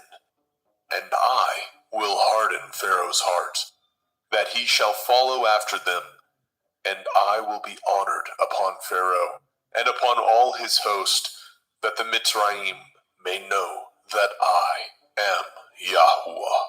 And they did so. And it was told the king of Mitzrayim that the people fled, and the heart of Pharaoh and his servants was turned against the people. And they said, Why have we done this, that we have let Yasharel go from serving us? And he made ready his chariot, and took his people with him. And he took 600 chosen chariots, and all the chariots of Mitzrayim, and captains over every one of them. And Yahweh hardened the heart of Pharaoh, king of Mitzrayim, and he pursued after the children of Yasharel. And the children of Yasharel went out with a high hand. But the Mitzrayim pursued after them, all the horses and chariots of Pharaoh, and his horsemen, and his army, and overtook them encamping by the sea, beside Pi Hachiroth, before Baal Zephon. And when Pharaoh drew nigh, the children of Yasharel lifted up their eyes, and behold, the Mitzrayim marched after them, and they were sore afraid. And the children of Yasharel cried out unto Yahweh. And they said unto Moshe, Because there were no graves in Mitzrayim, have ye taken us away to die in the wilderness? Wherefore have you dealt thus with us, to carry us forth out of Mitzrayim? Is not this the word that we did tell you in Mitzrayim, saying, Let us alone, that we may serve the Mitzrayim? For it had been better for us to serve the Mitzrayim, than that we should die in the wilderness. And Moshe said unto the people, Fear ye not, stand still, and see the Yeshua of Yahuwah, which he will show you today. For the Mitzrayim who ye have seen today, ye shall see them again no more forever. Yahuwah shall fight for you, and ye shall hold your peace. And Yahuwah said unto Moshe, Wherefore cry you unto me? Speak unto the children of Yasharel, that they go forward. But lift up your rod, and stretch out your hand over the sea, and divide it. And the children of Yasharel shall go on dry ground through the midst of the sea. And I, behold, I will harden the hearts of the Mitzrayim, and they shall follow them, and I will get me honor upon Pharaoh, and upon all his host, upon his chariots, and upon his horsemen. And the Mitzrayim shall know that I am Yahuwah, when I have gotten me honor upon Pharaoh, upon his chariots, and upon his horsemen. And the angel of Elohim, which went before the camp of Yasharel, removed and went behind them. And the pillar of the cloud went from before their face, and stood behind them. And it came between the camp of the Mitzrayim and the camp of Yasharel, and it was a cloud and darkness to them, but it gave light by night to these, so that the one came not near the other all night. And Moshe stretched out his hand over the sea, and Yahweh caused the sea to go back by a strong east wind all that night, and made the sea dry land, and the waters were divided. And the children of Yasharel went into the midst of the sea upon the dry ground, and the waters were a wall unto them on their right hand and on their left. And the Mitzrayim pursued, and went in after them into the midst of the sea, even all Pharaoh's horses, his chariots, and his horsemen. And it came to pass that in the morning watch Yahweh looked unto the host of the Mitzrayim through the pillar of fire and of the cloud, and troubled the host of the Mitzrayim, and took off their chariot wheels, that they drove them heavily, so that the Mitzrayim said, Let us flee from the face of Yasharel, for Yahweh fights for them against the Mitzrayim. And Yahweh said unto Moshe, Stretch out your hand over the sea, that the waters may come again upon the Mitzrayim, upon their chariots, and upon their horsemen.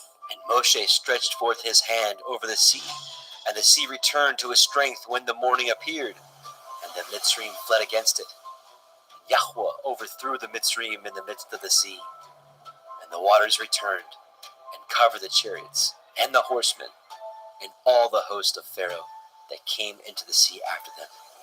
There remained not so much as one of them. But the children of Yashrael walked upon dry land in the midst of the sea, and the waters were a wall unto them on their right hand and on their left. Thus Yahweh saved Yashrael that day out of the hand of the Mitzrayim. And Yashrael saw the Mitzrayim dead upon the seashore. And Yashrael saw that great work which Yahweh did upon the Mitzrayim. And the people feared Yahweh, and believed Yahweh, and his servant Moshe.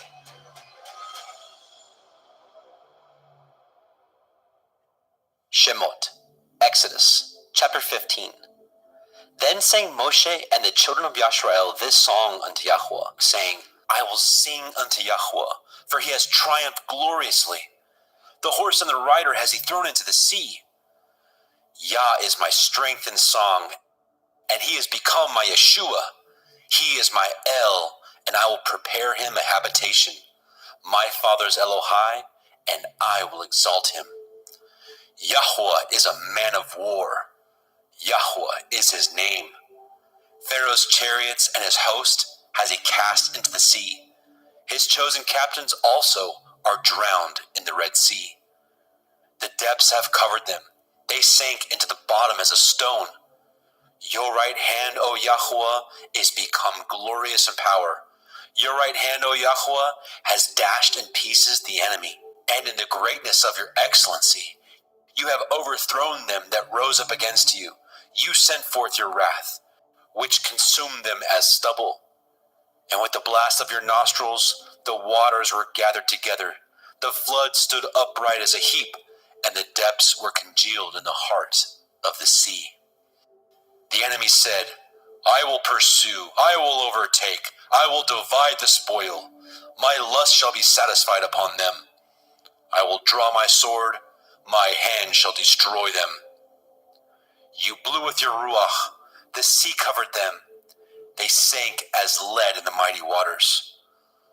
Who is like unto you, O Yahweh, among the Elohim? Who is like you, glorious in holiness, fearful in praises, doing wonders? You stretched out your right hand, the earth swallowed them. You and your mercy have led forth the people which you have redeemed. You have guided them in your strength unto your holy habitation. The people shall hear and be afraid. Sorrow shall take hold on the inhabitants of Pelesheth. Then the dukes of Edom shall be amazed, the mighty men of Moab. Trembling shall take hold upon them. All the inhabitants of Canaan shall melt away. Fear and dread shall fall upon them by the greatness of your arm.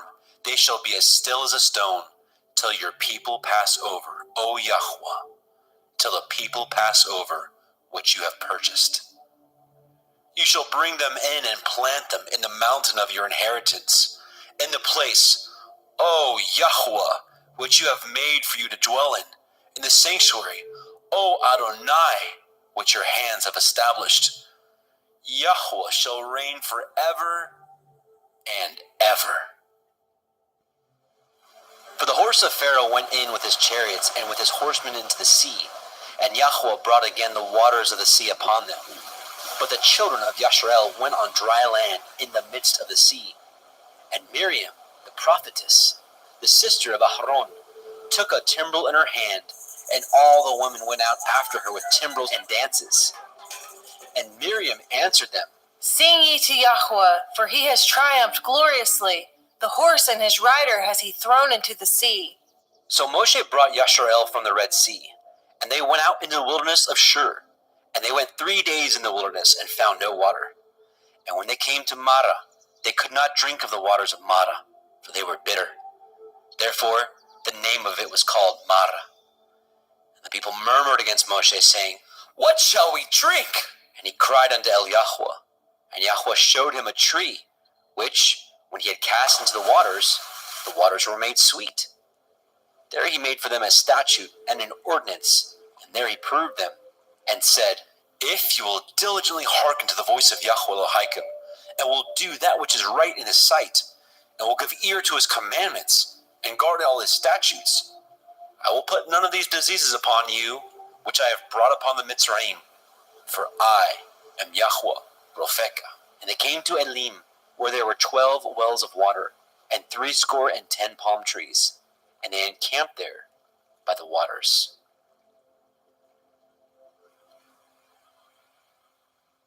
Shemot, Exodus, chapter 16. And they took their journey from Elim, and all the assembly of the children of Yashrael came unto the wilderness of Sin, which is between Elim and Sinai, on the 15th day of the 2nd month after their departing out of the land of Mitzrayim.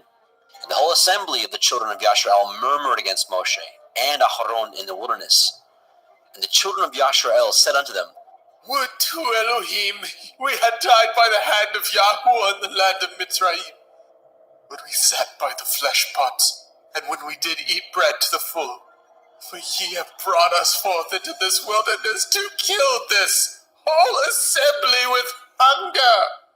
Then said Yahweh unto Moshe, Behold, I will rain bread from heavens for you, and the people shall go out and gather a certain rate every day, that I may prove them, whether they will walk in my Torah or no. And it shall come to pass that on the 6th day they shall prepare that which they bring in, and it shall be twice as much as they gather daily. And Moshe and Aharon said unto all the children of Yashrael, At evening, then ye shall know what Yahweh has brought out of the land of Mitzrayim. And in the morning, then ye shall see the glory of Yahweh, for that he hears your murmurings against Yahweh.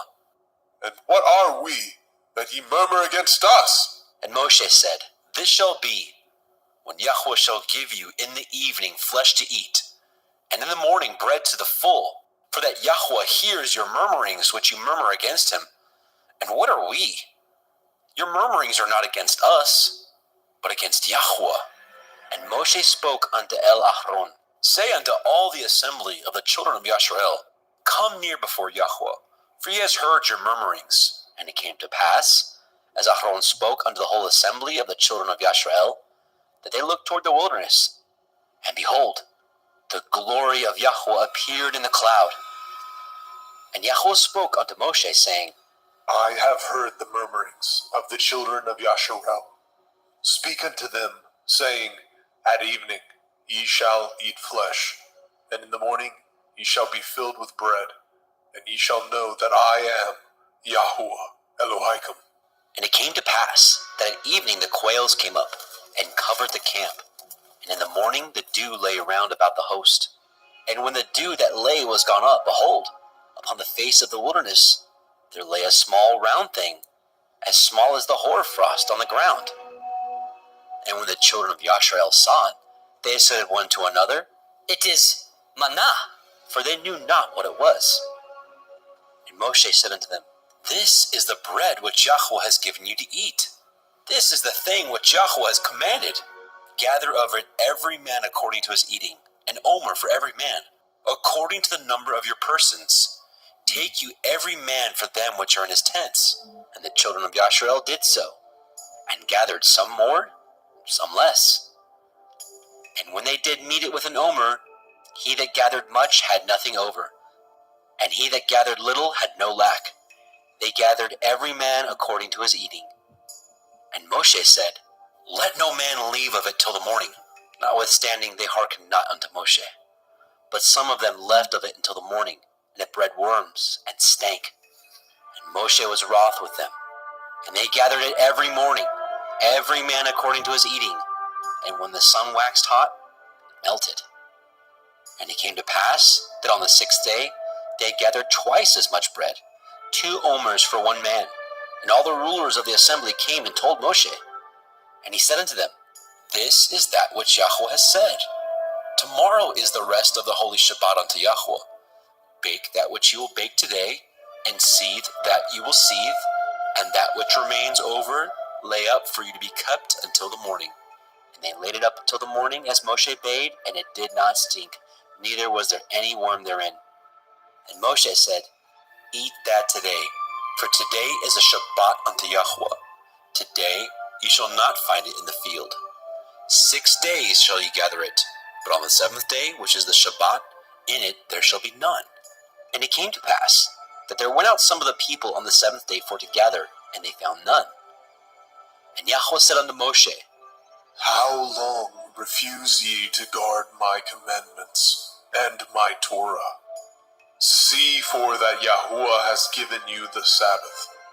Therefore, he gives you on the 6th day the bread of 2 days. Abide ye every man in his place. Let no man go out of his place on the 7th day.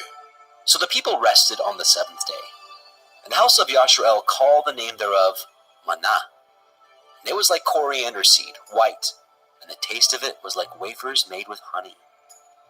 And Moshe said, This is the thing which Yahweh commands. Fill an omer of it to be kept for your generations, that they may see the bread wherewith I have fed you in the wilderness, when I brought you forth from the land of Mitzrayim. And Moshe said unto Aaron, Take a pot, and put an omer full of manna therein, and lay it up before Yahweh, to be kept for your generations.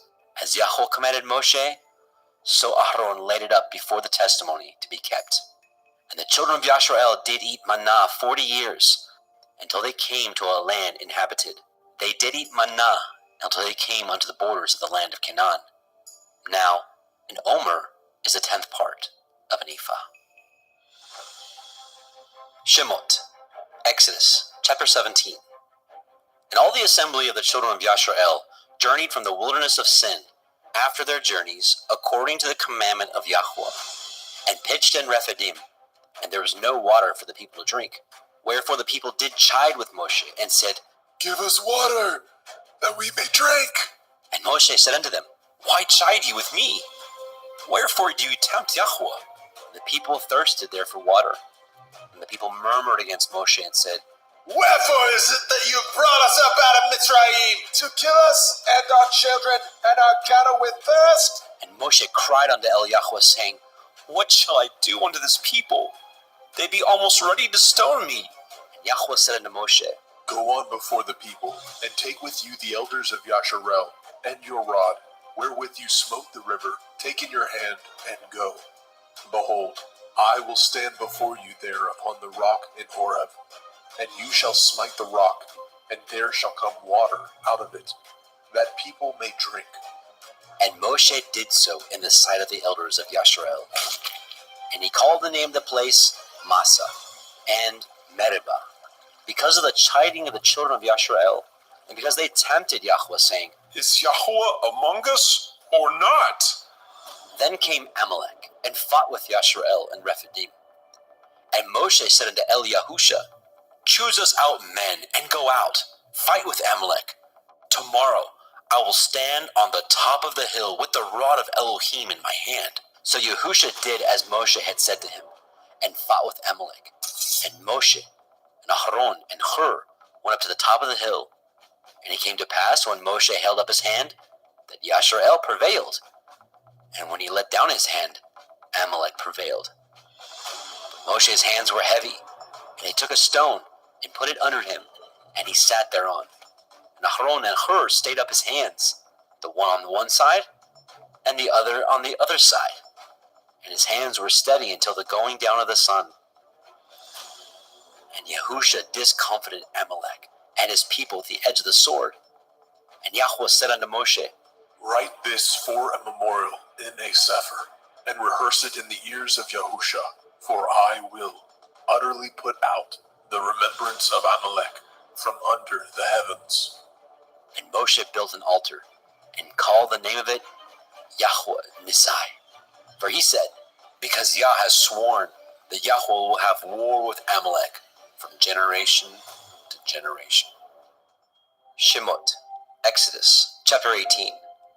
When Yitro, the priest of Midian, Moshe's father-in-law, heard all that Elohim had done for Moshe, and for Yasharel his people, and that Yahweh had brought Yasharel out of Mitzrayim, then Yitro, Moshe's father-in-law, took Zipporah, Moshe's woman, after he had sent her back, and her 2 sons, of which the name of the one was Gershom, For he said, I have been an alien in a strange land. And the name of the other was Eliezer, for the Elohai of my father, said he, was my help, and delivered me from the sword of Pharaoh. And Yitro, Moshe's father-in-law, came with his sons and woman unto Moshe in the wilderness, where he encamped at the mount of Elohim. And he said unto Moshe, I, your father-in-law Yithro, am come unto you, and your woman, and her 2 sons with her. And Moshe went out to meet his father-in-law, and did obeisance, and kissed him, and they asked each other of their welfare, and they came into the tent. And Moshe told his father-in-law all that Yahweh had done unto Pharaoh, and unto the Mitzrayim for Yasharel's sake, and all the travail that had come upon them by the way, and how Yahweh delivered them. And Yitro rejoiced for all the goodness which Yahweh had done unto Yasharel, whom he had delivered out of the hand of the Mitzrayim.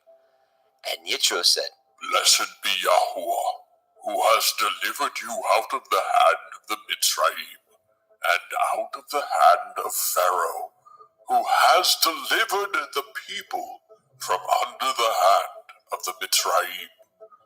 Now I know that Yahweh is greater than all Elohim, for in the thing wherein they dealt proudly, he was above them. And Yitro, Moshe's father-in-law, took a burnt offering and sacrifices for Elohim. Nahron came, and all the elders of Yasharel, to eat bread with Moshe's father-in-law before Elohim. And it came to pass on the morrow that Moshe sat to judge the people, and the people stood by Moshe from the morning unto the evening. And when Moshe's father-in-law saw all that he did to the people, he said, What is this that you do to the people? Why sit you yourself alone, and all the people stand by you from morning unto evening? And Moshe said unto his father-in-law, Because the people come unto me to inquire of Elohim. When they have a matter, they come unto me, and I judge between one and another. And I do make them know the statutes of Elohim and his Torah. And Moshe's father-in-law said unto him, The thing you do is not good. You will surely wear away, both you and this people that is with you, for this thing is too heavy for you. You are not able to perform it yourself alone. Hearken now unto my voice. I will give you counsel, and Elohim shall be with you. Be for the people to Elohimward, that you may bring the causes unto Elohim. And you shall teach them ordinances and Torah, and shall show them the way wherein they must walk, and the work that they must do. Moreover, you shall provide out of all the people able men, such as fear Elohim, men of truth, hating covetousness, and place such over them to be rulers of thousands, and rulers of hundreds, rulers of 50s, and rulers of 10s. And let them judge the people at all seasons, and it shall be that every great matter they shall bring unto you, but every small matter they shall judge. So shall it be easier for you, and they shall bear the burden with you. If you shall do this thing, and Elohim command you, so, then you shall be able to endure, and all this people shall also go to their place in peace. So Moshe hearkened to the voice of his father-in-law, and did all that he had said. And Moshe chose able men out of all Yasharel, and made them heads over the people, rulers of thousands, rulers of hundreds, rulers of 50s, and rulers of 10s. And they judged the people at all seasons. The hard causes they brought unto Moshe, but every small matter they judged themselves. And Moshe let his father-in-law depart, and he went his way into his own land. Shemot, Exodus, chapter 19. In the 3rd month, when the children of Yasharel were gone forth out of the land of Mitzrayim, the same day came they into the wilderness of Sinai. For they were departed from Rephidim, and were come to the desert of Sinai, and had pitched in the wilderness. And there Yasharel camped before the mount. And Moshe went up unto Elohim, and Yahweh called unto him out of the mountain, saying, Thus shall you say to the house of Yaakov, and tell the children of Yasharel, Ye have seen what I did unto the Mitzrayim, and how I bore you on eagle's wings, and brought you unto myself. Now therefore, if ye will obey my voice indeed, and guard my covenant, then ye shall be a peculiar treasure unto me above all people. For all the earth is mine, and ye shall be unto me a kingdom of priests, and a holy nation. These are the words which you shall speak unto the children of Yasharel. And Moshe came and called for the elders of the people, and laid before their faces all these words which Yahweh commanded him. And all the people answered together and said, All that Yahweh has spoken, we will do. And Moshe returned the words of the people unto Yahweh. And Yahweh said unto Moshe, Lo, I come unto you in a thick cloud, that the people may hear when I speak with you, and believe you forever. And Moshe told the words of the people unto Yahweh. And Yahweh said unto Moshe, Go unto the people, and sanctify them today and tomorrow, and let them wash their clothes, and be ready against the third day.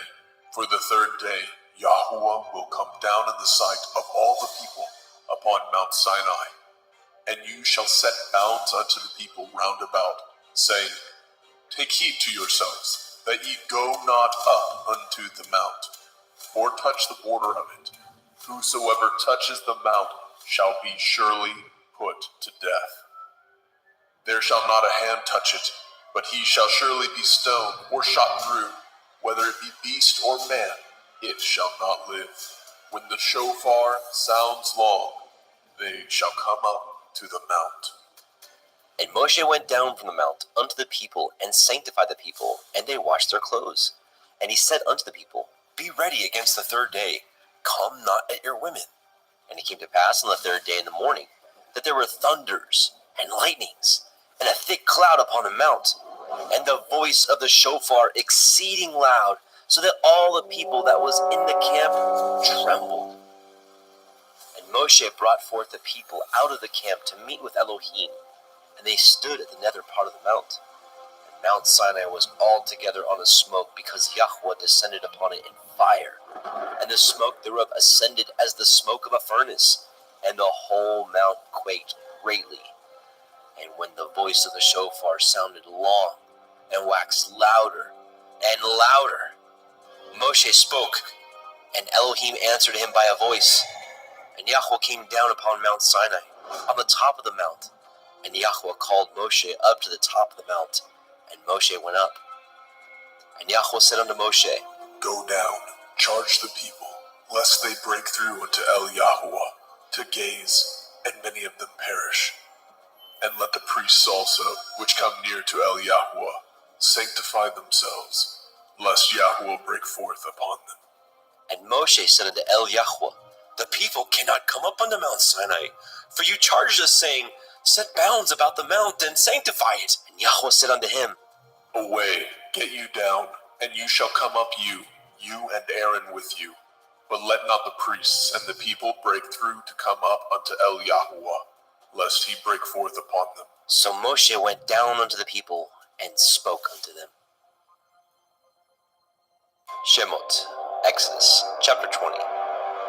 And Elohim spoke all these words, saying, I am Yahuwah Elohika, which have brought you out of the land of Mitzrayim, out of the house of bondage. You shall have no other Elohim before me. You shall not make any graven image or any likeness of anything that is in the heavens above, or that is in the earth beneath, or that is in the water under the earth.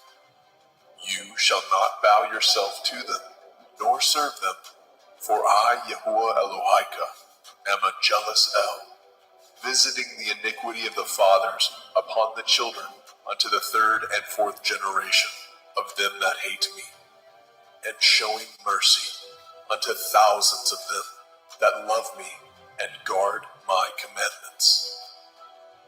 You shall not take the name of Yahuwah Elohika in vain, for Yahuwah will not hold him guiltless that takes his name in vain. Remember the day of the Sabbath, to keep it holy. 6 days shall you labor, and do all your work, but the seventh day is the Sabbath of Yahuwah Elohika. In it you shall not do any work, you, nor your son, nor your daughter, your manservant, nor your maidservant, nor your cattle, nor your stranger that is within your gates. For in 6 days Yahweh made the heavens and the earth, the sea and all that is in them, and rested the 7th day. Wherefore Yahweh blessed the day of the Sabbath, and hallowed it. Honor your father and your mother, that your days may be long upon the land which Yahuwah Elohika gives you. You shall not kill. You shall not break wedlock. You shall not steal. You shall not bear false witness against your neighbor. You shall not lust after your neighbor's house. You shall not lust after your neighbor's woman, nor his manservant, nor his maidservant, nor his ox, nor his ass, nor anything that is your neighbor's. And all the people saw the thunderings and the lightnings and the noise of the shofar and the mountain smoking. And when the people saw it, they removed and stood afar off. And they said unto Moshe, Speak with us, and we will hear, but let not Elohim speak with us, lest we die. And Moshe said unto the people, Fear not, for Elohim is come to prove you, and that his fear may be before your faces, that you sin not. And the people stood afar off, and Moshe drew near unto the thick darkness where Elohim was. And Yahweh said unto Moshe, Thus you shall say unto the children of Yasharel, Ye have seen that I have talked with you from heaven. Ye shall not make with me Elohai of silver, neither shall ye make unto you Elohai of gold. An altar of earth you shall make unto me, and shall sacrifice thereon your burnt offerings, and your peace offerings, your sheep and your oxen. In all places where I record my name, I will come unto you, and I will bless you. And if you will make me an altar of stone, you shall not build it of hewn stone. For if you lift up your tool upon it, you have polluted it. Neither shall you go up by steps unto my altar, that your nakedness be not discovered thereon. Shemot, Exodus chapter 21. Now these are the judgments which you shall set before them. If you obtain an Ivri servant, 6 years he shall serve, and in the 7th he shall go out free for nothing. If he came in by himself, he shall go out by himself. If he were married, then his woman shall go out with him. If his master have given him a woman, and she have borne him sons or daughters, the woman and her children shall be her master's, and he shall go out by himself. And if the servant shall plainly say, I love my master, my woman, and my children, I will not go out free, then his master shall bring him unto the judges. He shall also bring him to the door, or unto the doorpost, and his master shall pierce his ear through with an awl, and he shall serve him forever. And if a man surrenders his daughter to be a maidservant, she shall not go out as the men servants do. If she please not her master, who has betrothed her to himself, then shall he let her be redeemed. To surrender her unto a strange nation, he shall have no power, seeing he has dealt deceitfully with her. If he have betrothed her unto his son, he shall deal with her after the manner of daughters. If he take him another woman, her food, her raiment, and her duty of marriage shall he not diminish. And if he do not these 3 unto her, then shall she go out free without money. He that smites a man so that he die shall be surely put to death. And if a man lie not in wait, but Elohim deliver him into his hand, then I will appoint you a place whither he shall flee. But if a man come presumptuously upon his neighbor to slay him with guile, you shall take him from my altar, that he may die. And he that smites his father or his mother shall be surely put to death. And he that steals a man and sells him, or if he be found in his hand, he shall surely be put to death. And he that curses his father or his mother shall surely be put to death.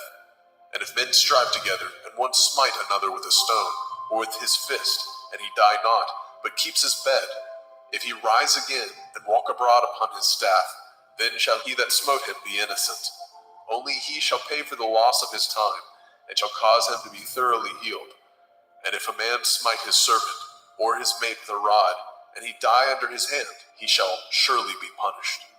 Notwithstanding, if he continue a day or 2, he shall not be punished, for he is his money. If men strive and hurt a woman with a child, so that her fruit depart from her, and yet no mischief follow, he shall surely be punished, according as the woman's man will lay upon him. He shall pay as the judges determine. And if any mischief follow, then you shall give life for life, eye for eye, tooth for tooth, hand for hand, foot for foot, burning for burning, wound for wound, stripe for stripe. And if a man smite the eye of his servant, or the eye of his maid, that it perish, he shall let him go free for his eye's sake. If he smite out his manservant's tooth, or his maidservant's tooth, he shall let him go free for his tooth's sake. If an ox gore a man or a woman, that they die, then the ox shall be surely stoned, and his flesh shall not be eaten, but the owner of the ox shall be innocent. But if the ox were wont to push with his horn in the time past, and it has been testified to his owner, and he has not kept him in, but that he has killed a man or a woman, the ox shall be stoned, and his owner also shall be put to death. If there be laid on him a sum of money, then he shall give for the ransom of his life whatsoever is laid upon him. Whether he have gored a son or have gored a daughter, according to this judgment shall it be done unto him. If the ox shall push a manservant or maidservant, he shall give unto their master 30 shekels of silver, and the ox shall be stoned. And if a man shall open a pit, or if a man shall dig a pit, and not cover it, and an ox or an ass fall therein, the owner of the pit shall make it good, and give up money unto the owner of them, and the dead beast shall be his. And if the ox of one man hurts the ox of another, that he die, then they shall sell the live ox, and divide the money of it, and the dead ox also they shall divide. Or if it be known that the ox has used to push in time past, and his owner has not kept him in, he shall surely pay ox for ox, and the dead shall be his own. Shemot, Exodus, chapter 22. If a man shall steal an ox or a sheep and kill it, or sell it, he shall restore 5 oxen for an ox, and 4 sheep for a sheep. If a thief be found breaking up, and be smitten that he die, there shall no blood be shed for him. If the sun be risen upon him, there shall be blood shed for him, for he should make full restitution. If he have nothing, then he shall be sold for his theft.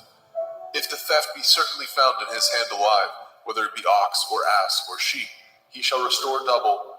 If a man shall cause a field or vineyard to be eaten, and shall put in his beast, and shall feed in another man's field, of the best of his own field, and of the best of his own vineyard, shall he make restitution. If fire break out and catch in thorns, so that the stacks of grain, or the standing grain, or the field be consumed therewith, he that kindled the fire shall surely make restitution. If a man shall deliver unto his neighbor money or stuff to guard, and to be stolen out of the man's house, if the thief be found, let him pay double. If the thief be not found, then the master of the house shall be brought unto the judges, to see whether he have put his hand unto his neighbor's goods. For all manner of transgression, whether it be for ox, for ass, for sheep, for raiment, or for any manner of lost thing, which another challenge to be his, the cause of both parties shall come before the judges, and whom the judges shall condemn, he shall pay double unto his neighbor. If a man deliver unto his neighbor an ass, or an ox, or a sheep, or any beast to guard, and it die, or be hurt, or driven away, no man seeing it, then shall an oath of Yahuwah be between them both, that he has not put his hand unto his neighbor's goods, and the owner of it shall accept thereof, and he shall not make it good.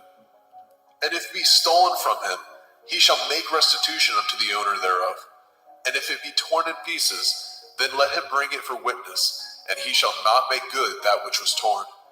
And if a man borrow aught of his neighbor, and it be hurt or die, the owner thereof being not with it, he shall surely make it good. But if the owner thereof be with it, he shall not make it good. If it be a hired thing, it came for his hire. And if a man entice a maid that is not betrothed, and lie with her, he shall surely endow her to be his woman. And if a father utterly refuse to give her unto him, he shall pay money according to the dowry of virgins. You shall not suffer a witch to live. Whosoever lies with a beast shall surely be put to death. He that sacrifices unto the Elohim, save unto Yahweh only. He shall be utterly destroyed. You shall neither vex a stranger nor oppress him, for ye were strangers in the land of Mizraim. Ye shall not afflict any widow or fatherless child. If you afflict them in any wise, and they cry at all unto me, I will surely hear their cry. And my wrath shall wax hot, and I will kill you with the sword, and your women shall be widows, and your children fatherless.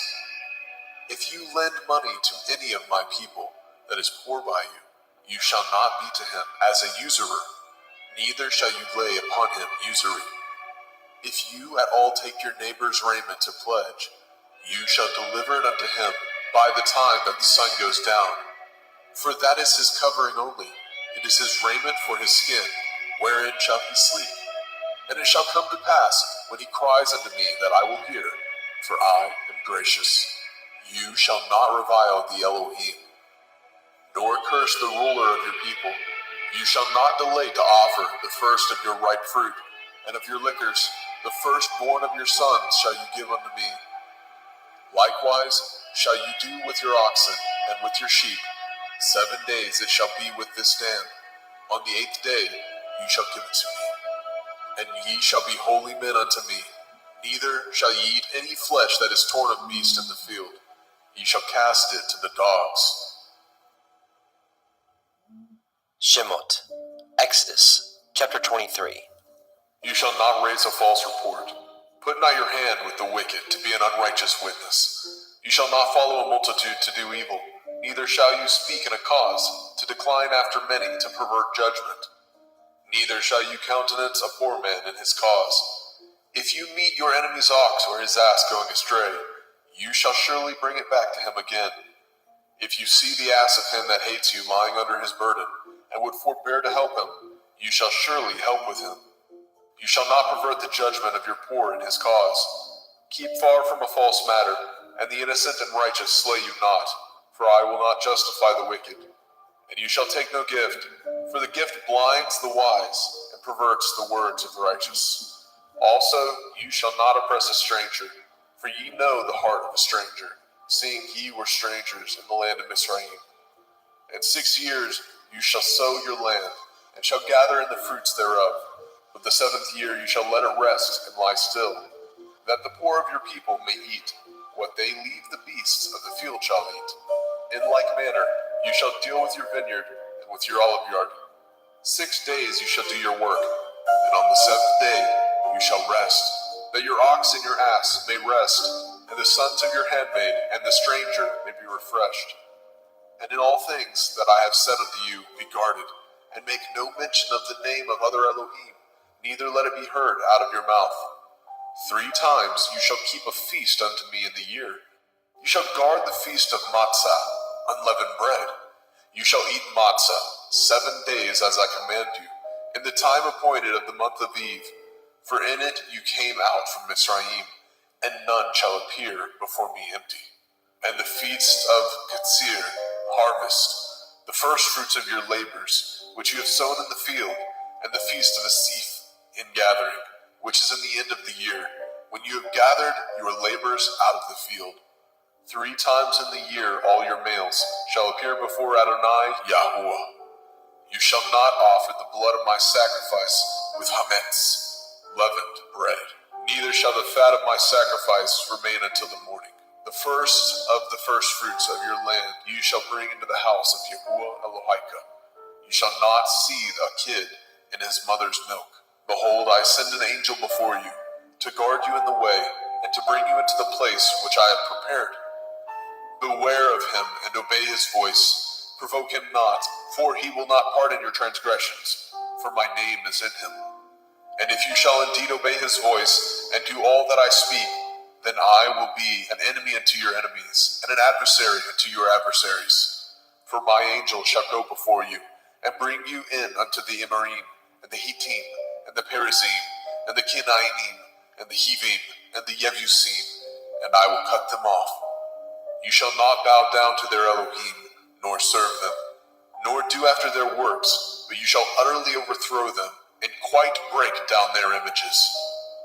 And ye shall serve Yahuwah Elohim, and he shall bless your bread and your water, and I will take sickness away from the midst of you.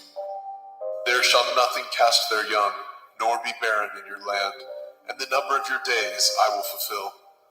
I will send my fear before you, and will destroy all the people to whom you shall come, and I will make all your enemies turn their backs unto you. And I will send hornets before you, which shall drive out the Hivi, and the Kinaini, and the Hittite from before you. And I will not drive them out from before you in 1 year, lest the land become desolate, and the beasts of the field multiply against you. By little and little I will drive them out before you, until you be increased, and inherit the land. And I will set your bonds from the Red Sea, even unto the sea of the Pelishtim, and from the desert unto the river. For I will deliver the inhabitants of the land unto your hand, and you shall drive them out before you. You shall cut no covenant with them, nor with their Elohim. They shall not dwell in your land, lest they make you sin against me. For if you serve their Elohim, it will surely be a snare unto you. Shemot, Exodus, chapter 24. And he said unto Moshe, Come up unto Eliyahu, you and Aharon, Nadav and Abihu, and 70 of the elders of Yasharel, and worship ye afar off. And Moshe alone shall come near Eliyahu, but they shall not come nigh, neither shall the people go up with him. And Moshe came and told the people all the words of Yahweh, and all the judgments. And all the people answered with one voice and said, All the words which Yahweh said, we will do. And Moshe wrote all the words of Yahweh, and rose up early in the morning, and built an altar unto the hill, and 12 pillars, according to the 12 tribes of Yasharel. And he sent young men of the children of Yasharel, which offered burnt offerings, and sacrificed peace offerings of oxen unto Yahweh. And Moshe took half of the blood, and put it in the basins, and half of the blood he sprinkled on the altar. And he took the sefer of the covenant, and read it in the audience of the people. And they said, All that Yahweh has said, we will do, and be obedient. And Moshe took the blood, and sprinkled it on the people, and said, Behold, the blood of the covenant, which Yahweh has cut with you, concerning all these words. Then went up Moshe, and Aharon, Nadab, and Abihu, and 70 of the elders of Yasharel. And they saw the Elohai of Yasharel, and there was under his feet, as it were, a paved work of sapphire stone, and as it were the body of heaven in his clearness. And upon the nobles of the children of Yasharel he laid not his hand. Also they saw Elohim, and did eat and drink. And Yahweh said unto Moshe, Come up to me into the mount, and be there, and I will give you sapphire stones, and a Torah, and commandments which I have written, that you may teach them. And Moshe rose up, and his minister Yahusha, and Moshe went up into the mount of Elohim. And he said unto the elders, Tarry ye here for us, until we come again unto you. And behold, Aharon and Horai are with you. If any man have any matters to do, let him come unto them. And Moshe went up into the mount, and a cloud covered the mount. And the glory of Yahweh abode upon Mount Sinai, and the cloud covered it 6 days. And the 7th day he called unto Moshe out of the midst of the cloud. And the sight of the glory of Yahweh was like devouring fire on the top of the mount in the eyes of the children of Yasharel. And Moshe went into the midst of the cloud, and got him up into the mount. And Moshe was in the mount 40 days and 40 nights. Shemot, Exodus chapter 25. And Yahweh spoke unto Moshe, saying, Speak unto the children of Yasharel, that they bring me an offering. Of every man that gives it willingly with his heart, ye shall take my offering. And this is the offering which ye shall take of them: gold, and silver, and brass, and blue, and purple, and scarlet, and fine linen, and goat's hair, and ram skin dyed red, and badger skin, and shittim wood, oil for the light, spices for anointing oil, and for sweet incense, onyx stones, and stones to be set in the ephod, in the breastplate. And let them make me a sanctuary, that I may dwell among them. According to all that I show you, after the pattern of the tabernacle, and the pattern of all the instruments thereof, even so shall ye make it. And they shall make an ark of shittim wood, 2 cubits and a half shall be the length thereof, and 1 cubit and a half the breadth thereof, and 1 cubit and a half the height thereof. And you shall overlay it with pure gold, within and without shall you overlay it, and shall make upon it a crown of gold round about. And you shall cast 4 rings of gold for it, and put them in the corners thereof, and 2 rings shall be in the one side of it, and 2 rings on the other side of it. And you shall make staves of shittim wood, and overlay them with gold. And you shall put the staves into the rings by the sides of the ark, that the ark may be borne with them. The staves shall be in the rings of the ark, they shall not be taken from it. And you shall put into the ark the testimony which I give you. And you shall make a mercy seat of pure gold. 2 cubits and a half shall be the length thereof, and 1 cubit and a half the breadth thereof. And you shall make 2 cherubim of gold, of beaten work shall you make them, in the 2 ends of the mercy seat. And make 1 cherub on one end, and the other cherub on the other end. Even of the mercy seat shall ye make the cherubim on the 2 ends thereof. And the cherubim shall stretch forth their wings on high, covering the mercy seat with their wings, and their faces shall look one to another. Towards the mercy seat shall the faces of the cherubim be. And you shall put the mercy seat above upon the ark, and in the ark you shall put the testimony that I shall give you. And there I will meet with you, and I will commune with you from above the mercy seat, from between the 2 cherubim, which are upon the ark of the testimony, of all things which I give you in commandment unto the children of Yasharel. You shall also make a table of shittim wood. 2 cubits shall be the length thereof, and 1 cubit the breadth thereof, and 1 cubit and a half the height thereof. And you shall overlay it with pure gold, and make thereto a crown of gold round about. And you shall make unto it a border of a handbreadth round about, and you shall make a golden crown to the border thereof round about. And you shall make it 4 rings of gold, and put the rings in the 4 corners that are on the 4 feet thereof. Over against the border shall the rings be for places of the staves to bear the table. And you shall make the staves of shittim wood, and overlay them with gold, that the table may be borne with them. And you shall make dishes thereof, and spoons thereof, and covers thereof, and bowls thereof. To cover withal of pure gold shall you make them. And you shall set upon the table showbread before me always. And you shall make a menorah, 7-branched candlestick of pure gold. Of beaten work shall the menorah be made. His shaft and his branches, his bowls, his knobs, and his flowers shall be of the same. And 6 branches shall come out of the sides of it, 3 branches of the menorah out of the one side, and 3 branches of the menorah out of the other side. 3 bowls made like unto almonds, with a knop and a flower in one branch, and 3 bowls made like almonds in the other branch, with a knop and a flower. So with the 6 branches that come out of the menorah. And in the menorah shall be 4 bowls made like unto almonds, with their knops and their flowers.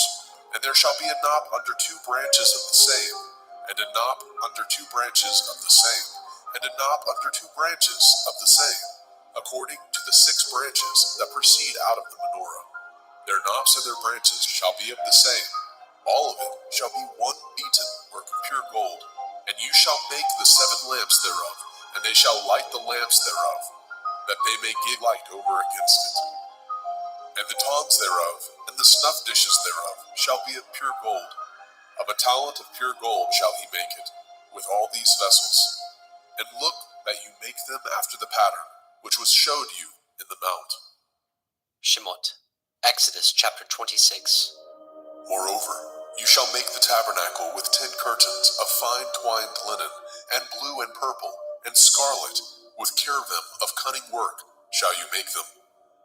The length of 1 curtain shall be 28 cubits, and the breadth of 1 curtain 4 cubits. Every one of the curtains shall have 1 measure. The 5 curtains shall be coupled together, one to another, and other 5 curtains shall be coupled one to another. And you shall make loops of blue upon the edge of the one curtain from the selvage in the coupling, and likewise shall you make in the uttermost edge of another curtain in the coupling of the second. 50 loops shall you make in the one curtain, and 50 loops shall you make in the edge of the curtain that is the coupling of the second, and the loops may take hold one of another. And you shall make 50 taches of gold, and couple the curtains together with the taches, and it shall be one tabernacle. And you shall make curtains of goat hair to be a covering upon the tabernacle. 11 curtains shall you make. The length of one curtain shall be 30 cubits, and the breadth of one curtain 4 cubits, and the 11 curtains shall be all of one measure. And you shall couple 5 curtains by themselves, and 6 curtains by themselves, and shall double the 6th curtain in the forefront of the tabernacle. And you shall make 50 loops on the edge of the one curtain that is utmost in the coupling, and 50 loops in the edge of the curtain, which couples the second. And you shall make 50 taches of brass, and put the taches into the loops, and couple the tent together, that it may be one. And the remnant that remains of the curtain of the tent, the half curtain that remains, shall hang over the backside of the tabernacle, and a cubit on the one side, and a cubit on the other side, of that which remains in the length of the curtains of the tent. It shall hang over the sides of the tabernacle, on this side and on that side, to cover it. And you shall make a covering for the tent of ram skin dyed red, and a covering above of badger skin. And you shall make the boards for the tabernacle of shittim wood, standing up. 10 cubits shall be the length of a board, and a cubit and a half shall be the breadth of one board. 2 tenons shall be in one board, set in order one against another. Thus shall you make for all the boards of the tabernacle. You shall make the boards for the tabernacle, 20 boards on the south side southward. And you shall make 40 sockets of silver under the 20 boards, 2 sockets under one board for his 2 tenons, and 2 sockets under another board for his 2 tenons. And for the second side of the tabernacle, on the north side, there shall be 20 boards, and their 40 sockets of silver, 2 sockets under one board, and 2 sockets under another board. And for the sides of the tabernacle westward, you shall make 6 boards, and 2 boards shall you make for the corners of the tabernacle in the 2 sides. And they shall be coupled together beneath, and they shall be coupled together above the head of it unto one ring. Thus shall it be for them both. They shall be for the 2 corners. And they shall be 8 boards, and their sockets of silver, 16 sockets, 2 sockets under one board, and 2 sockets under another board. And you shall make bars of shittim wood, 5 for the boards of the one side of the tabernacle, and 5 bars for the boards of the other side of the tabernacle, and 5 bars for the boards of the side of the tabernacle for the 2 sides westward. And the middle bar in the middle of the boards shall reach from end to end. And you shall overlay the boards with gold, and make their rings of gold for places for the bars. And you shall overlay the bars with gold. And you shall rear up the tabernacle according to the fashion thereof, which was showed you in the mount. And you shall make a veil of blue, and purple, and scarlet, and fine twined linen of cunning work, with cherubim shall it be made. And you shall hang it upon the 4 pillars of shittim wood, overlaid with gold. Their hooks shall be of gold, upon the 4 sockets of silver. And you shall hang up the veil under the taches, that you may bring in hither within the veil the ark of the testimony. And the veil shall divide unto you between the holy place and the most holy.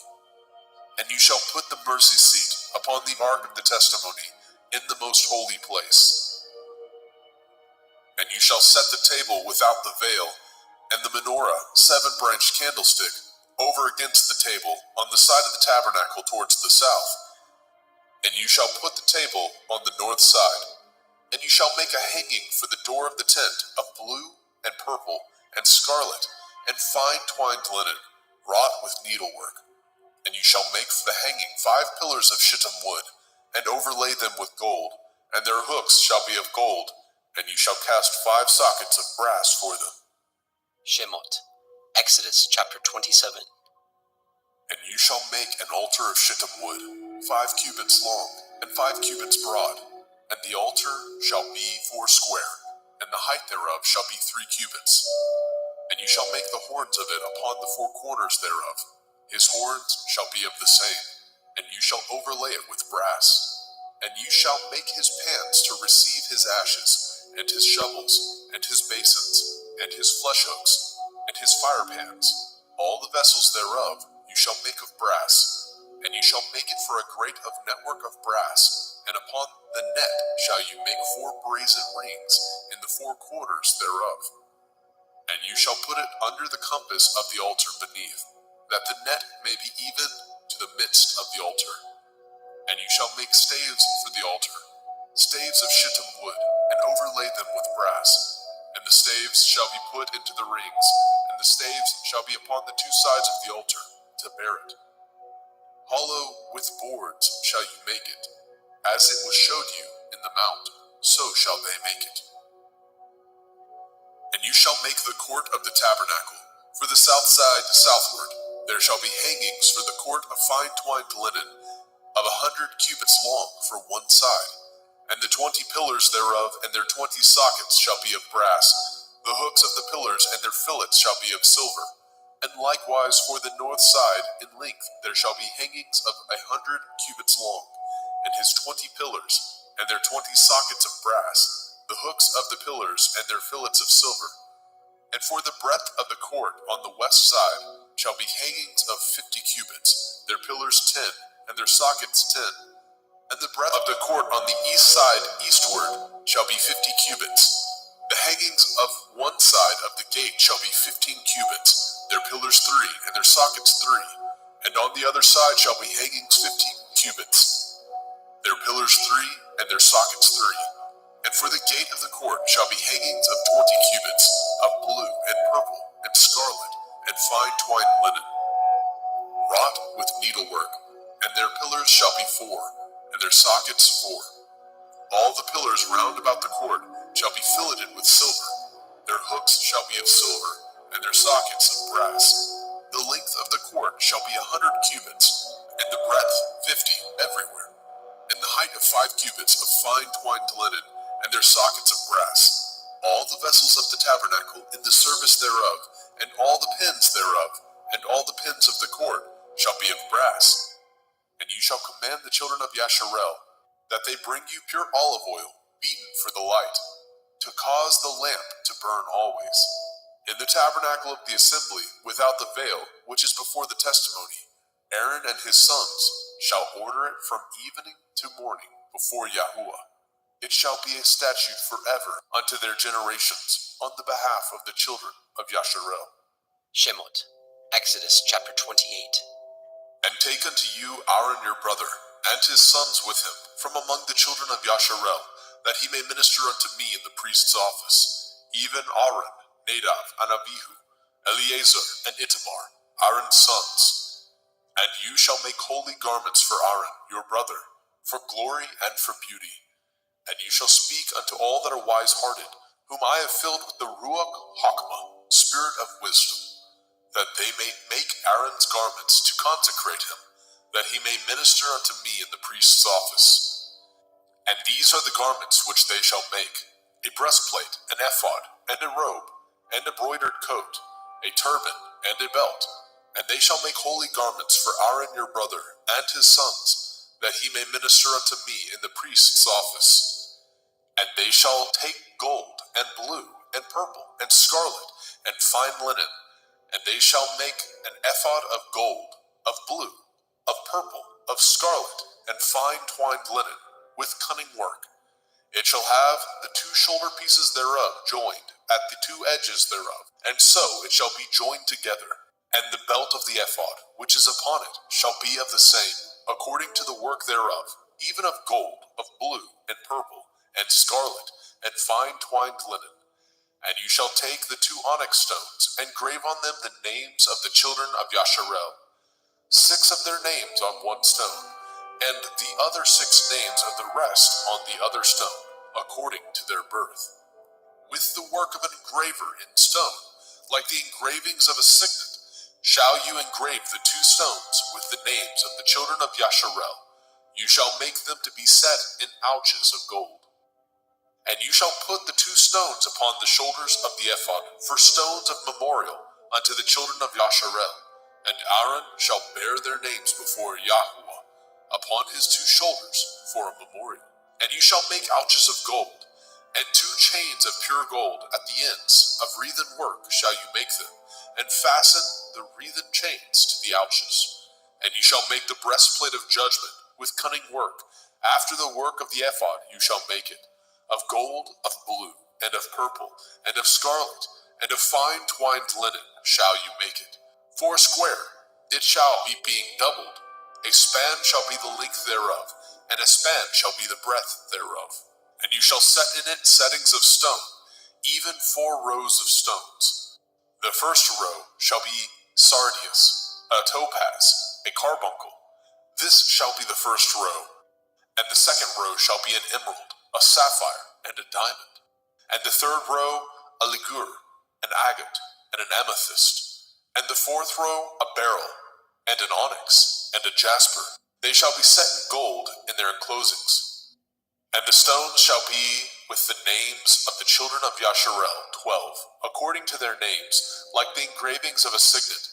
Every one with his name shall they be according to the 12 tribes. And you shall make upon the breastplate chains at the end of wreathen work of pure gold. And you shall make upon the breastplate 2 rings of gold, and shall put the 2 rings on the 2 ends of the breastplate. And you shall put the 2 wreathen chains of gold in the 2 rings which are on the ends of the breastplate. And the other 2 ends of the 2 wreathen chains you shall fasten in the 2 ouches, and put them on the shoulder pieces of the ephod before it. And you shall make 2 rings of gold, and you shall put them upon the 2 ends of the breastplate, and the order thereof, which is in the side of the ephod inward.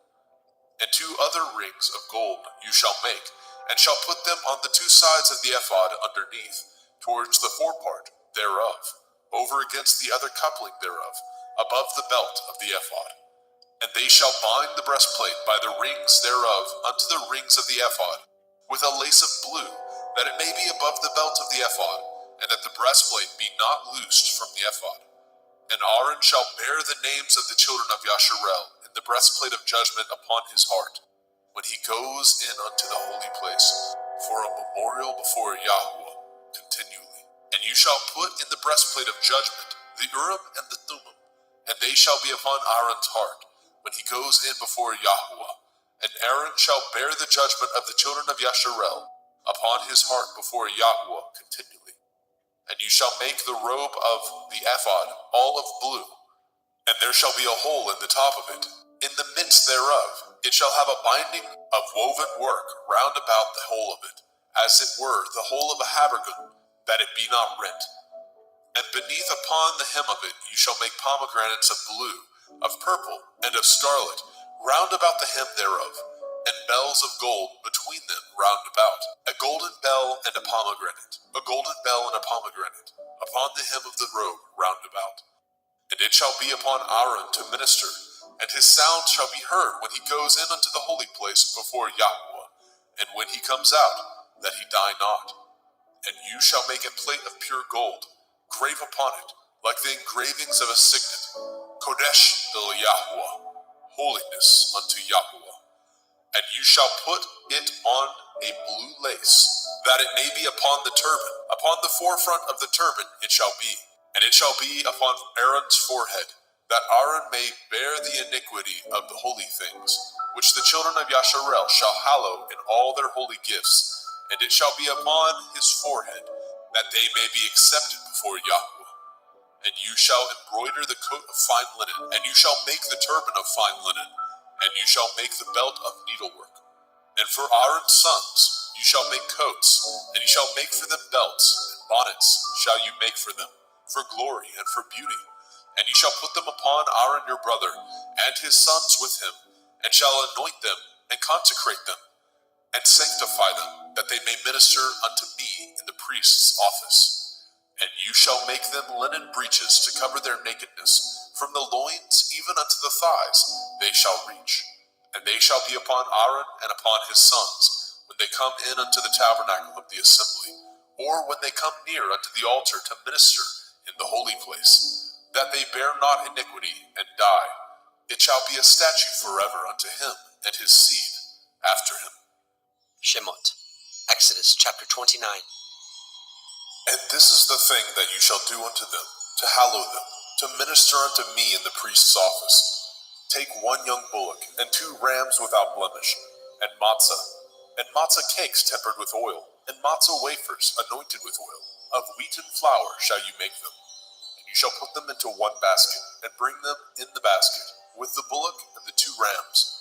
And Aaron and his sons you shall bring unto the door of the tabernacle of the assembly, and shall wash them with water.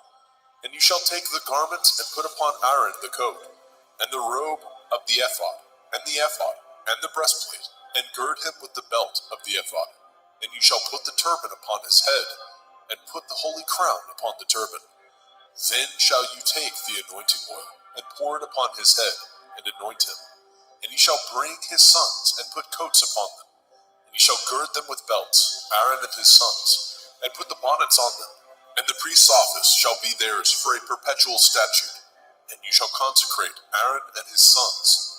And you shall cause a bullock to be brought before the tabernacle of the assembly.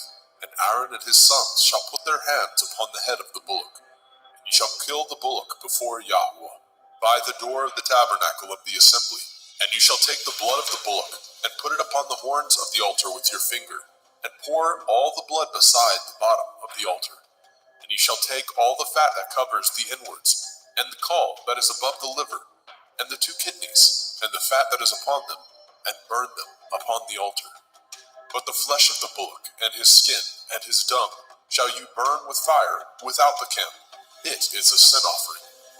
You shall also take 1 ram, and Aaron and his sons shall put their hands upon the head of the ram. And you shall slay the ram, and you shall take his blood, and sprinkle it round about upon the altar. And you shall cut the ram in pieces, and wash the inwards of him, and his legs, and put them unto his pieces, and unto his head. And ye shall burn the whole ram upon the altar. It is a burnt offering unto Yahweh. It is a sweet savor, an offering made by fire unto Yahweh. And you shall take the other ram, and Aaron and his sons shall put their hands upon the head of the ram. And you shall kill the ram, and take his blood, and put it upon the tip of the right ear of Aaron, and upon the tip of the right ear of his sons, and upon the thumb of their right hand, and upon the great toe of their right foot, and sprinkle the blood upon the altar round about. And ye shall take the blood that is upon the altar, and of the anointing oil, and sprinkle it upon Aaron, and upon his garments, and upon his sons, and upon the garments of his sons with him, and he shall be hallowed, and his garments, and his sons' garments with him. Also you shall take of the ram the fat and the rump, and the fat that covers the inwards, and the caul above the liver, and the 2 kidneys, and the fat that is upon them, and the right shoulder, for it is a ram of consecration. And 1 loaf of bread, and 1 cake of oiled bread, and 1 wafer out of the basket of the matzah that is before Yahweh. And you shall put it all in the hands of Aaron, and in the hands of his sons, and shall wave them for a wave offering before Yahweh. And you shall receive them of their hands, and burn them upon the altar for a burnt offering, for a sweet savor before Yahweh. It is an offering made by fire unto Yahweh. And you shall take the breast of the ram of Aaron's consecration, and wave it for a wave offering before Yahweh, and it shall be your part. And you shall sanctify the breast of the wave offering, and the shoulder of the heave offering, which is waved, and which is heaved up, of the ram of the consecration, even of that which is for Aaron, and of that which is for his sons. And it shall be Aaron and his sons by a statute forever from the children of Yasharel, for it is a heave offering, and it shall be a heave offering from the children of Yasharel, of the sacrifice of their peace offerings, even their heave offering unto Yahweh. And the holy garments of Aaron shall be his sons after him, to be anointed therein, and to be consecrated in them. And that son that is priest in his stead shall put them on 7 days, when he comes into the tabernacle of the assembly to minister in the holy place. And you shall take the ram of the consecration, and seethe his flesh in the holy place. And Aaron and his sons shall eat the flesh of the ram, and the bread that is in the basket by the door of the tabernacle of the assembly. And they shall eat those things wherewith the atonement was made, to consecrate and to sanctify them. But a stranger shall not eat thereof, because they are holy. And if aught of the flesh of the consecrations, or of the bread, remain unto the morning, then you shall burn the remainder with fire. It shall not be eaten, because it is holy. And thus shall you do unto Aaron and to his sons, according to all things which I have commanded you. 7 days shall you consecrate them. And you shall offer every day a bullock for a sin offering, for atonement. And you shall cleanse the altar when you have made an atonement for it, and you shall anoint it to sanctify it. 7 days you shall make an atonement for the altar, and sanctify it, and it shall be an altar most holy. Whatsoever touches the altar shall be holy. Now this is that which you shall offer upon the altar: 2 lambs of the first year, day by day, continually. The one lamb you shall offer in the morning, and the other lamb you shall offer at evening. And with the one lamb 1/10 deal of flour, mingled with the 4th part of a hin of beaten oil, and the 4th part of a hin of wine, for a drink offering. And the other lamb you shall offer at evening, and shall do thereto according to the meat offering of the morning, and according to the drink offering thereof, for a sweet savor, an offering made by fire unto Yahweh. This shall be a continual burnt offering throughout your generations, at the door of the tabernacle of the assembly, before Yahweh, where I will meet you, to speak there unto you. And there I will meet with the children of Yasharel, and the tabernacle shall be sanctified by my glory.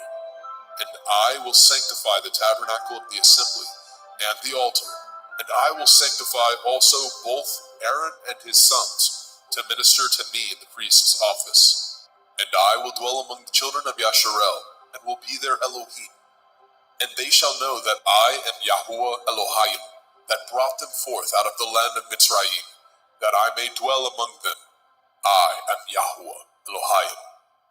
Shemot, Exodus chapter 30. And you shall make an altar to burn incense upon. Of shittim wood shall you make it. A cubit shall be the length thereof, and a cubit the breadth thereof. 4 squares shall it be, and 2 cubits shall be the height thereof. The horns thereof shall be of the same. And you shall overlay it with pure gold, the top thereof, and the sides thereof round about, and the horns thereof. And you shall make unto it a crown of gold round about. And 2 golden rings shall you make it under the crown of it. By the 2 corners thereof, upon the 2 sides of it, shall you make it, and they shall be for places for the staves to bear it withal. And you shall make the staves of shittim wood, and overlay them with gold. And you shall put it before the veil that is by the ark of the testimony, before the mercy seat that is over the testimony, where I will meet with you. And Aaron shall burn thereon sweet incense every morning. When he dresses the lamps, he shall burn incense upon it. And when Aaron lights the lamp at evening, he shall burn incense upon it, a perpetual incense before Yahweh throughout your generations. Ye shall offer no strange incense thereon, nor burnt sacrifice, nor meat offering, neither shall ye pour drink offering thereon. And Aaron shall make an atonement upon the horns of it once in a year, with the blood of the sin offering of atonement. Once in the year shall he make atonement upon it throughout your generations. It is most holy unto Yahweh. And Yahweh spoke unto Moshe, saying, When you take the sum of the children of Yasharel after their number, then shall they give every man a ransom for his soul unto Yahweh, when you number them, that there be no plague among them when you number them. This they shall give, every one that passes among them that are numbered, 1/2 shekel, after the shekel of the sanctuary. A shekel is 20 gerahs. A 1/2 shekel shall be the offering of Yahweh. Every one that passes among them that are numbered, from 20 years old and above, shall give an offering unto Yahweh. The rich shall not give more, and the poor shall not give less than 1/2 shekel, when they give an offering unto Yahweh to make an atonement for your souls. And you shall take the atonement money of the children of Yasharel, and shall appoint it for the service of the tabernacle of the assembly, that it may be a memorial unto the children of Yasharel before Yahweh, to make an atonement for your souls. And Yahweh spoke unto Moshe, saying, You shall also make a laver of brass, and his foot also of brass, to wash withal, and you shall put it between the tabernacle of the assembly and the altar, and you shall put water therein. For Aaron and his sons shall wash their hands and their feet thereat.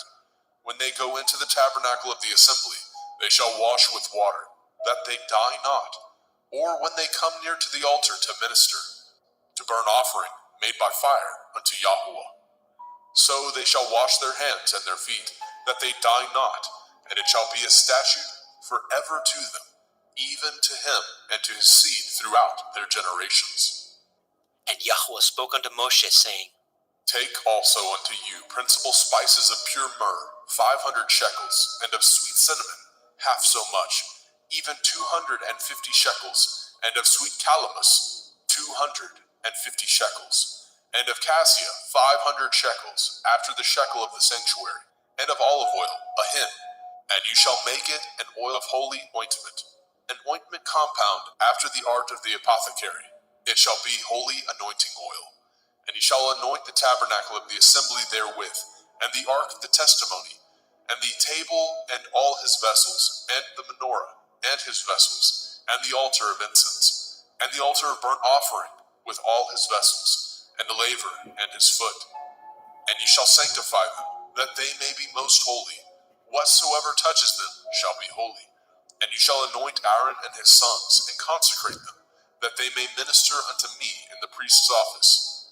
And you shall speak unto the children of Yasharel, saying, This shall be a holy anointing oil unto me throughout your generations. Upon man's flesh shall it not be poured, neither shall ye make any other like it. After the composition of it, it is holy, and it shall be holy unto you. Whosoever compounds any like it, or whosoever puts any of it upon a stranger, shall even be cut off from his people. And Yahweh spoke unto Moshe, saying, Take unto you sweet spices, stacte, and onycha, and galbanum. These sweet spices and pure frankincense, of each shall be a like weight. And you shall make it a perfume, a confection after the art of the apothecary, tempered together, pure and holy. And you shall beat some of it very small, and put of it before the testimony in the tabernacle of the assembly, where I will meet with you. It shall be unto you most holy. And as for the perfume which you shall make, ye shall not make to yourselves according to the composition thereof. It shall be unto you holy for Yahweh. Whosoever shall make like unto that, to smell thereto, shall even be cut off from his people.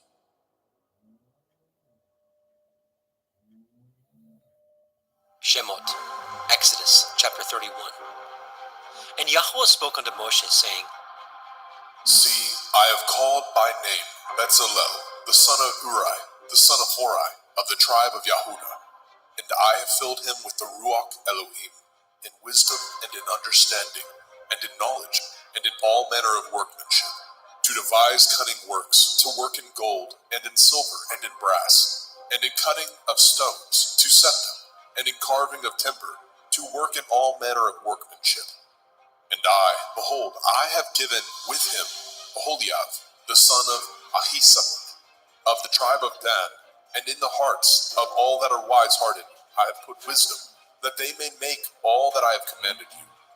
The tabernacle of the assembly, the ark of the testimony, the mercy seat that is thereupon, and all the furniture of the tabernacle, and the table and his furniture, and the pure menorah with all his furniture, and the altar of incense, and the altar of burnt offering, with all his furniture, and the laver and his foot, and the cloths of service for Aaron the priest, and the garments of his sons, to minister in the priest's office, and the anointing oil, and the sweet incense for the holy place. According to all that I have commanded you, shall they do.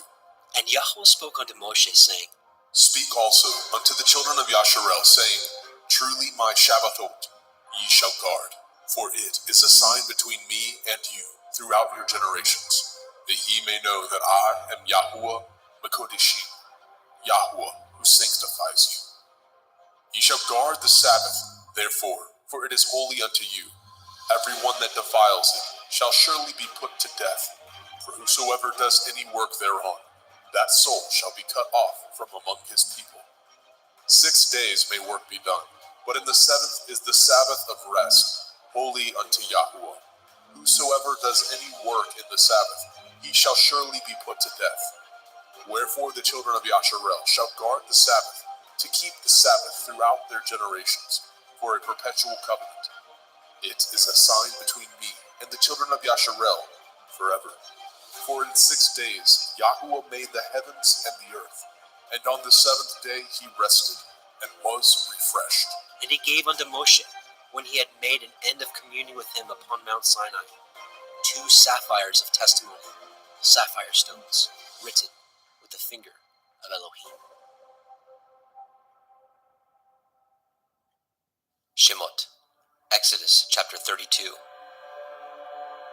And when the people saw that Moshe delayed to come down out of the mount, the people gathered themselves together unto Aaron, and said unto him, Up, make us Elohim, which shall go before us. As for this Moshe, the man that brought us up out of the land of Mitzrayim, we know not what is become of him.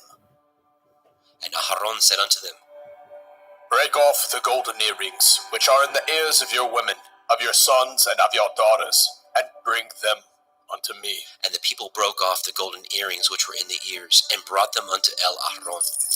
And he received them at their hand, and fashioned it with a graving tool, after he had made it a molten calf. And they said, These be your Elohim, O Yasharel, which brought you up out of the land of Mitzrayim. And when Aaron saw it, he built an altar before it. And Aaron made proclamation and said, Tomorrow is a feast to Yahuwah. And they rose up early on the morrow, and offered burnt offerings, and brought peace offerings. And the people sat down to eat and to drink, and rose up to play. And Yahuwah said unto Moshe, Go, get you down, for your people, which you brought out of the land of Mitzrayim, have corrupted themselves. They have turned aside quickly out of the way which I commanded them. They have made them a molten calf, and have worshipped it, and have sacrificed thereunto, and said, These be your Elohim, O Yasharel, which have brought you up out of the land of Mitzrayim. And Yahuwah said unto Moshe, I have seen this people, and behold, it is a stiff-necked people. Now therefore let me alone, that my wrath may wax hot against them, and that I may consume them, and I will make of you a great nation. And Moshe besought Yahuwah Eloheinu, and said, Yahuwah, why does your wrath wax hot against your people, which you have brought forth out of the land of Mitzrayim with great power, and with a mighty hand? Wherefore should the Mitzrayim speak and say, For mischief did he bring them out, to slay them in the mountains, and to consume them from the face of the earth? Turn from your fierce wrath, and repent of this evil against your people. Remember Avraham, Yitzchak, and Yasharel, your servants, to whom you swore by your own self, and said unto them, I will multiply your seed as the stars of heaven. And all this land that I have spoken of will I give unto your seed, and they shall inherit it forever. And Yahuwah repented of the evil which he thought to do unto his people. And Moshe turned, and went down from the mount, and the 2 sapphires of the testimony were in his hand. The sapphires were written on both their sides. On the one side and on the other were they written. And the sapphires were the work of Elohim, and their writing was the writing of Elohim, graven upon the sapphires. And when Yahusha heard the noise of the people as they shouted, he said unto Moshe, There is noise of war in the camp. And he said, It is not the voice of them that shout for mastery, neither is it the voice of them that cry for being overcome, but the noise of them that sing do I hear. And it came to pass, as soon as he came nigh unto the camp, that he saw the calf and the dancing. And Moshe's anger waxed hot, and he cast the sapphires out of his hands, and broke them beneath the mount. And he took the calf which they had made, and burnt it in the fire, and ground it to powder, and strawed it upon the water, and made the children of Yasharel drink of it. And Moshe said unto Aaron, What did this people unto you, that you have brought so great a sin upon them? And Aaron said, Let not the anger of my Lord wax hot. You know the people, that they are set on mischief. For they said unto me, Make us Elohim, which shall go before us. For as for this Moshe, the man that brought us up out of the land of Mitzrayim, we know not what is become of him. And I said unto them, Whosoever has any gold, let them break it off. So they gave it me, and I cast it into the fire, and there came out this calf. And when Moshe saw that the people were naked, for Aharon had made them naked unto their shame among their enemies, then Moshe stood in the gate of the camp and said, Who is on Yahweh's side? Let him come unto me. All the sons of Levi gathered themselves together unto him. And he said unto them, Thus says Yahweh Elohai of Yasharel, Put every man his sword by his side, and go in and out from gate to gate throughout the camp, and slay every man his brother, and every man his companion, and every man his neighbor. And the children of Levi did according to the word of Moshe, and there fell of the people that day about 3,000 men. For Moshe had said, Consecrate yourselves today to Yahweh, even every man upon his son, and upon his brother, that he may bestow upon you a blessing this day. It came to pass on the morrow, that Moshe said unto the people, Ye have sinned a great sin. And now I will go up unto El Yahweh. Perchance I shall make an atonement for your sin. And Moshe returned unto El Yahweh and said, Oh, this people have sinned a great sin, and have made them Elohai of gold. Yet now, if you will forgive their sin, and if not, blot me, I pray you, out of your sefer which you have written. And Yahweh said unto Moshe, Whosoever has sinned against me, him will I blot out of my sefer. Therefore now go, lead the people into the place of which I have spoken unto you. Behold, my angel shall go before you. Nevertheless, in the day when I visit, I will visit their sin upon them. And Yahweh plagued the people, because they made the calf which Aharon made. Shemot, Exodus chapter 33. And Yahweh said unto Moshe, Depart, and go up hence, you and the people which you have brought up out of the land of Mitzrayim, unto the land which I swore unto Abraham, to Yitzhak, and to Yaakov, saying, Unto your seed will I give it. And I will send an angel before you, and I will drive out the Kenai, the Amorai, the Hittite, the Perizzai, the Hivi, and the Jebusai, unto a land flowing with milk and honey, for I will not go up in the midst of you, for you are a stiff-necked people, lest I consume you in the way. And when the people heard the evil report, they mourned. And no man did put on him his ornaments. For Yahweh had said unto Moshe, Say unto the children of Yasharel, Ye are a stiff-necked people. I will come up into the midst of you in a moment, and consume you. Therefore now put off your ornaments from you, that I may know what to do unto you. And the children of Yasharel stripped themselves of their ornaments by the Mount Horeb. And Moshe took the tabernacle, and pitched it without the camp, afar off from the camp, and called it the tabernacle of the assembly. And it came to pass, that everyone which sought Yahweh went out unto the tabernacle of the assembly, which was without the camp. And it came to pass, when Moshe went out unto the tabernacle, that all the people rose up, and stood every man at his tent door, and looked after Moshe until he was gone into the tabernacle. And it came to pass, as Moshe entered into the tabernacle, the cloudy pillar descended, and stood at the door of the tabernacle, and Yahweh talked with Moshe. And all the people saw the cloudy pillar stand at the tabernacle door, and all the people rose up and worshipped, every man in his tent door. And Yahweh spoke unto Moshe face to face, as a man speaks unto his friend. And he turned again into the camp, but his servant Yahusha, the son of Nun, a young man, departed not out of the tabernacle. And Moshe said unto Eliyahu, See, you say unto me, Bring up this people, and you have not let me know whom you will send with me. Yet you have said, I know you by name, and you have also found grace in my sight. Now therefore, I pray you, if I have found grace in your sight, show me now your way, that I may know you, that I may find grace in your sight, and consider that this nation is your people. And he said, My presence shall go with you, and I give you rest. And he said unto him, If your presence go not with me, carry us not up hence. For wherein shall it be known here that I and your people have found grace in your sight? Is it not in that you go with us? So shall we be separated, I and your people, from all the people that are upon the face of the earth. And Yahweh said unto Moshe, I will do this thing also that you have spoken, for you have found grace in my sight, and I know you by name. and he said, I beseech you, show me your glory. And he said, I will make all my goodness pass before you, and I will proclaim the name of Yahweh before you, and will be gracious to whom I will be gracious, and will show mercy on whom I will show mercy.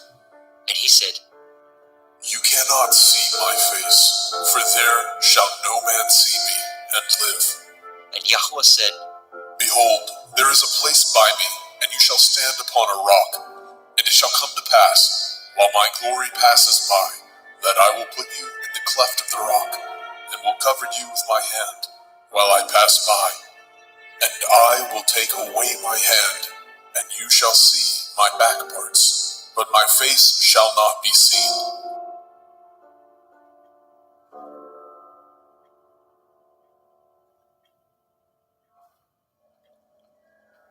Shemot, Exodus chapter 34. And Yahweh said unto Moshe, Hew you 2 sapphire stones like unto the first, and I will write upon these sapphires the words that were in the first sapphires, which you broke. And be ready in the morning, and come up in the morning unto Mount Sinai, and present yourself there to me in the top of the mount. And no man shall come up with you, neither let any man be seen throughout all the mount, neither let the flocks nor herds feed before that mount. And he hewed 2 sapphire stones like unto the first. And Moshe rose up early in the morning, and went up unto Mount Sinai as Yahweh had commanded him, and took in his hand the 2 sapphire stones. And Yahweh descended in the cloud, and stood with him there, and proclaimed the name of Yahweh. Yahweh, And Yahweh passed by before him, and proclaimed, Yahweh, Yahweh El, merciful and gracious, long-suffering and abundant in goodness and truth, keeping mercy for thousands, forgiving iniquity and transgression and sin, and that will by no means clear the guilty, visiting the iniquity of the fathers upon the children, and upon the children's children, unto the 3rd and 4th generation. And Moshe made haste, and bowed his head toward the earth, and worshipped. And he said, If now I have found grace in your sight, O Adonai, let my Adonai, I pray you, go among us, for it is a stiff-necked people, and pardon our iniquity and our sin, and take us for your inheritance. And he said, Behold, I cut a covenant before all your people. I will do wonders, such as have not been done in all the earth, nor in any nation, and all the people among which you are shall see the work of Yahweh. For it is a terrible thing that I will do with you. Guard that which I command you this day. Behold, I drive out before you the Emorai, the Kenani, the Hittite, and the Perizzai, and the Hivi, and the Yebusai. Take heed to yourselves, lest you cut a covenant with the inhabitants of the land whither you go, lest it be for a snare in the midst of you. But ye shall destroy their altars, break their images, and cut down their Asherah poles. For you shall worship no other El, for Yahweh Kana, Yahweh is jealous, is my name. He is a jealous El. Lest you cut a covenant with the inhabitants of the land, and they go a-whoring after their Elohim, and do sacrifice unto their Elohim, and one call you, and you eat of his sacrifice, and take of their daughters unto your sons, and their daughters go a-whoring after their Elohim, and make your sons go a-whoring after their Elohim. You shall make no molten Elohai. The feast of matzah, unleavened bread, shall you guard. 7 days you shall eat matzah, unleavened bread, as I commanded you, in the time of the month of Eve. For in the month of Eve you came out from Mitzrayim. All that opens the womb is mine, and every firstling among your cattle, whether ox or sheep, that is male. But the firstling of an ass you shall redeem with a lamb, and if you redeem him not, then shall you break his neck. All the firstborn of your sons you shall redeem, and none shall appear before me empty. 6 days you shall work, but on the 7th day you shall rest. In earing time and in harvest you shall rest. And you shall observe the feast of Katsir, harvest, of the first fruits of wheat harvest, and the feast of Asif, ingathering, at the year's end. Thrice in the year shall all your men children appear before Adonai Yahuwah, the Elohai of Yasharel. For I will cast out the nations before you, and enlarge your borders. Neither shall any man desire your land, when you shall go up to appear before Yahuwah Elohika thrice in the year. You shall not offer the blood of my sacrifice with leaven, neither shall the sacrifice of the feast of the Pesach be left unto the morning.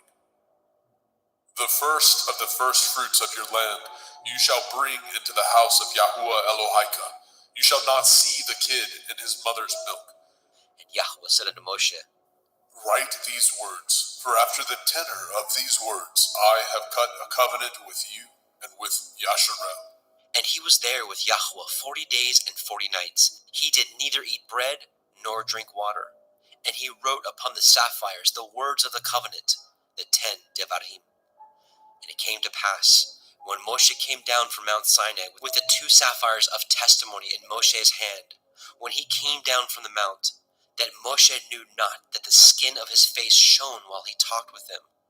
And when Aharon and all the children of Yasharel saw Moshe, behold, the skin of his face shone, and they were afraid to come nigh him. And Moshe called unto them, and Aharon and all the rulers of the assembly returned unto him, and Moshe talked with them.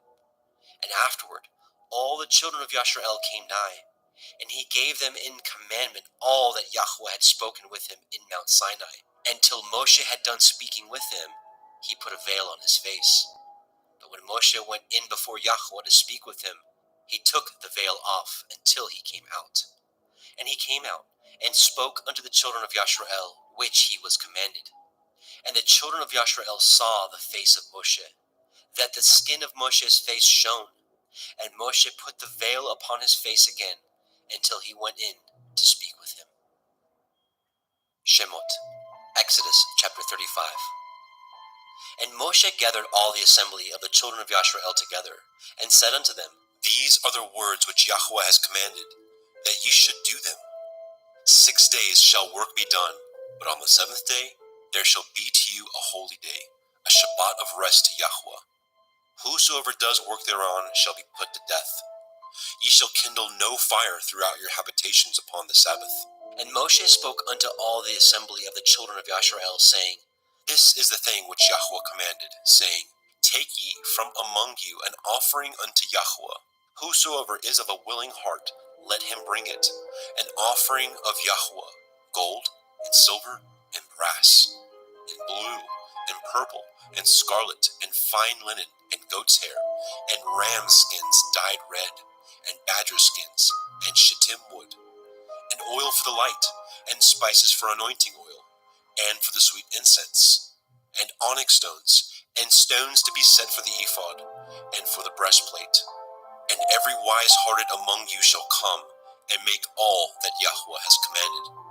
The tabernacle, his tent, and his covering, his taches, and his boards, his bars, his pillars, and his sockets, the ark, and the staves thereof, with the mercy seat, and the veil of covering, the table, and his staves, and all his vessels, and the showbread, the menorah, also for the light, and his furniture, and his lamps, with the oil for the light, and the incense altar, and his staves, and the anointing oil, and the sweet incense, and the hanging for the door at the entering in of the tabernacle, the altar of burnt offering, with his brazen grate, his staves, and all his vessels, the laver, and his foot, the hangings of the court, his pillars, and their sockets, and the hanging for the door of the court, the pins of the tabernacle, and the pins of the court, and their cords, the cloths of service, to do service in the holy place,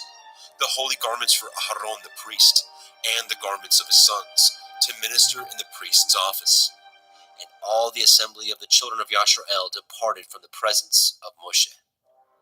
And they came, everyone whose heart stirred him up, and everyone whom his ruach made willing, and they brought Yahweh's offering to the work of the tabernacle of the assembly, and for all his service, and for the holy garments. And they came, both men and women, as many as were willing-hearted, and brought bracelets, and earrings, and rings, and tablets, all jewels of gold.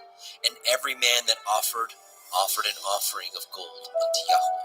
And every man with whom was found blue, and purple, and scarlet, and fine linen, and goat's hair, and red skins of rams, and badger skins, brought them. Everyone that did offer an offering of silver and brass brought Yahweh's offering.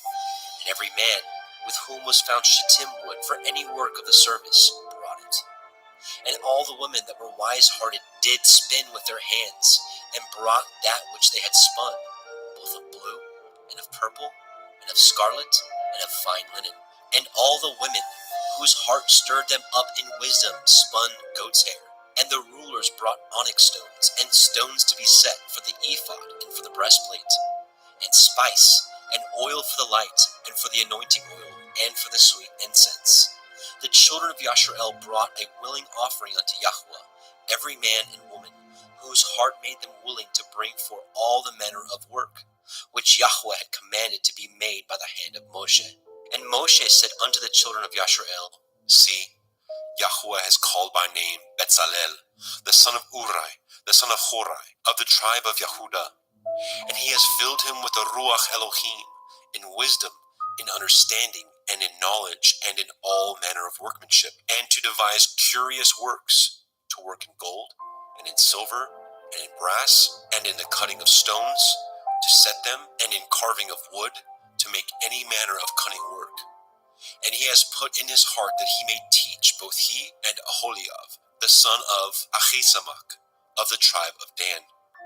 Them has he filled with wisdom of heart, to work all manner of work, of the engraver, and of the cunning workman, and of the embroiderer, in blue, and in purple, in scarlet, and in fine linen, and of the weaver, even of them that do any work, and of those that devise cunning work.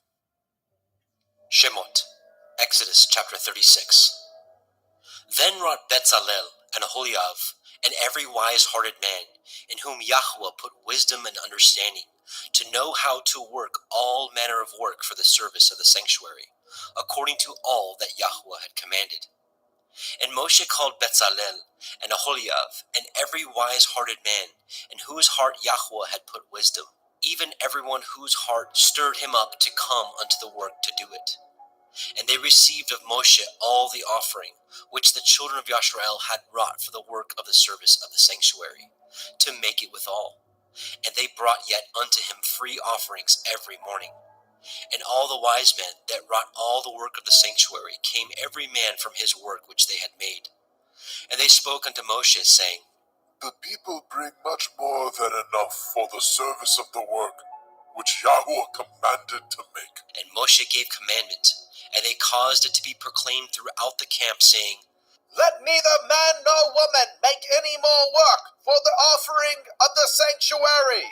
So the people were restrained from bringing, for the stuff they had was sufficient for all the work to make it, and too much. And every wise-hearted man among them that wrought the work of the tabernacle made 10 curtains of fine twined linen, and blue, and purple, and scarlet. With cherubim of cunning work made he them. The length of one curtain was 28 cubits, and the breadth of one curtain 4 cubits. The curtains were all of one size. And he coupled the 5 curtains one unto another, and the other 5 curtains he coupled one unto another. And he made loops of blue on the edge of one curtain from the selvage in the coupling. Likewise, he made in the uttermost side of another curtain in the coupling of the second. 50 loops made he in one curtain, and 50 loops made he in the edge of the curtain which was in the coupling of the second.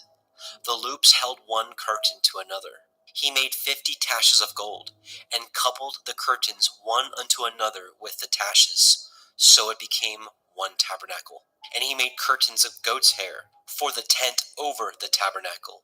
11 curtains he made them. The length of one curtain was 30 cubits, and 4 cubits was the breadth of one curtain. 11 curtains were of one size. And he coupled the 5 curtains by themselves, and 6 curtains by themselves. And he made 50 loops upon the uttermost edge of the curtain in the coupling, and 50 loops made he upon the edge of the curtain which couples the second. And he made 50 taches of brass to couple the tent together, that it might be one. And he made a covering for the tent of ram skins dyed red, and a covering of badger skins above that. And he made the boards for the tabernacle of shittim wood, standing up. The length of a board was 10 cubits, and the breadth of a board 1 cubit and a half. One board had 2 tenons, equally distant one from another. Thus did he make for all the boards of the tabernacle. And he made the boards for the tabernacle, 20 boards for the south side, southward. And 40 sockets of silver he made under the 20 boards, 2 sockets under one board for his 2 tenons, and 2 sockets under another board for his 2 tenons. And for the other side of the tabernacle, which is toward the north corner, he made 20 boards, and there 40 sockets of silver, 2 sockets under one board, and 2 sockets under another board. And for the sides of the tabernacle westward, he made 6 boards. And 2 boards made he for the corners of the tabernacle in the 2 sides. And they were coupled beneath, and coupled together at the head thereof, to one ring. Thus he did to both of them in both of the corners. And there were 8 boards, and their sockets were 16 sockets of silver, and under every board 2 sockets. And he made bars of shittim wood, 5 for the boards of the one side of the tabernacle, and 5 bars for the boards of the other side of the tabernacle, and 5 bars for the boards of the tabernacle for the sides westward. And he made the middle bar to shoot through the boards from the one end to the other. And he overlaid the boards with gold, and made their rings of gold, to be places for the bars, and overlaid the bars with gold. And he made a veil of blue, and purple, and scarlet, and fine twined linen. With cherubim he made it of cunning work. And he made thereunto 4 pillars of shittim wood, and overlaid them with gold. Their hooks were of gold. And he cast for them 4 sockets of silver. And he made a hanging for the tabernacle door of blue, and purple, and scarlet, and fine twined linen of needlework. And the 5 pillars of it, their hooks, and he overlaid their chapiters and their fillets with gold. But their 5 sockets were of brass. Shemot, Exodus chapter 37. And Bezalel made the ark of shittim wood. 2 cubits and a half was the length of it, and a cubit and a half the breadth of it, and a cubit and a half the height of it. And he overlaid it with pure gold, within and without, and made a crown of gold to it round about. And he cast for it 4 rings of gold, to be set by the 4 corners of it, even 2 rings upon the one side of it, and 2 rings upon the other side of it. And he made staves of shittim wood, and overlaid them with gold. And he put the staves into the rings by the sides of the ark, to bear the ark. And he made the mercy seat of pure gold. 2 cubits and a half was the length thereof, and 1 cubit and a half the breadth thereof. And he made 2 cherubim of gold, beaten out of one piece made he them, on the 2 ends of the mercy seat. 1 cherub on the end of this side, and another cherub on the other end of that side. Out of the mercy seat made he the cherubim on the 2 ends thereof. And the cherubim spread out their wings on high, and covered with their wings over the mercy seat, with their faces one to another, even to the mercy seatward were the faces of the cherubim. And he made the table of shittim wood. 2 cubits was the length thereof, and a cubit the breadth thereof, and a cubit and a half the height thereof. And he overlaid it with pure gold, and made thereunto a crown of gold round about. Also he made thereunto a border of a handbreadth round about, and made a crown of gold for the border thereof round about. And he cast for it 4 rings of gold, and put the rings upon the 4 corners that were in the 4 feet thereof. Over against the border were the rings, the places for the staves to bear the table. And he made the staves of shittim wood, and overlaid them with gold, to bear the table. And he made the vessels which were upon the table, his dishes, and his spoons, and his bowls, and his covers to cover withal of pure gold. And he made the menorah of pure gold, of beaten work. He made the menorah, his shaft, and his branch, his bowls, his knops, and his flowers were of the same. And 6 branches going out of the sides thereof, 3 branches of the menorah out of the one side thereof, and 3 branches of the menorah out of the other side thereof. 3 bowls made after the fashion of almonds in one branch, a knop and a flower, and 3 bowls made like almonds in another branch, a knop and a flower. So throughout the 6 branches going out of the menorah. And in the menorah were 4 bowls made like almonds, his knops and his flowers, and a knop under 2 branches of the same, and a knop under 2 branches of the same, and a knop under 2 branches of the same, according to the 6 branches going out of it. Their knops and their branches were of the same. All of it was one beaten work of pure gold. And he made his 7 lamps, and his snuffers, and his snuff dishes of pure gold. Of a talent of pure gold made he it, and all the vessels thereof. And he made the incense altar of shittim wood. The length of it was a cubit, and the breadth of it a cubit. It was 4 square. 2 cubits was the height of it. The horns thereof were of the same. And he overlaid it with pure gold, both the top of it and the sides thereof round about. And the horns of it also he made unto it a crown of gold round about. And he made 2 rings of gold for it under the crown thereof, by the 2 corners of it, upon the 2 sides thereof, to be places for the staves to bear it withal. And he made the staves of shittim wood, and overlaid them with gold. And he made the holy anointing oil, and the pure incense of sweet spices, according to the work of the apothecary. Shemot, Exodus chapter 38. And he made the altar of burnt offering of shittim wood. 5 cubits was the length thereof, and 5 cubits the breadth thereof. It was 4 square, and 3 cubits the height thereof. And he made the horns thereof on the 4 corners of it. The horns thereof were of the same, and he overlaid it with brass. And he made all the vessels of the altar, the pots, the shovels, and the basins, and the flesh hooks, and the fire pans, all the vessels thereof he made of brass. And he made for the altar a brazen grate of network under the compass thereof, beneath unto the midst of it. And he cast 4 rings for the 4 ends of the grate of brass, to be places for the staves. And he made the staves of shittim wood, and overlaid them with brass. And he put the staves into the rings on the sides of the altar, to bear it withal. He made the altar hollow with boards. And he made the laver of brass, and the foot of it brass, of the looking glasses of the women assembling, which assembled at the door of the tabernacle of the assembly. And he made the court on the south side southward. The hangings of the court were of fine twined linen, 100 cubits. Their pillars were 20, and their brazen sockets 20. The hooks of the pillars and their fillets were of silver. And for the north side the hangings were 100 cubits. Their pillars were 20, and their sockets of brass 20. The hooks of the pillars and their fillets of silver. And for the west side were hangings of 50 cubits, their pillars 10, and their sockets 10. The hooks of the pillars and their fillets of silver. And for the east side, eastward, 50 cubits. The hangings of the one side of the gate were 15 cubits, their pillars 3, and their sockets 3. And for the other side of the court gate, on this hand and on that hand, were hangings of 15 cubits, their pillars 3, and their sockets 3. All the hangings of the court round about were of fine twined linen, and the sockets for the pillars were of brass, the hooks of the pillars and their fillets of silver, and the overlaying of their chapiters of silver, and all the pillars of the court were filleted with silver.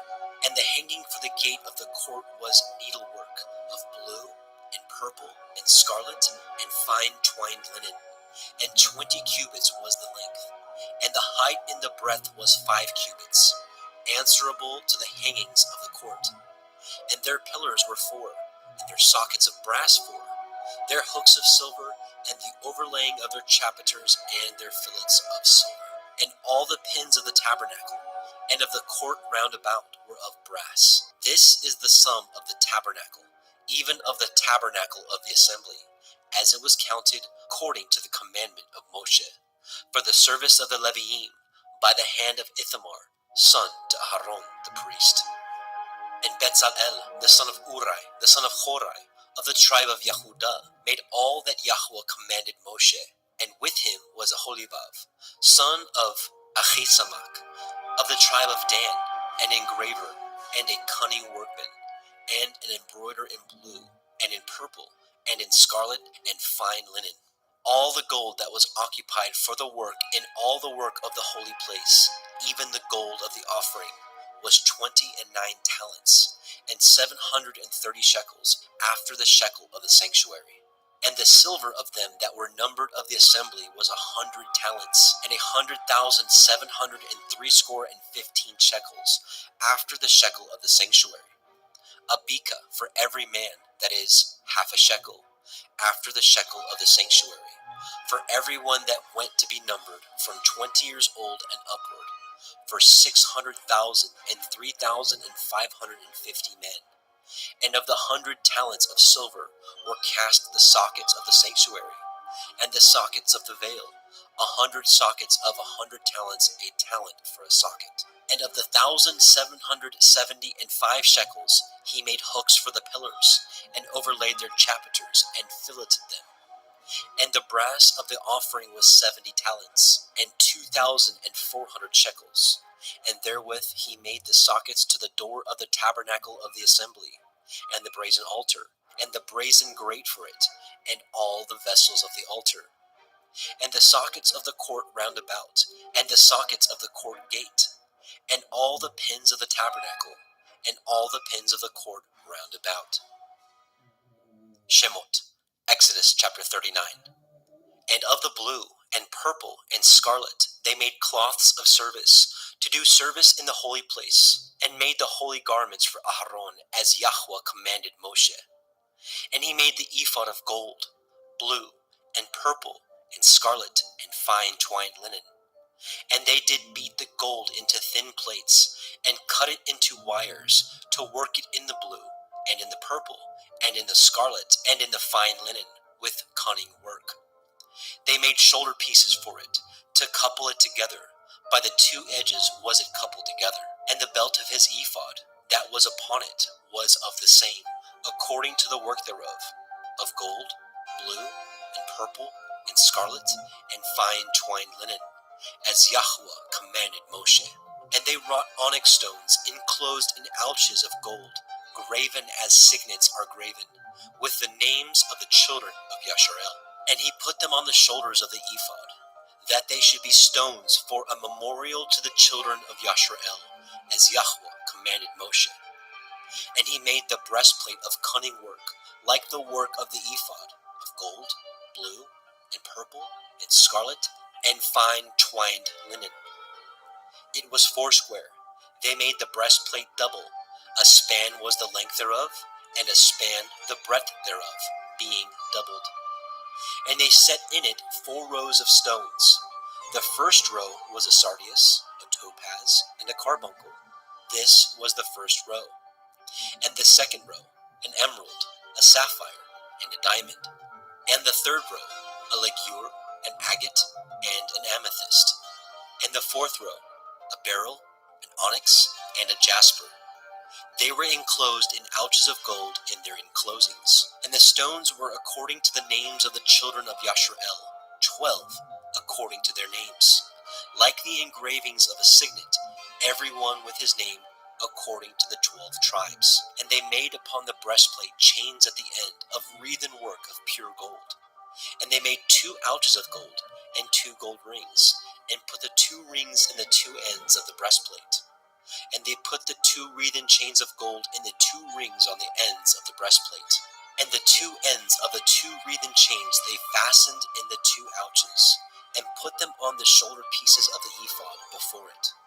And they made 2 rings of gold, and put them on the 2 ends of the breastplate, upon the border of it, which was on the side of the ephod inward. And they made 2 other golden rings, and put them on the 2 sides of the ephod underneath, toward the forepart of it, over against the other coupling thereof, above the belt of the ephod. And they did bind the breastplate by his rings unto the rings of the ephod with a lace of blue, that it might be above the belt of the ephod, and that the breastplate might not be loosed from the ephod, as Yahweh commanded Moshe. And he made the robe of the ephod of woven work, all of blue. And there was a hole in the midst of the robe, as the hole of a habergeon, with a band round about the hole, that it should not rend. And they made upon the hems of the robe pomegranates of blue, and purple, and scarlet, and twined linen. And they made bells of pure gold, and the bells between the pomegranates unto the hem of the robe, round about between the pomegranates. A bell and a pomegranate, a bell and a pomegranate, round about the hem of the robe to minister in, as Yahweh commanded Moshe. And they made coats of fine linen of woven work for Aharon, and for his sons, and a turban of fine linen, and goodly bonnets of fine linen, and linen breeches of fine twined linen, and a belt of fine twined linen, and blue, and purple, and scarlet of needlework, as Yahweh commanded Moshe. And they made the plate of the holy crown of pure gold, and wrote it upon a writing, like the engravings of a signet, Kodesh El Yahweh. And they tied it unto a lace of blue, to fasten it on high upon the turban, as Yahweh commanded Moshe. Thus was all the work of the tabernacle of the tent of the assembly finished. And the children of Yashrael did according to all that Yahweh commanded Moshe. So did they. And they brought the tabernacle unto El Moshe, the tent, and all his furniture, his taches, his boards, his bars, and his pillars, and his sockets, and the covering of ram skins dyed red, and the covering of badger skins, and the veil of the covering, the ark of the testimony, and the staves thereof, and the mercy seat, the table, and all the vessels thereof, and the showbread, the pure menorah, with the lamps thereof, even with the lamps to be set in order, and all the vessels thereof, and the oil for light, and the golden altar, the anointing oil, and the sweet incense, and the hanging for the tabernacle door, the brazen altar, his grate of brass, his staves, and all his vessels, the laver, and his foot, the hangings of the court, his pillars, his sockets, and the hanging for the court gate, his cords, and his pins, and all the vessels of the service of the tabernacle, for the tent of the assembly, the cloths of service to do service in the holy place, and the holy garments for Aharon the priest, and for his sons' garments to minister in the priest's office, according to all that Yahweh commanded Moshe. So the children of Yashrael made all the work. And Moshe did look upon all the work, and behold, they had done it as Yahweh had commanded. Even so had they done it, and Moshe blessed them. Shemot, Exodus chapter 40. And Yahweh spoke unto Moshe, saying, On the first day of the first month shall you set up the tabernacle of the tent of the assembly, and you shall put therein the ark of the testimony, and cover the ark with the veil. And you shall bring the table, and set in order the things that are to be set in order upon it. You shall bring the menorah, and light the lamps thereof. And you shall set the altar of gold for the incense before the ark of the testimony, and put the hangings of the door to the tabernacle. And you shall set the altar of burnt offering before the door of the tabernacle of the tent of the assembly. And you shall set the laver between the tent of the assembly and the altar, and shall put water therein. And you shall set the court round about, and hang up the hanging at the court gate. And you shall take the anointing oil, and anoint the tabernacle, and all that is therein, and shall hallow it, and all the vessels thereof, and it shall be holy. And you shall anoint the altar of the burnt offering, and all his vessels, and sanctify the altar, and it shall be an altar most holy. And you shall anoint the laver and his foot, and sanctify it. And you shall bring Aharon and his sons unto the door of the tabernacle of the assembly, and wash them with water. And you shall put upon Aharon the holy garments, and anoint him, and sanctify him, that he may minister unto me in the priest's office. And you shall bring his sons, and clothe them with coats.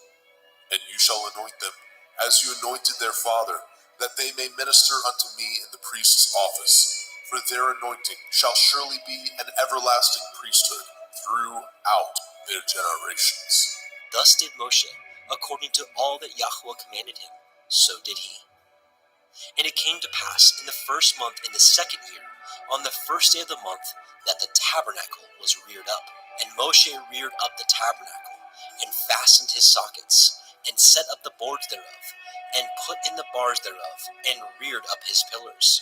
And he spread abroad the tent over the tabernacle, and put the covering of the tent above upon it, as Yahweh commanded Moshe. And he took and put the testimony into the ark, and set the staves on the ark, and put the mercy seat above upon the ark. And he brought the ark into the tabernacle, and set up the veil of the covering, and covered the ark of the testimony, as Yahweh commanded Moshe. And he put the table in the tent of the assembly, upon the side of the tabernacle northward, without the veil. And he set the bread in order upon it before Yahweh, as Yahweh commanded Moshe. And he put the menorah in the tent of the assembly, over against the table, on the side of the tabernacle southward. And he lighted the lamps before Yahweh, as Yahweh commanded Moshe. And he put the golden altar in the tent of the assembly before the veil. And he burnt sweet incense thereon, as Yahweh commanded Moshe. And he set up the hanging at the door of the tabernacle. And he put the altar of burnt offering by the door of the tabernacle of the tent of the assembly, and offered upon it the burnt offering and the meat offering, as Yahweh commanded Moshe. And he set the laver between the tent of the assembly and the altar, and put water therein to wash withal. And Moshe and Aharon and his sons washed their hands and their feet thereat, when they went into the tent of the assembly, and when they came near unto the altar, they washed, as Yahweh commanded Moshe. And he reared up the court round about the tabernacle and the altar, and set up the hanging of the court gate. So Moshe finished the work. Then a cloud covered the tent of the assembly, and the glory of Yahweh filled the tabernacle. And Moshe was not able to enter into the tent of the assembly, because the cloud abode thereon, and the glory of Yahweh filled the tabernacle. And when the cloud was taken up over the tabernacle, the children of Yasharel went onward in all their journeys. But if the cloud were not taken up, then they journeyed not till the day that it was taken up. For the cloud of Yahweh was upon the tabernacle day by day, and fire on it by night, in the sight of all the house of Yasharel, throughout all their journeys.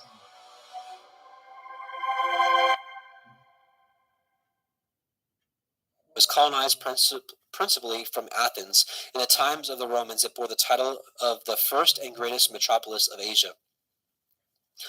It was distinguished for the temple of Diana, who there had her chief shrine, and for its theater, which was the largest in the world, capable of containing 50,000 spectators. It was like all ancient theaters open to the sky. Here were exhibited the fights of wild beasts and of men with beasts. Many Jews took up their residence in this city, and here the seeds of the gospel were sown immediately after Pentecost. At the close of his second missionary journey, about 51 AD, when Paul was returning from Greece to Syria, he first visited the city. He remained, however, for only a short time, as he was hastening to keep the feast. Right? So people who say that Paul, did away with the law and the feasts, you just misunderstand him. Now, we're going to get into it, because there's some things that it's really hard to understand with Paul. I'm going to be honest with you, especially when you get into these churches and we're talking about food sacrificed into idols, because Yahusha says, don't do it, get away from it. And Paul's like, it's not a big deal. You're like, well, I'm going to go with Yahusha on this one. So, as he was hastening to keep the feast, probably of Pentecost at Jerusalem, but he left Aquila and Priscilla behind him to carry on the work of spreading the gospel. During his third missionary journey, Paul reached Ephesus from the upper coasts, i.e., from the inland parts of Asia Minor, and tarried here for about 3 years. And so successful and abundant were his labors that all they which dwelt in Asia heard the word of the Adonai Yahusha, both Jews and Greeks. Probably during this period, the 7 churches of the Apocalypse were founded, not by Paul's personal labors, but by missionaries whom he may have sent out from Ephesus, and by the influence of converts returning to their homes. On his return from his journey, Paul touched at Miletus, some 30 miles south of Ephesus, and sending for the presbyters of Ephesus to meet him there. He delivered to them that touching farewell charge which is recorded in Acts 20:18-35. Ephesus is not again mentioned until the close of Paul's life, when he writes to Timothy, exhorting him to abide still at Ephesus. Two of Paul's companions, Trophimus and Tychicus, were probably natives of Ephesus. In his second epistle to Timothy, Paul speaks of Onesiphorus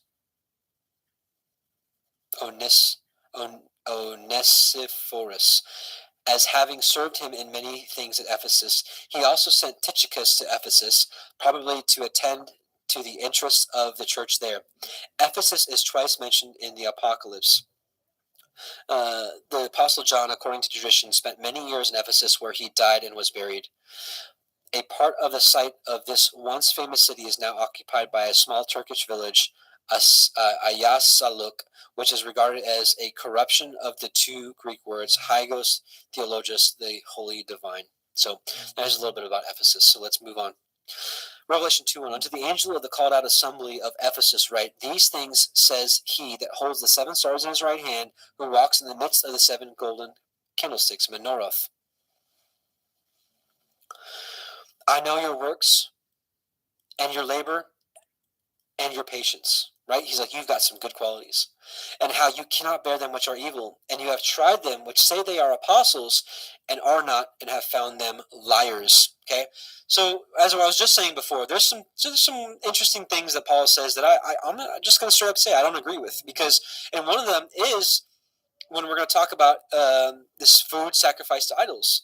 We're going to see it very starkly. Yahusha is like, I have something against you. You're mixing with food sacrificed to idols and such and such. And then there's a passage from Paul that's like, hey, food sacrificed to idols, it's nothing. Don't even worry about it. And you're like, what? What's going on here? So, I'm not on the Paul as a false apostle bandwagon. Not by any means. I'm not. But there's just some passages in there that boggles my mind, like the food sacrifice to idol thing. Like, what's going on here? And when he talks ill about circumcision, I get it. He basically, when it comes to circumcision, he's like, if you get circumcised and you deny Messiah, what does that mean? It means nothing. I get it. But, I do believe circumcision is part of, is still relevant for us. Circumcision of the heart is what really matters. But it's like, is that a commandment that we can keep, to circumcise ourselves and our sons? Yeah, I do. A lot of people, I'm sure, will argue with me about this, because this is, circumcision has been taught against for many centuries due to Paul's writings. But anyways, in general, Paul brought a lot of wisdom to the table that no other prophet did. So we'll talk about it in a second. So actually, let's slow down here. So we saw works, labor, and patience. They have amazing qualities. They're probably amazing human beings. They are probably loving, patient. They're probably kind. They're doing good deeds, like maybe they're feeding the homeless. Maybe they're even doing missionary work. It looks like maybe even a servant type of personality. And it says they cannot bear them which are evil. In our modern time, could these people be possibly truth seekers, hating the evil and corruption of this world, maybe exposing the Illuminati and just wickedness of this world? Maybe these are truth seekers. Maybe these are truthers. And we'll go on a little further. And then the apostles thing, right? And you have tried them which say they are apostles and are not, and have found them liars. People will put this on Paul. Let's read a couple passages.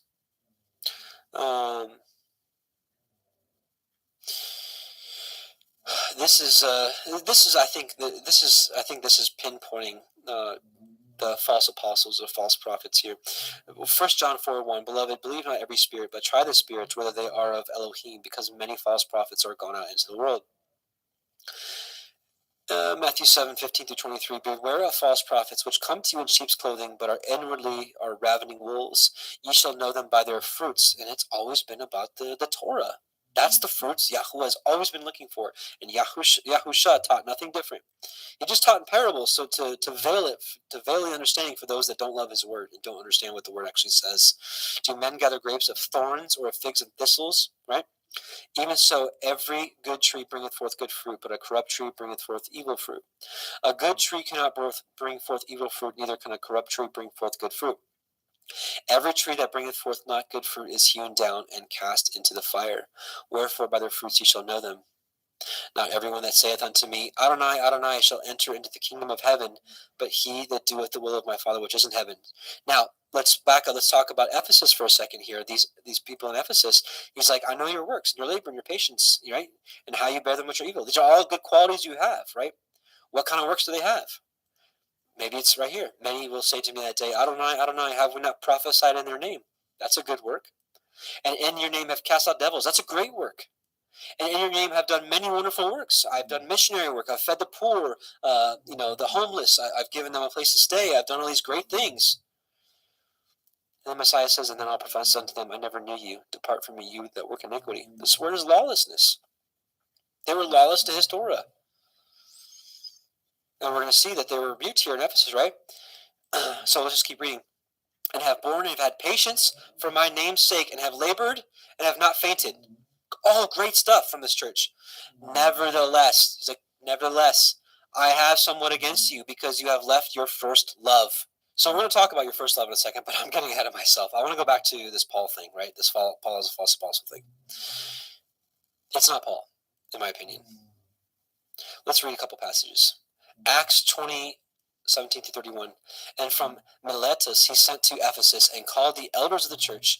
And when they were come into him, he said to them, You know from the first day that I came into Asia, after what manner I have been with you at all seasons, serving Yahweh with all humility of mind, and with many tears and temptations which befell me by the lying in wait of the Jews. And how I kept back nothing that was profitable unto you, but have showed you and have taught you publicly from house to house, testifying both to the Jews and also to the Greeks, repentance towards Elohim and faith towards our Adonai Yahushua HaMashiach. Now, behold, I go bound in the Spirit unto Jerusalem, not knowing the things that shall befall me there, save that the Ruach HaKodesh witnesses in every city, saying that the bonds and afflictions abide me. But none of these things move me, neither count I my life dear unto myself, so that I might finish my course with joy, and the ministry which I have received of the Adonai Yahushua, to testify the gospel of the grace of Elohim.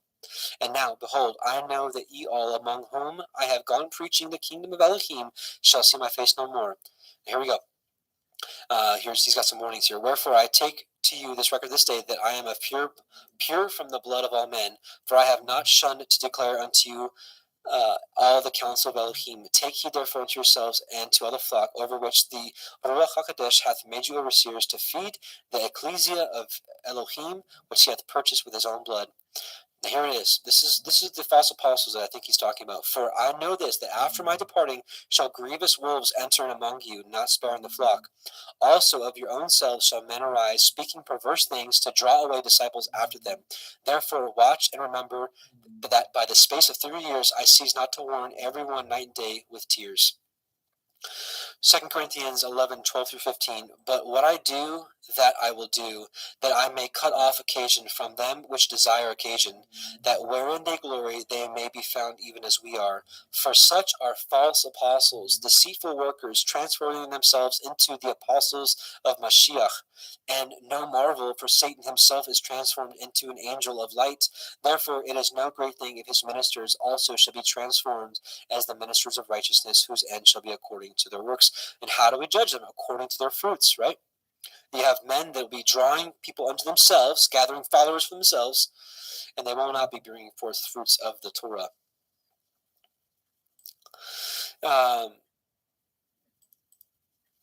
So if you want to do further study, Polycarp was a disciple of John the Apostle, right? Who wrote Revelation. And Polycarp had a lot of great things to say about Paul. He confirmed Paul. Polycarp was considered one of the three main. Polycarp is regarded as one of the three chief apostolic fathers, along with Clement of Rome and Ignatius of Antioch. Okay, he confirmed Paul. We're going to read one quick chapter from Polycarp's letter. Just a quick chapter 3, right here. Brothers, I am not writing these things that concern righteousness to you because I took it upon myself to do so, but because you invited me to. Neither I nor anyone else can live up to the wisdom of the blessed and glorified Paul. When he was among you, he accurately and consistently taught the word of truth, the word of the Torah, in front of those who were living then. When he was away from you, he wrote you a letter. If you study that letter, you will find it to be the way to build you up in the faith you have been given, which, when it is followed by hope and preceded by love towards Elohim, Mashiach, and our neighbor, is the mother of us all. For if anyone has these graces inside and is moved by them, he has fulfilled the command of righteousness, since the one that has love is far from all sin. And we know that the love is defined by the Torah, so Polycarp was teaching the truth as well. Peter backs up Paul. So basically what I'm saying is, what I'm getting at is, if we're going to call Paul a false apostle, you've got to throw out all the book of Acts. You got to throw out all of Paul's letters, of course. You got to throw out 2 Peter here, which we're going to read right here. 2 Peter 3:15 through 18. On account of the long suffering of our Adonai is salvation, even as our beloved brother Paul, also according to the wisdom given unto him, hath written unto you, as also in all his epistles, speaking in them of these things, in which are some things hard to be understood. So even Peter was like, he says some stuff that it's just like, I don't know, which they that are unlearned and are unstable rest, as they do other scriptures, unto their own destruction. So he prophesied that people would use Paul's letters for lawlessness. Ye therefore, beloved, seeing ye know these things before. He's like, I'm prophesying to you right now. Beware lest ye also, being led away with the error of the wicked, fall from your own steadfastness. But grow in grace and the knowledge of our Adonai and Savior, Yahushua HaMashiach. To him be glory both now and forever. Amen. So again, you got to throw out 2 Peter to perpetrate that Paul is a false apostle. Oops. We already read Psalm 1. We'll move forward. This is a test even for nowadays. We've got to test people by the fruit, adherence to the commands of the Torah, aka the truth. And Paul spoke boldly for the truth. He spoke in parables, just like Yahushua taught. So let's establish that Psalm 142 says, thy righteousness is everlasting righteousness, and thy law, which the Hebrew word is Torah, is the truth. The truth. The truth, period. And Paul knew this. Paul was a Pharisee. He memorized the scriptures. Romans 1:18, for the wrath of Elohim is revealed from heaven against all ungodliness and unrighteousness, the opposite of righteousness, right? Unrighteousness of men who hold the truth, the Torah, in unrighteousness. He just spoke in code. Romans 2:8, but unto them that are contentious and do not obey the truth, but obey unrighteousness. See, can you not see that Paul knew what Psalm 119:142 says? Righteousness is equated to the law, the Torah, the truth. And so again, but unto them that are contentious and do not obey the truth, but obey unrighteousness, which is the opposite of righteousness, indignation and wrath. Romans 15:8. Now I say that Yahushua HaMashiach was a minister of the circumcision for the truth of Elohim, to confirm the promises made unto the fathers. This is not making sense.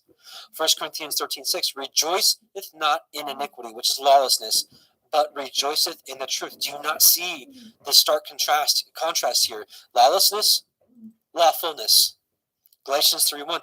O foolish Galatians, who hath bewitched you, that you should not obey the truth? Paul knew Psalm 119:142 like the back of his hand. And it's funny, that's not funny, it's horrible that the modern day church will actually use this against people like us, right? Who hath bewitched you that you should not obey the truth, right? That you go right back to the law. Like, oh my goodness, obeying the truth is the law. Before whose eyes Yahushua HaMashiach hath been evidently set forth, crucified among you. Galatians 5:7. Ye did run well. Who did hinder you that you should not obey the truth? And yes, some of you are probably saying, well, Messiah, Yahushua, is the way, the truth, and life. Yes, he proclaimed himself to be the Torah, because the Torah is also life, is the way. Torah is known as the way. I don't know if I included that here, did I? Maybe we'll just sidetrack real quick. All right, so Psalm. Blessed are undefiled in the way, who walk in the Torah of Yahuwah. I'm not going to get into it now, but also Torah says that by keeping it, it is your life. And we also just saw it's the truth. Ephesians 4:15, but in speaking the truth in love may grow up into all things which is the head, even Mashiach.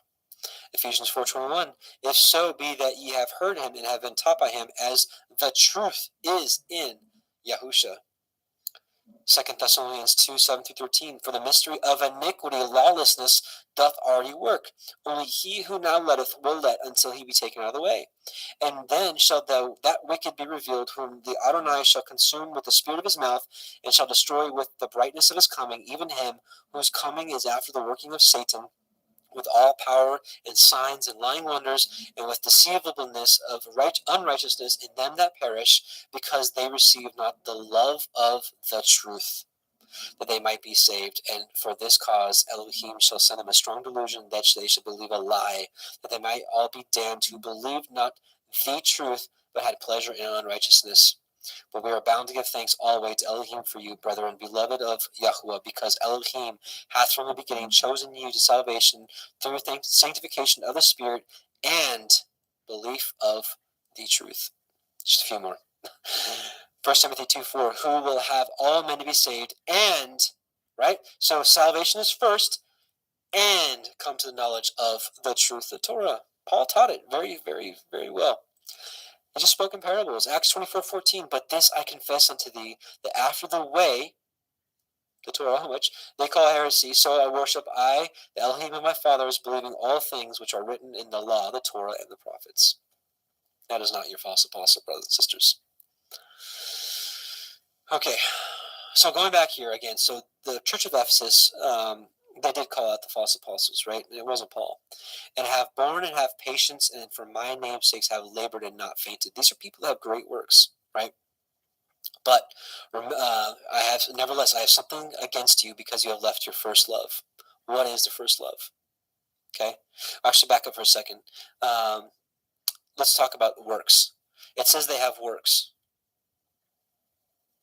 right? All right, do the first works. I'm sorry. It talks about left your first love. Remember, wherefore you have fallen, repent, and do the first works. What is this word here? Do the first works. Let's look at it. The word is ergon.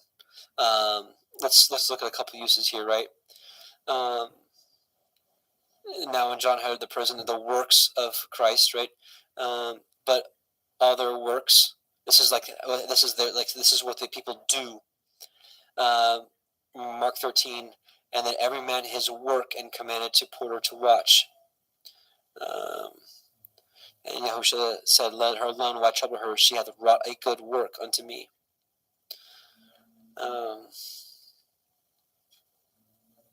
Right? Yahushua said to them, my meat is to do the will of him that sent me, and to finish his work. And they said unto him, what shall we do that we might work the works of Elohim? Do the works of Abraham. So anyways, obviously this is some form of works here, right? So let's talk about what it means to have left your first love. Modern day church will say that you left Jesus, you left Messiah, your first love. He's not our first love. Well, in a sense, he is, and I'll explain that. Actually, let me explain a little further. Deuteronomy 6:1-8, because Yahushua is the lawgiver, right? I believe it was Yahushua that was the lawgiver. The Torah is him. So Deuteronomy 6:1-8. Now these are the commandments, the statutes, and the judgments which Yahuwah your Elohim commanded to teach you, that you might do them in the land whither you go to possess it, that you might fear Yahuwah your Elohim, to keep all his statutes and his commandments, which I command you this day, you and your son and your son's son, all the days of your life, that your days may be prolonged. Hear therefore, O Israel, and observe to do it, that it may be well with you, and that you may increase mightily, as Yahuwah Eloheinu of your fathers has promised you, in a land that flows with milk and honey. Hear, O Israel, Yahuwah our Elohim is one Yahuwah, and thou shalt love Yahuwah thy Elohim with all thy heart, with all thy soul, and with all thy might. So this is our commanded, our first love. And this is confirmed right here. And these words which I command you this day shall be in your heart, and thou shalt teach them diligently unto your children, and shalt talk of them when you sit in your house, and when you walk by the way, when you lie down, when you rise up. And you shall bind them for a sign upon your hand, and they shall be as frontlets between your eyes. So in my opinion, from what I see in the scriptures, that our first love is the words, the commandments that shall be in our heart. So So again, nevertheless, so all these good works you had, nevertheless, I have someone against you because you have left your first love. Remember, therefore, when you have fallen, and repent and do the first works, or else I'll come unto you quickly and will remove your menorah, your 7-branch candlestick, out of his place, except you repent. So it's like, it's the same thing as we saw in Matthew 7:21 through 23. He's like, you did all these great things, but I didn't know you because you didn't keep the commandments. He is a just Elohim. His law is just, period. And it is interesting, right? His commandments, they should be a sign upon our hand, and they shall be as frontlets between our eyes. It's the very same thing that we see the mark in their right hand or in their foreheads. It's the very same thing. I'm not saying very same. It's the opposite. So I believe truly you're either going to have the mark of Yahweh or you're going to have the mark of the beast. And I think the mark of the beast purely is having the lack of the mark of Yahweh by keeping his commandments. Simple as that. It makes it very simple to understand. And then he goes on here to say, Revelation 2:6, but this you have, that you hate the deeds of the Nicolaitans, which I also hate. He that has an ear, let him hear what the Ruach says unto the called out assemblies. Now here's promise number 1. To him that overcomes will I give to eat of the tree of life, which is in the midst of the paradise of Yahuwah. Right? So let's back up right here. They hate the deeds of the Nicolaitans. I want to read this commentary. I usually don't like doing this, but because this Nicolaitans thing isn't anywhere other than this passage, I don't have anything else to go off of scripturally. So I want to defer to somebody that has maybe a little more wisdom here than I do of who the Nicolaitans are. So this is Elcott's commentary for English readers for the Nicolaitans. The Nicolaitans were, as has been expressed, the antinomians of the Asiatic church. Okay? Let's look up the word antinomian, what it means. Antinomian, let me zoom in here a little bit so you can see it for yourself. Antinomian, one who holds that under the gospel dispensation of grace, the moral law is of no use or obligation because faith alone is necessary to salvation. That's your lawless people there. So again, the Nicolaitans were, as has been expressed, the antinomians of the Asiatic church. The life and conduct were little thought of, and the faith professed was everything. Is that not where we are today? Some have thought that they were a sect who derived their name under some colorable pretext from Nicholas the proselyte. Others hold that the name is purely symbolical, signifying destroyer of the people, and that it is no more than the Greek form of Balaam. See notes below. The existence of a sect called the Nicolaitans in the 2nd century is attested by Irenaeus, Tertullian, and Clement of Alexandria, which we spoke about earlier. So, long story short, Nicolaitans taught faith alone and that obedience to the Torah was worthless, was meaningless, don't need it, it's done away with. Where are we today? The same place. So, it is interesting, right? He that has an ear, we already read that. So that's the Nicolaitans. So further study on the Nicolaitans right here. And I'll make sure to put this link in the description box as well, or the comment section. I'll try to get all the links together here. So, in conclusion here, right, what did they have to overcome? Verse 4 through 5, which is the keeping of the first works, the love, the commandments. Notice it says, he who has an ear, let him hear what the Ruach says to the assemblies. Right? Let him hear what he says to the assemblies. Which means, that we can learn from each ecclesia, even if we aren't part of it. And I believe the rewards for everyone that overcomes for each church, each ecclesia, are scattered through all the churches, but are all for one. Or no, one for all. No, all of them are for all. There you go. And it lines up with the promise of Revelation 22:14. Over this first one, eating of the tree of life, which this confirms our conclusion of this church. Blessed are they that do his commandments, that they have the right to the tree of life, which we just read, and may enter into the gates into the city. The city is New Jerusalem. So this is my conclusion on that. So it is interesting. Before we actually, unfortunately, I think we're going to have to end it here. This is a short one, and as you guys probably already realized, this is a recording because my wife and I were just taking a quick little trip up to St. Louis this weekend. But before I came back to the Torah, the commandments, I actually would put myself in this category. And as we continue to go along through these ecclesia, I want you to take note because they will be interesting. You may recognize yourself in some of these, and you may recognize yourself in all of these. And this whole thing could just all be symbolic because some of us could be have a little bit of Ephesus in us, so some of us can have a little Smyrna in us, and but I think we're all shooting for Philadelphia. So we'll see with that. But yeah, unfortunately, we only got through one church today, but we'll try to get through quite a few of them next week. And also, again, keep a lookout for this video that I wanted to put out about the that movement we spoke about at the beginning of this. So let's gather together in a little bit of prayer. And I want to remind you all about the Zoom studies. If you want to go to, oops, that's one extra W. Oh, here we go. You want to go to parableofthevineyard.com. It is super zoomed in. These Zoom studies we have right here. This is what we're doing now. But these Zoom studies are like more of a personal one-on-one fellowship. We've got a handful for men and a handful for women. Most of them happen on Saturdays, on Shabbat. But we've got a men's study on Wednesday, and we've got a temple maintenance going on Monday nights. But we may actually be shifting that to also a Saturday as well.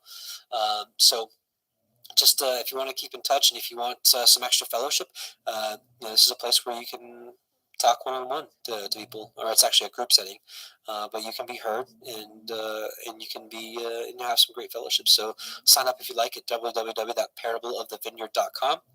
And otherwise, what else did I want to mention? Oh, yes, we've got a sister in need. Her name is Patrice Wolverton, and she is in the midst of her trials right now, and just it's been one thing after another with her, and she could really use our financial assistance. And she's got a PayPal, or if you just want to maybe even pray for her, that's great. But anybody that has maybe a little extra, maybe if you were planning on giving some to me, maybe just rethink that, maybe give it to her instead. But it's spelled WOLVERTON 1969 @gmail.com. So that's phonetically it's Alpha Papa Whiskey Oscar Lima Victor Echo Romeo Tango Oscar Nancy 1969 @gmail.com. And just pray about it, consider it. She is a sister in need, and we know that we're supposed to help the poor, the afflicted, the widows, the orphans. So just keep that in mind and keep her in mind. And if you can't help, maybe just keep her in prayer. That may be all she may need. Maybe Abba's got a way of delivering her. I don't know. But her name is Patrice Wolverton. Some of you may be friends with her on Facebook. And if you're on Facebook, friend her. If you're not on Facebook, I get it. I'm still actually highly considering deleting my personal Facebook page and just keeping up the ministry one. Don't need to get to that rabbit trail, but it is what it is. But also, probably about a 10-minute break, and you should see the pre-recorded Torah portion, week 20, coming up as well, which is interesting timing because it talks about Israel bringing forth and putting the oil bringing forth the oil for the lamps to keep the Torah burning continually. So awesome symbology and awesome timing, right? So also, we'll be talking about the priestly breastplate, which I think this is actually upside down. I don't know. It's just symbolic of the priestly breastplate on the shofar. Let's do one more blast. Since I'm recording this during the day and the kids aren't here, excuse me, children, they're not baby goats. Let's give this a blow, eh? I sounded Canadian there. Eh? My shirt, that's weird. It's the green screen thing.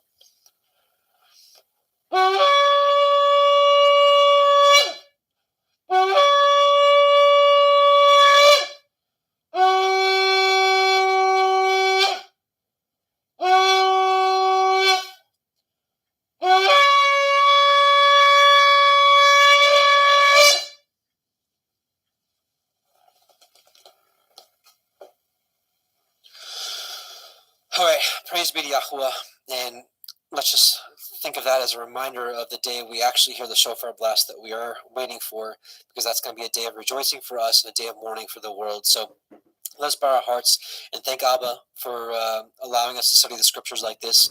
And I pray that this was a blessing to you. And looking really forward to next week, because these church studies ecclesia studies are really, really intense and in depth here. So let's bow our hearts and petition Abba. Heavenly Father, Yahuwah, Most High, the Elohim of Avraham, Yitzchak, and Yaakov, we just come before you in your Son's name, Yahushua HaMashiach, to whom we love and we believe and obey and want to walk as he walked. Abba, cultivate in our heart your Torah, that we may bring forth the fruits that you've desired for so long. We thank you for even giving us the understanding of your Son, of the truth of him, and of the truth, your Torah, and we just want to be obedient. Abba, help us. We know that it's a struggle for many of us. We may have, I just have different situations. Abba, it's impossible to name them all. Just help us all, each individually, in our situations, that we can be as obedient as possible to you. And we just bless you and thank you. We just can't wait for the day that we're with you in New Yerushalayim, that we can rejoice forevermore and we can walk out your Torah perfectly as it was intended for man to do. And we just bless you. We glorify your name, Yahuwah Sevaoth. We glorify your Son's name, Yahushua HaMashiach, to which every knee shall bow. And we love you and thank you, and are eagerly waiting your return. And we're waiting for you, as your scriptures say to do. Blessings to you in Yahushua's name. Amen. Brothers and sisters, we're going to end with the song of Moshe, our song for our time, and the song of what I believe is the Exodus 15 is what's going to be sung in Revelation 15, the song of victory. Because I know that the Deuteronomy 32 is also called the song of Moshe. It just doesn't fit the context. A lot of it is basically Yahuwah condemning the people for their wicked behavior and whatnot, and prophesying that they would turn away from him and whatnot. Whereas the Song of Moshe in Exodus 15 is all about the Exodus, getting away from oppression, getting away from slavery, and being under Yahuwah's arms.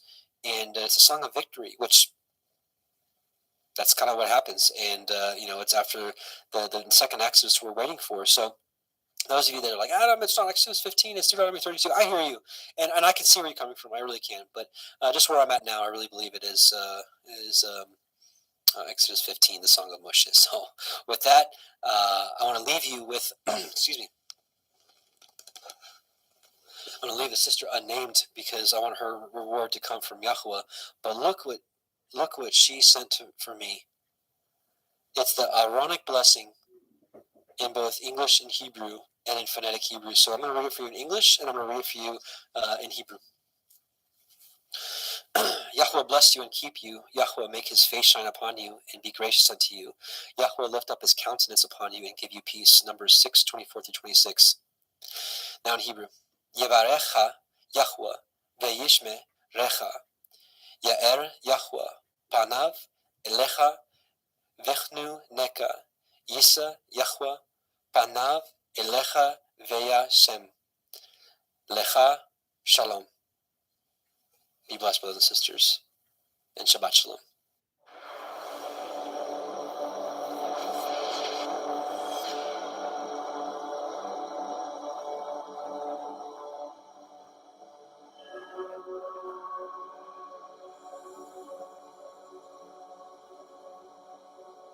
I sing to Yahweh, for he is highly exalted.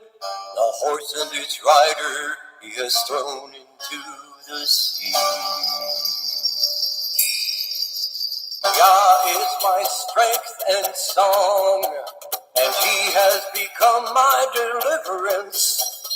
He is my El, and I praise him, Elohim of my father. And I exalt him. Yahweh is a man of battle. Yahweh is his name. He has cast Pharaoh's chariots and his army into the sea. and his chosen officers are drowned in the sea of reeds. The depths covered them. They went down to the bottom like a stone.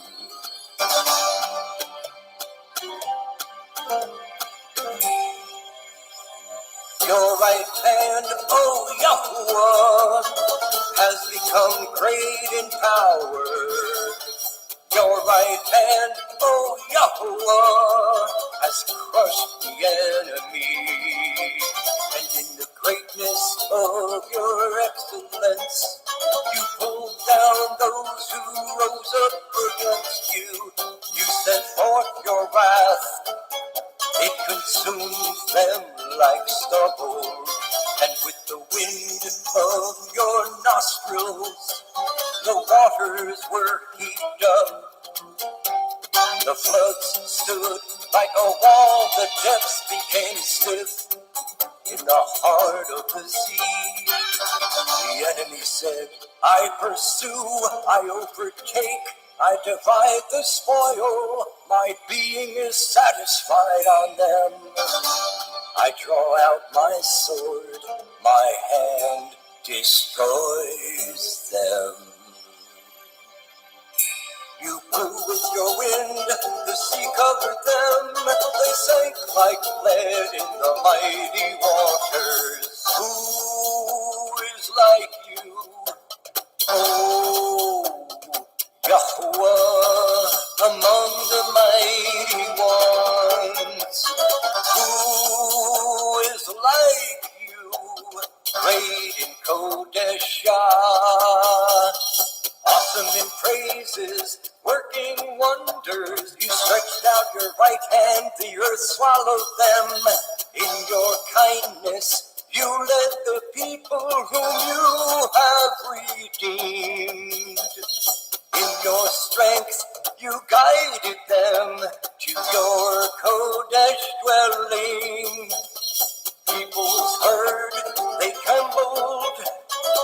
Anguish gripped the inhabitants of Elisheth. Then the chiefs of Edom were troubled, the mighty men of Moab. Trembling grips them, all the inhabitants of Canaan melted. Fear and dread fell on them by the greatness of your arm. They are as silent as a stone. Until your people pass over, oh Yahuwah. Until the people whom you have bought pass over. You bring them in and plant them in the mountain of your inheritance, in the place, oh Yahuwah, which you have made for your own dwelling, the Mikdash, oh Yahuwah, which your hands have prepared. Yahuwah reigns forever and ever.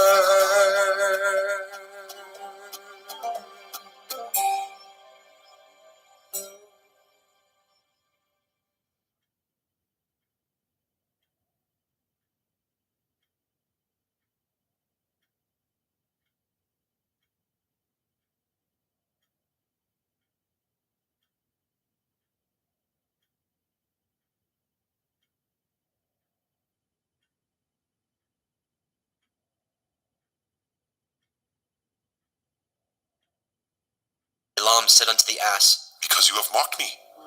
I would there were a sword in my hand, for now I would kill you. And the ass said unto Balaam, Am I not your ass, upon which you have ridden ever since I was yours, unto this day? Was I ever wont to do so unto you?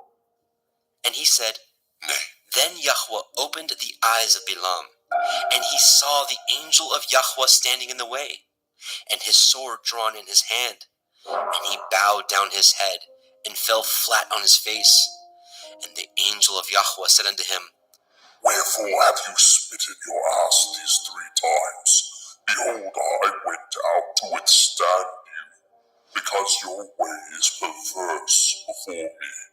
And the ass saw me, and turned from me these 3 times. Unless she had turned from me, surely now also I had slain you, and saved her alive. And Bilam said unto the angel of Yahweh, I have sinned, for I knew not that you stood in the way against me. Now therefore, if it displease you, I will get me back again. And the angel of Yahweh said unto Bilam, Go with the men, but only the word that I shall speak unto you, that you shall speak. So Bilam went with the princes of Balak. And when Balak heard that Bilam was come, he went out to meet him unto a city of Moab, which is in the border of Arnon, which is in the utmost coast. And Balak said unto Bilam, Did I not earnestly send unto you to call you? Wherefore came you not unto me? Am I not able indeed to promote you to honor? And Bilam said unto Balak, Lo, I am come unto you. Have I now any power at all to say anything? The word that Elohim puts in my mouth, that shall I speak. And Bilam went with Balak, and they came unto Kiryat Chutzoth. And Balak offered oxen and sheep, and sent to Bilam, and to the princes that were with him. And it came to pass on the morrow, that Balak took Bilam, and brought him up unto the high places of Baal, that thence he might see the utmost part of the people. Bemidbar, Numbers, chapter 23. And Bilam said unto Balak, Build me here 7 altars, and prepare me here 7 oxen and 7 rams. And Balak did as Bilam had spoken. And Balak and Bilam offered on every altar a bullock and a ram. And Bilam said unto Balak, Stand you by your burnt offering, and I will go. Perchance Yahweh will come to meet me, and whatsoever he shows me, I will tell you. And he went to a high place. And Elohim met Bilam, and he said unto him, I have prepared 7 altars, and I have offered upon every altar a bullock and a ram. And Yahweh put a word in Bilam's mouth, and said, Return unto Balak, and thus you shall speak. And he returned unto him, and lo, he stood by his burnt sacrifice, he and all the princes of Moab. And he took up his parable and said, Balak, king of Moab, has brought me from Aram, out of the mountains of the east, saying, Come, curse me Yaakov, and come, defy Yashrael. How shall I curse whom El has not cursed? Or how shall I defy whom Yahweh has not defied?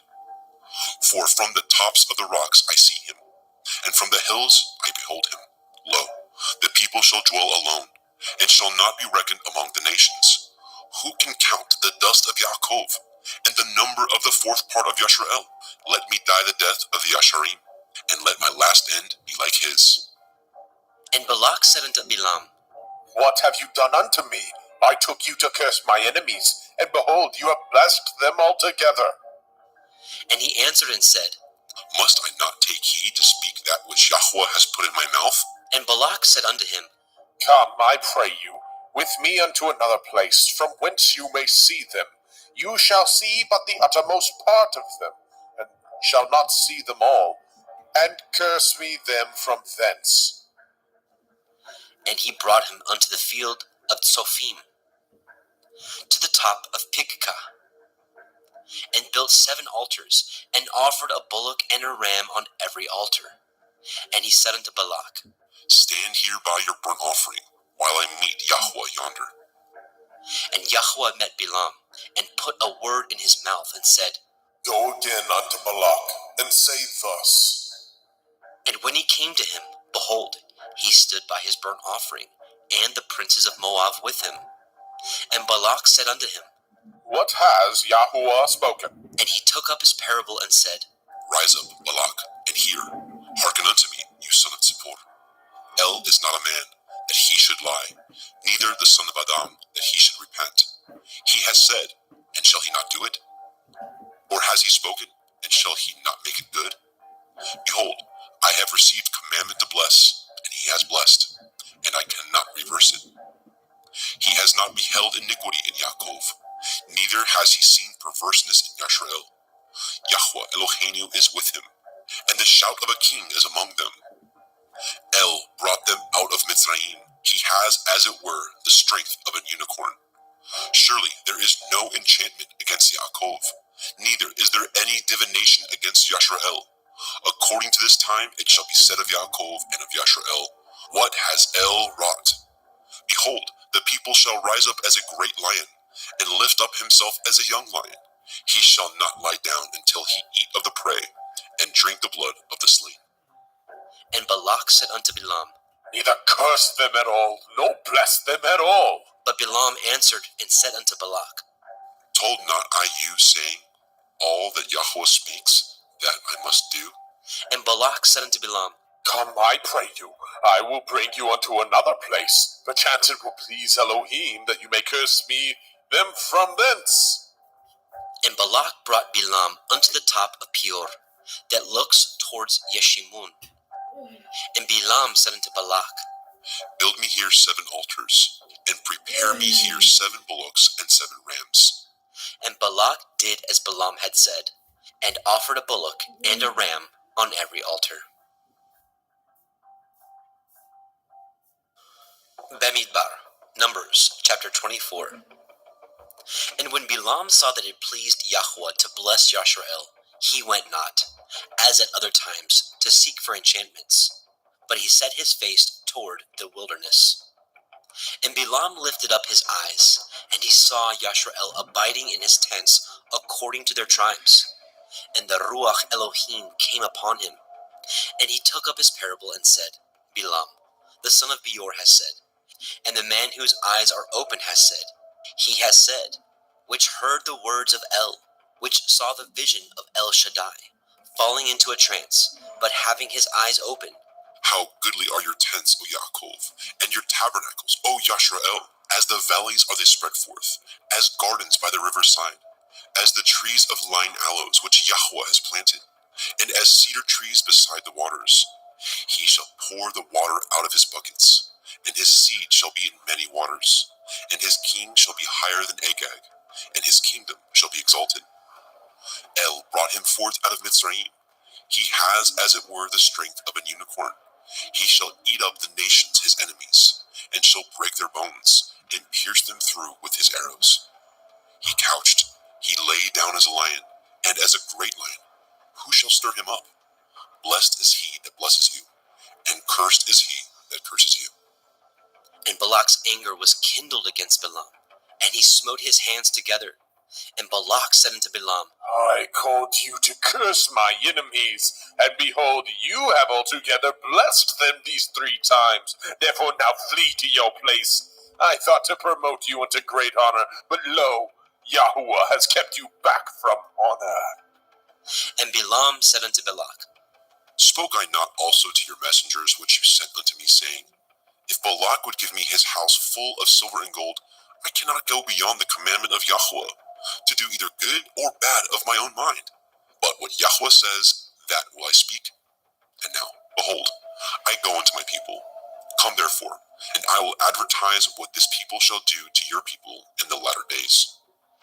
And he took up his parable and said, Balaam, the son of Beor, has said, and the man whose eyes are open has said. He has said, which heard the words of El, and knew the knowledge of El Elyon, which saw the visions of El Shaddai, falling into a trance, but having his eyes open. I shall see him, but not now. I shall behold him, but not nigh. There shall come a star out of Yaakov, and a scepter shall rise out of Yashrael, and shall smite the corners of Moab, and destroy all the children of Sheth. And Edom shall be a possession, Seir also shall be a possession for his enemies, and Yashrael shall do valiantly. Out of Yaakov shall come he that shall have dominion, and shall destroy him that remains of the city. And when he looked on Amalek, he took up his parable and said, Amalek was the first of the nations, but his latter end shall be that he perish forever. And he looked on the Keniyim, and took up his parable and said, Strong is your dwelling place, and you put your nest in a rock. Nevertheless, Cani shall be wasted, until Ashur shall carry you away captive. And he took up his parable and said, Alas, who shall live when El does this? And ships shall come from the coast of Kittim, and shall afflict Ashur, and shall afflict Eber, and he also shall perish forever. And Balaam rose up and went and returned to his place, and Balak also went his way. Bamidbar, Numbers chapter 25. And Yashrael abode in Shittim, and the people began to commit whoredom with the daughters of Moab. And they called the people unto the sacrifices of their Elohim. And the people did eat, and bowed down to their Elohim. And Yashrael joined himself unto Baal Peor, and the anger of Yahweh was kindled against Yashrael. And Yahweh said unto Moshe, Take all the heads of the people, and hang them up before Yahweh against the sun, that the fierce anger of Yahweh may be turned away from Yasharel. And Moshe said unto the judges of Yashrael, Slay ye every one his men that were joined unto Baal Peor. And behold, one of the children of Yashrael came and brought unto his brethren a Midianiteth woman, in the sight of Moshe, and in the sight of all the assembly of the children of Yashrael, who were weeping before the door of the tabernacle of the assembly. And when Pinechas, the son of Eleazar, the son of Aharon the priest, saw it, he rose up from among the assembly, and took a javelin in his hand. And he went after the man of Yashrael into the tent, and thrust both of them through, the man of Yashrael and the woman through her belly. So the plague was stayed from the children of Yashrael. And those that died in the plague were 24,000. And Yahweh spoke unto Moshe, saying, Pinehas, the son of Eleazar, the son of Aharon the priest, has turned my wrath away from the children of Yasharel, while he was zealous for my sake among them, that I consumed not the children of Yasharel in my jealousy. Wherefore say, Behold, I give unto him my covenant of peace, and he shall have it, and his seed after him, even the covenant of an everlasting priesthood, because he was zealous for his Elohim, and made an atonement for the children of Yasharel. Now the name of the Yashraelite that was slain, even that was slain with the Midianiteth woman, was Zimri, the son of Kalu, a prince of a chief house among the Shimonim. And the name of the Midianite woman that was slain was Kozbai, the daughter of Tsur. He was head over a people, and of a chief house in Midian. And Yahweh spoke unto Moshe, saying, Vex the Midianim, and smite them, for they vex you with their wiles, wherewith they have beguiled you in the matter of Peor, and in the matter of Cosbi, the daughter of a prince of Midian, their sister, which was slain in the day of the plague for Peor's sake. Bamidbar, Numbers chapter 26. And it came to pass after the plague that Yahweh spoke unto Moshe and unto Eleazar the son of Aharon the priest, saying, Take the sum of all the assembly of the children of Yasharel, from 20 years old and upward, throughout their father's house, all that are able to go to war in Yasharel. And Moshe and Eleazar the priest spoke with them in the plains of Moab, by the Yarden, near Jericho, saying, Take the sum of the people from 20 years old and upward, as Yahweh commanded Moshe.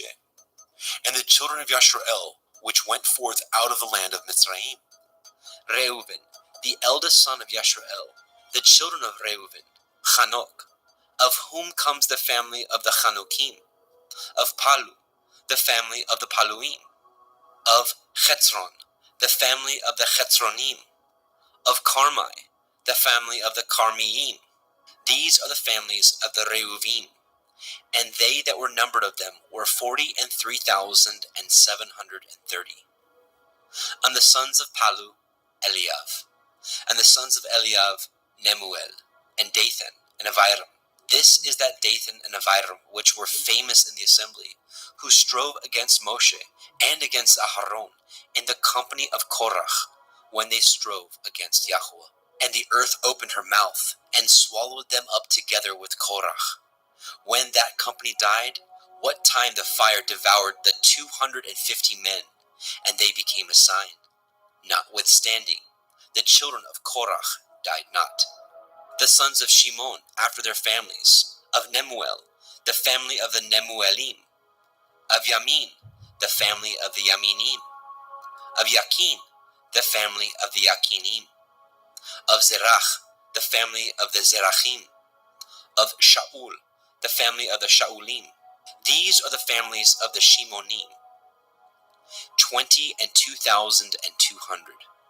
The children of Gad, after their families, Tsephon, the family of the Tsephonim, of Haggai, the family of the Haggiim, of Shunai, the family of the Shunaim, of Ozni, the family of the Ozniim, of Irai, the family of the Iraim, of Arod, the family of the Arodim, of Arelai, the family of the Arelaim.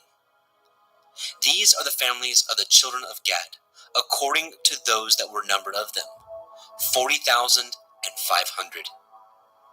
The sons of Yehudah were and Onan, and and Onan died in the land of Canaan.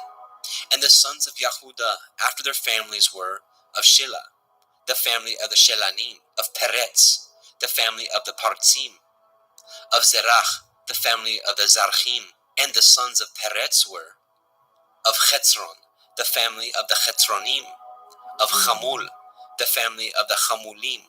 These are the families of Yehudah, according to those that were numbered of them, 16,500. Of the sons of Yissachar, after their families, of Tola, the family of the Tolaim, of Pua, the family of the Punim, of Yashuv, the family of the Yashuvim, of Shimron, the family of the Shimronim. These are the families of Yissachar, according to those that were numbered of them, 64,300. Of the sons of Zebulun, after their families, of Sered, the family of the Kardim, of Elon, the family of the Elonim, of Yachleel, the family of the Yachleelim. These are the families of the Zebulonim, according to those that were numbered of them, 60,500. The sons of Joseph, after their families, were Manasseh and Ephraim. Of the sons of Manasseh, of Machir, the family of the Machirim. And Machir begot Gilad. Of Gilad come the family of the Giladim. These are the sons of Gilad. Of Iezer, the family of the Iezerim. Of Chelek, the family of the Chelekim. And of Asriel, the family of the Asrielim. And of Shechem, the family of the Shechemim. And of Shemida, the family of the Shemidaim. And of Chefer, the family of the Cheferim. And Zelophehad, the son of Chefer, had no sons, but daughters. And the names of the daughters of Zelophehad were Machla, and Noah, Chogla, Milcah, and Tirzah. These are the families of Manasseh, and those that were numbered of them, 52,700. These are the sons of Ephraim, after their families, of Shuthelach, the family of the Shuthelachim, of Becher, the family of the Bakrim, of Tachan, the family of the Tachanim. And these are the sons of Shuthelach, of Iran, the family of the Iranim. These are the families of the sons of Ephraim, according to those that were numbered of them, 32,500.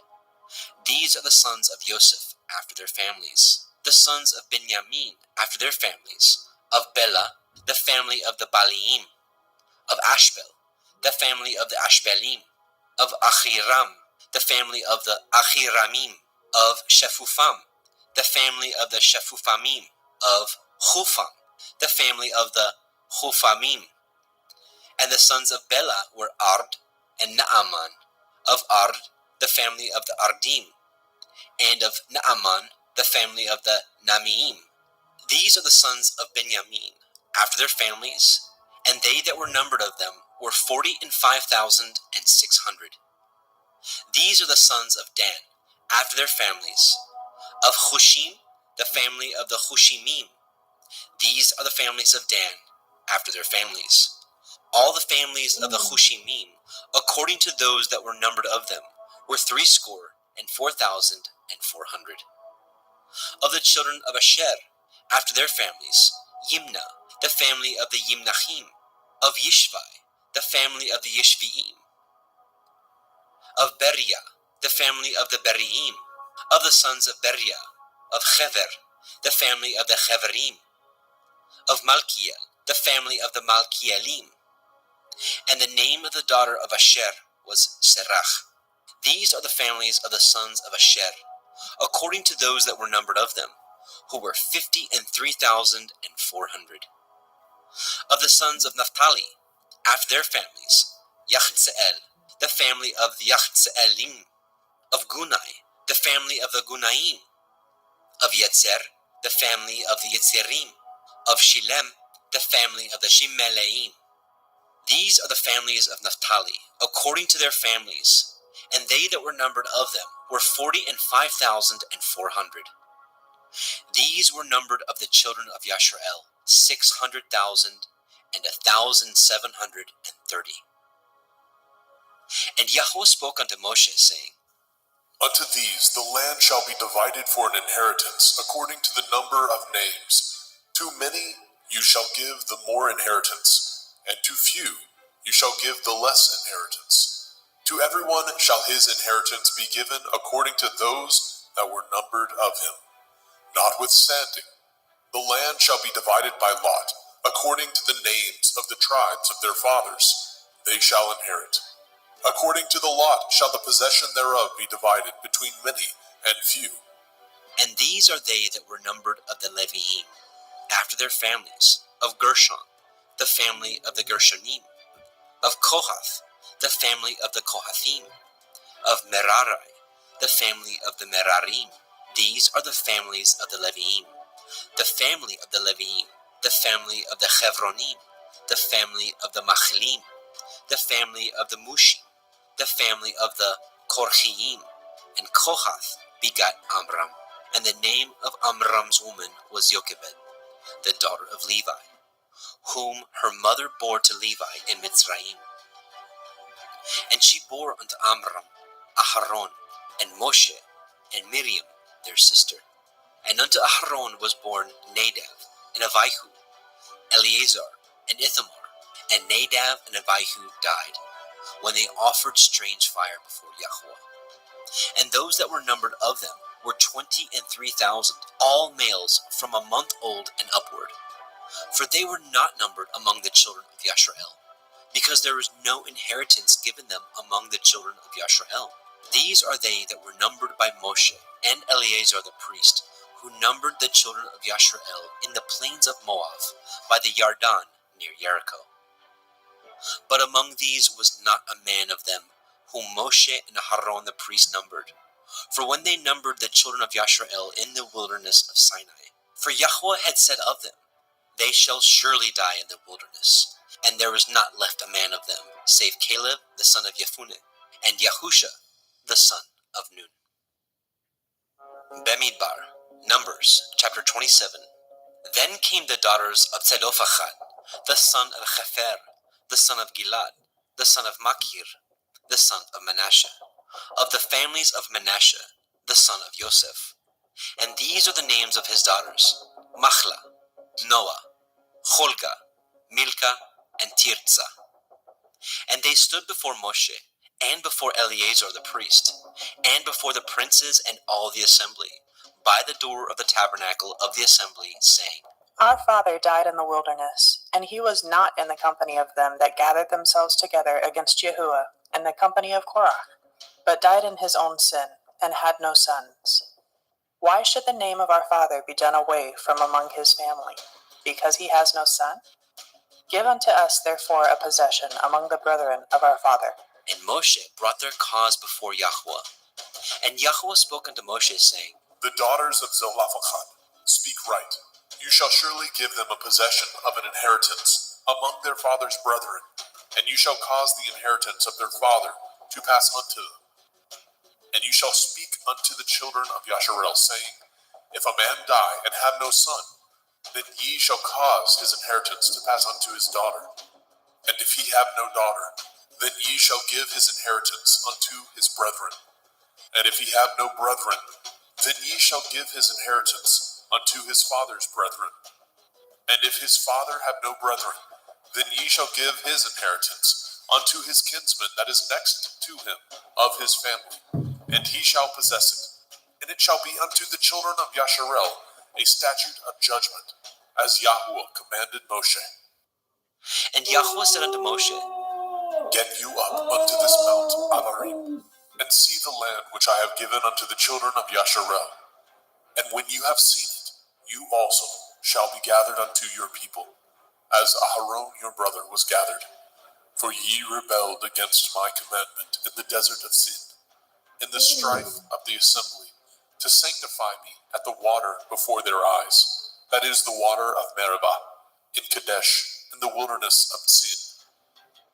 And Moshe spoke unto Yahuwah, saying, Let Yahuwah, the Elohai of the Ruachoth of all flesh, set a man over the assembly, which may go out before them, and which may go in before them, and which may lead them out, and which may bring them in, that the assembly of Yahuwah be not as sheep which have no shepherd.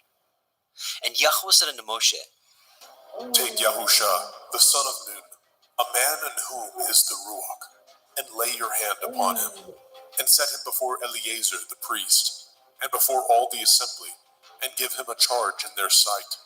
And you shall put some of your honor upon him, that all the assembly of the children of Yasharel may be obedient. And he shall stand before Eleazar the priest, who shall ask counsel for him after the judgment of the Urim, before Yahuwah. At his word shall they go out, and at his word they shall come in, both he and all the children of Yasharel with him, even all the assembly.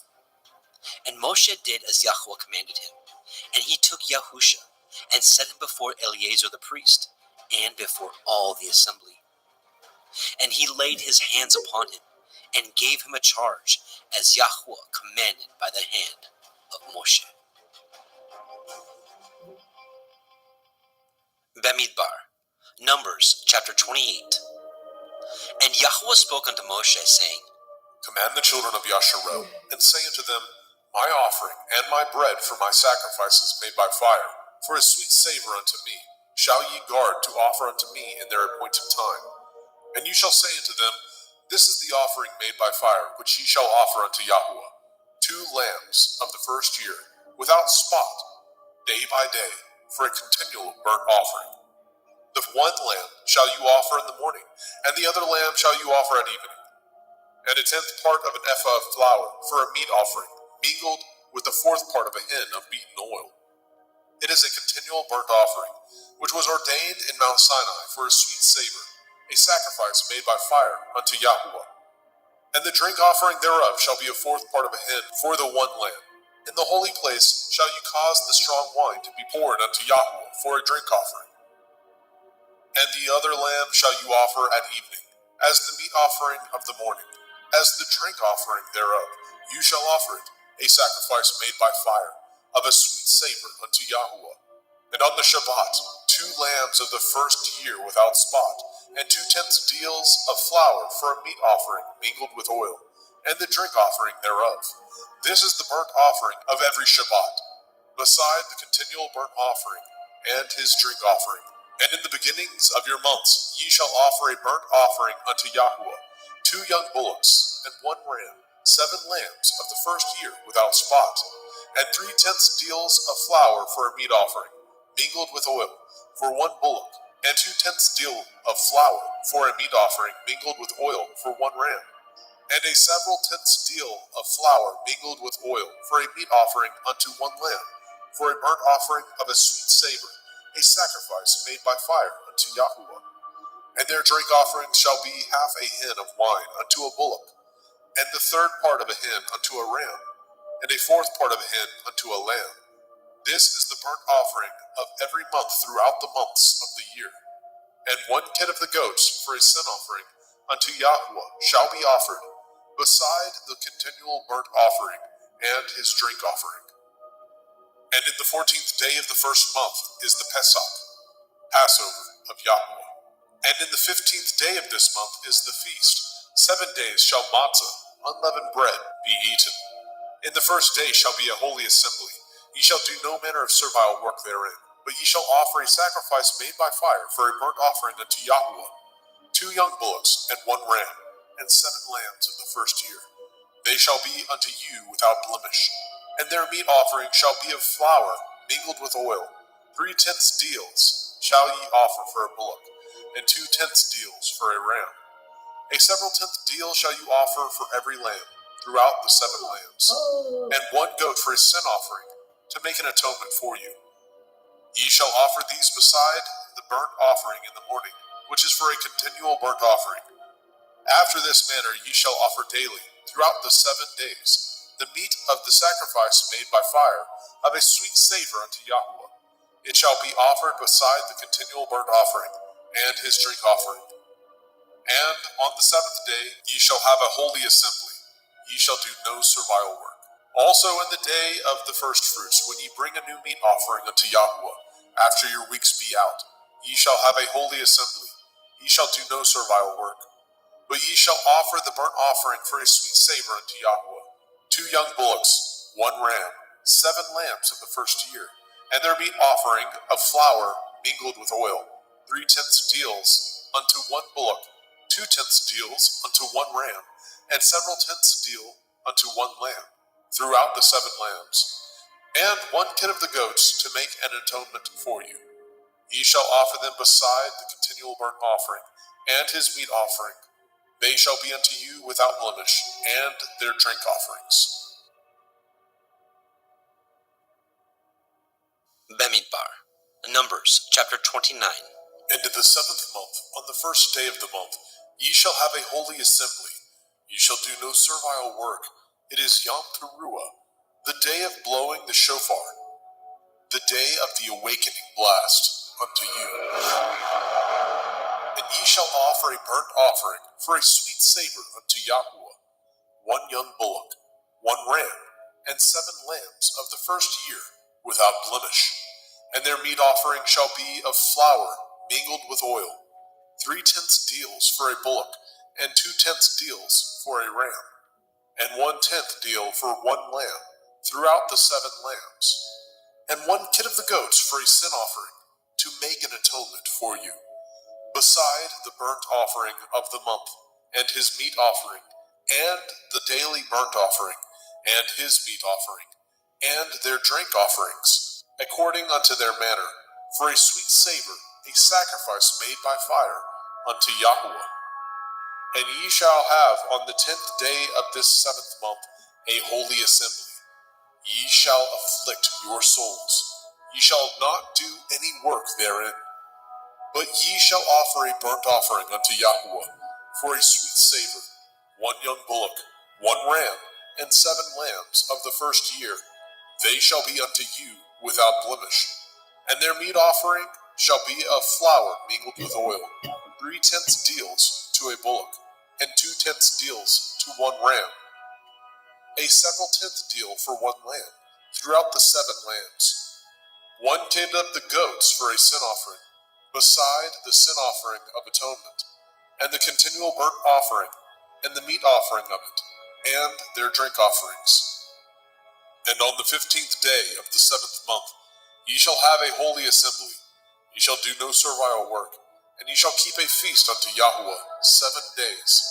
And ye shall offer a burnt offering, a sacrifice made by fire, of a sweet savor unto Yahweh, 13 young bullocks, 2 rams, and 14 lambs of the first year. They shall be without blemish. And their meat offering shall be of flour mingled with oil, 3/10 deals unto every bullock of the 13 bullocks, 2/10 deals to each ram of the 2 rams, and a several tenth deal to each lamb of the 14 lambs, and 1 kid of the goats for a sin offering, beside the continual burnt offering, his meat offering and his drink offering. And on the 2nd day ye shall offer 12 young bullocks, 2 rams, 14 lambs of the first year without spot, and their meat offering and their drink offerings. For the bullocks, for the rams, and for the lambs, shall be according to their number, after the manner, and 1 kid of the goats for a sin offering, beside the continual burnt offering, and the meat offering thereof, and their drink offerings.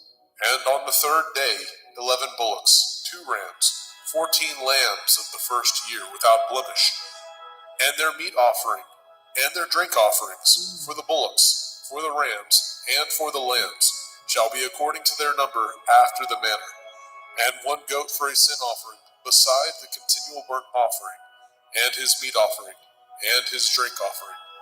And on the 4th day 10 bullocks, 2 rams, and 14 lambs of the first year, without blemish, their meat offering and their drink offering, for the bullocks, for the rams, and for the lambs, shall be according to their number, after the manner, and 1 kid of the goats for a sin offering, beside the continual burnt offering, his meat offering and his drink offering.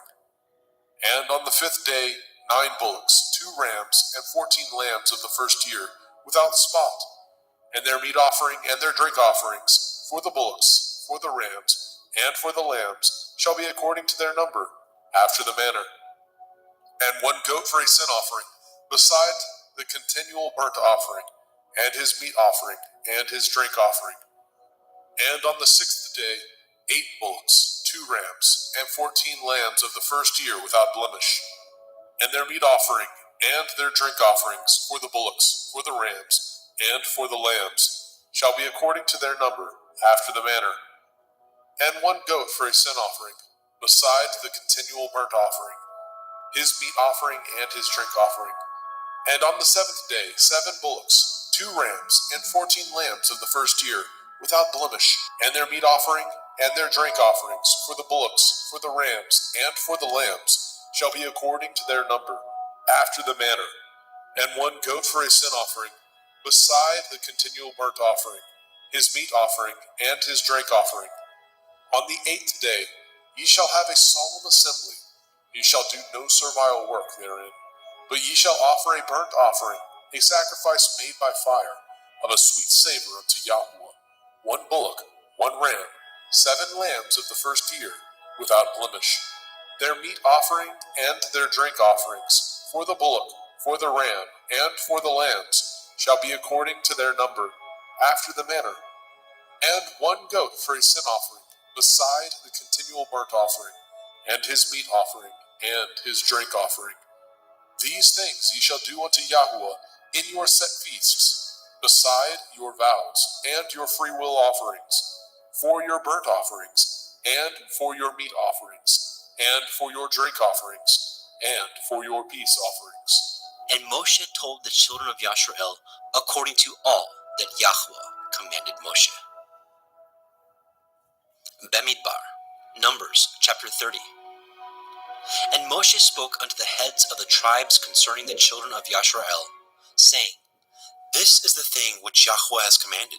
If a man vow a vow unto Yahweh, or swear an oath to bind his soul with a bond, he shall not break his word. He shall do according to all that proceeds out of his mouth. If a woman also vow a vow unto Yahweh, and bind herself by a bond, being in her father's house in her youth, and her father hear her vow, and her bond wherewith she has bound her soul, and her father shall hold his peace at her, then all her vows shall stand, and every bond wherewith she has bound her soul shall stand. But if her father disallow her in the day that he hears, not any of her vows, or of her bonds wherewith she has bound her soul shall stand, and Yahweh shall forgive her, because her father disallowed her.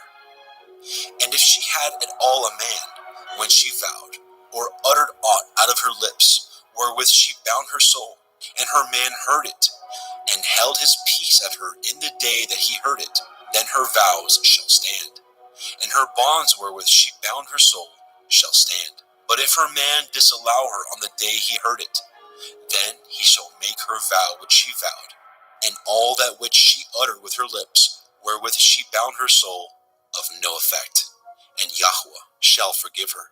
But every vow of a widow, and of her that is divorced, wherewith they have bound their souls, shall stand against her. And if she vowed in her man's house, or bound her soul by a bond with an oath, and her man heard it, and held his peace at her, and disallowed her not, then all her vows shall stand, and every bond wherewith she bound her soul shall stand.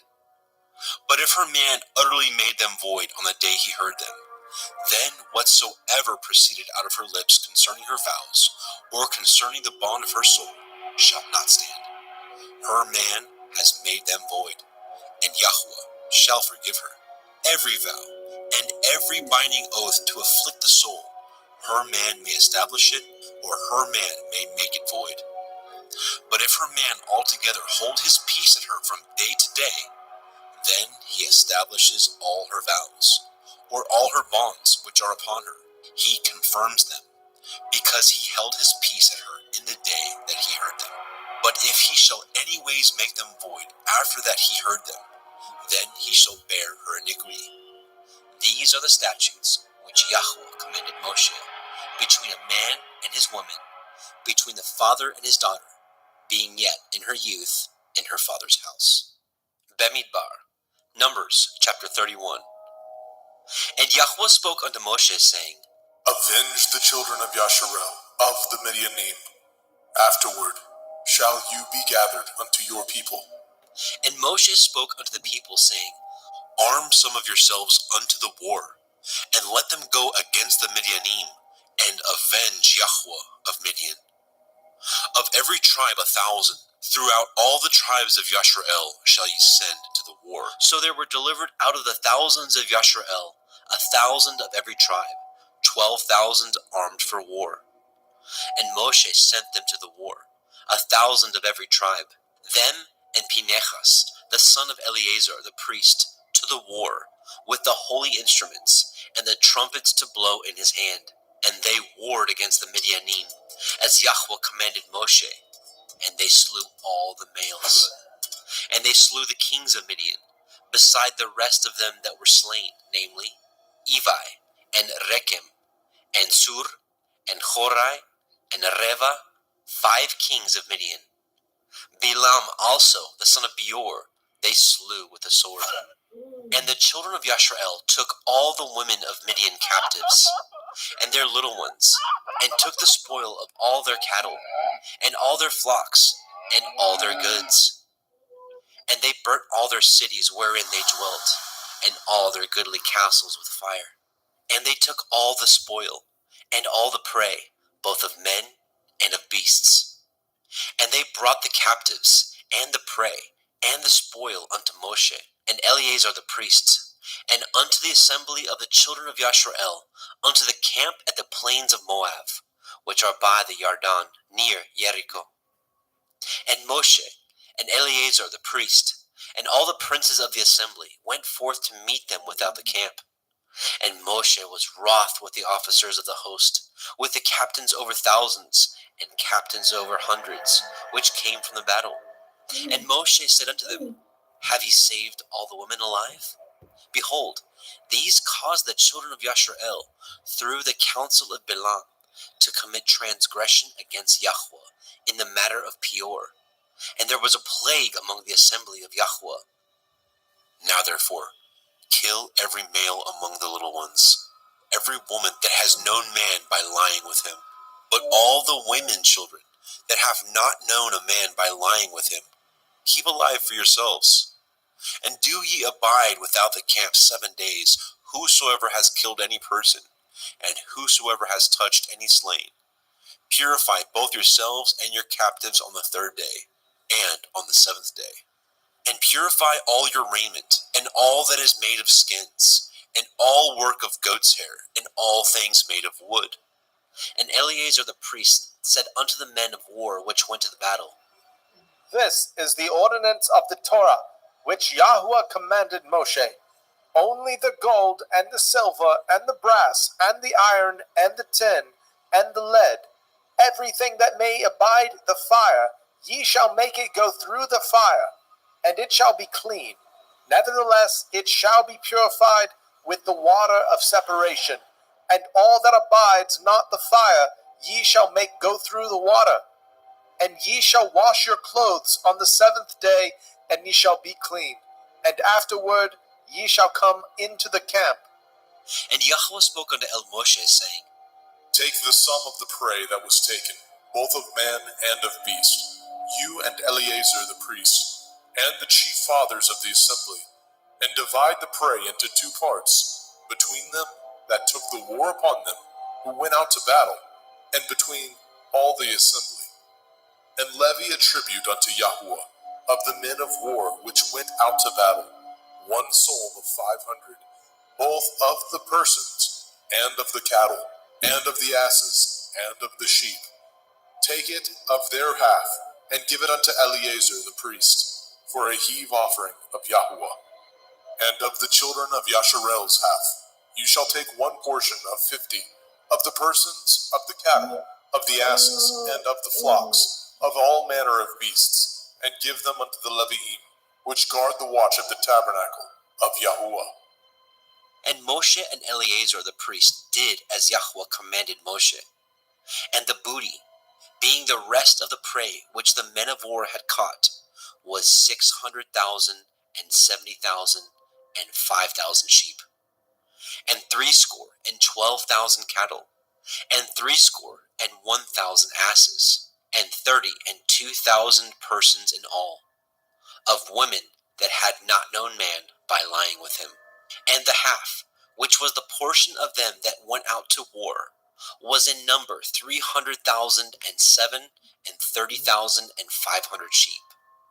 And Yahweh's tribute of the sheep was 615, and the cattle were 36,000, of which Yahweh's tribute was 312. And the asses were 30,500, of which Yahweh's tribute was 301. And the persons were 16,000, of which Yahweh's tribute was 32 persons. And Moshe gave the tribute, which was Yahweh's heave offering, unto Eleazar the priest, as Yahweh commanded Moshe. And of the children of Yasharel's half, which Moshe divided from the men that warred, now the half that pertained unto the assembly was 300,000 and 30,000 and 7,500 sheep, and 36,000 cattle, and 30,000 asses, and 500, and 16,000 persons. Even the children of Yasharel's half, Moshe took 1 portion of 50, both of man and of beast, and gave them unto the Leviim, which did guard the watch of the tabernacle of Yahweh, as Yahweh commanded Moshe. And the officers which were over thousands of the host, the captains of thousands, and captains of hundreds, came near unto Moshe. And they said unto Moshe, Your servants have taken the sum of the men of war, which are under our charge, and there lacks not 1 man of us. We have therefore brought an oblation for Yahweh, that every man has gotten, of jewels of gold, chains and bracelets, rings, earrings, and tablets, to make an atonement for our souls before Yahweh. And Moshe and Eleazar the priest took the gold of them, even all wrought jewels, and all the gold of the offering that they offered up to Yahweh, of the captains of thousands, and of the captains of hundreds, was 16,750 shekels. For the men of war had taken spoil, every man for himself. And Moshe and Eleazar the priest took the gold of the captains of thousands and of hundreds, and brought it into the tabernacle of the assembly, for a memorial for the children of Yasharel before Yahweh.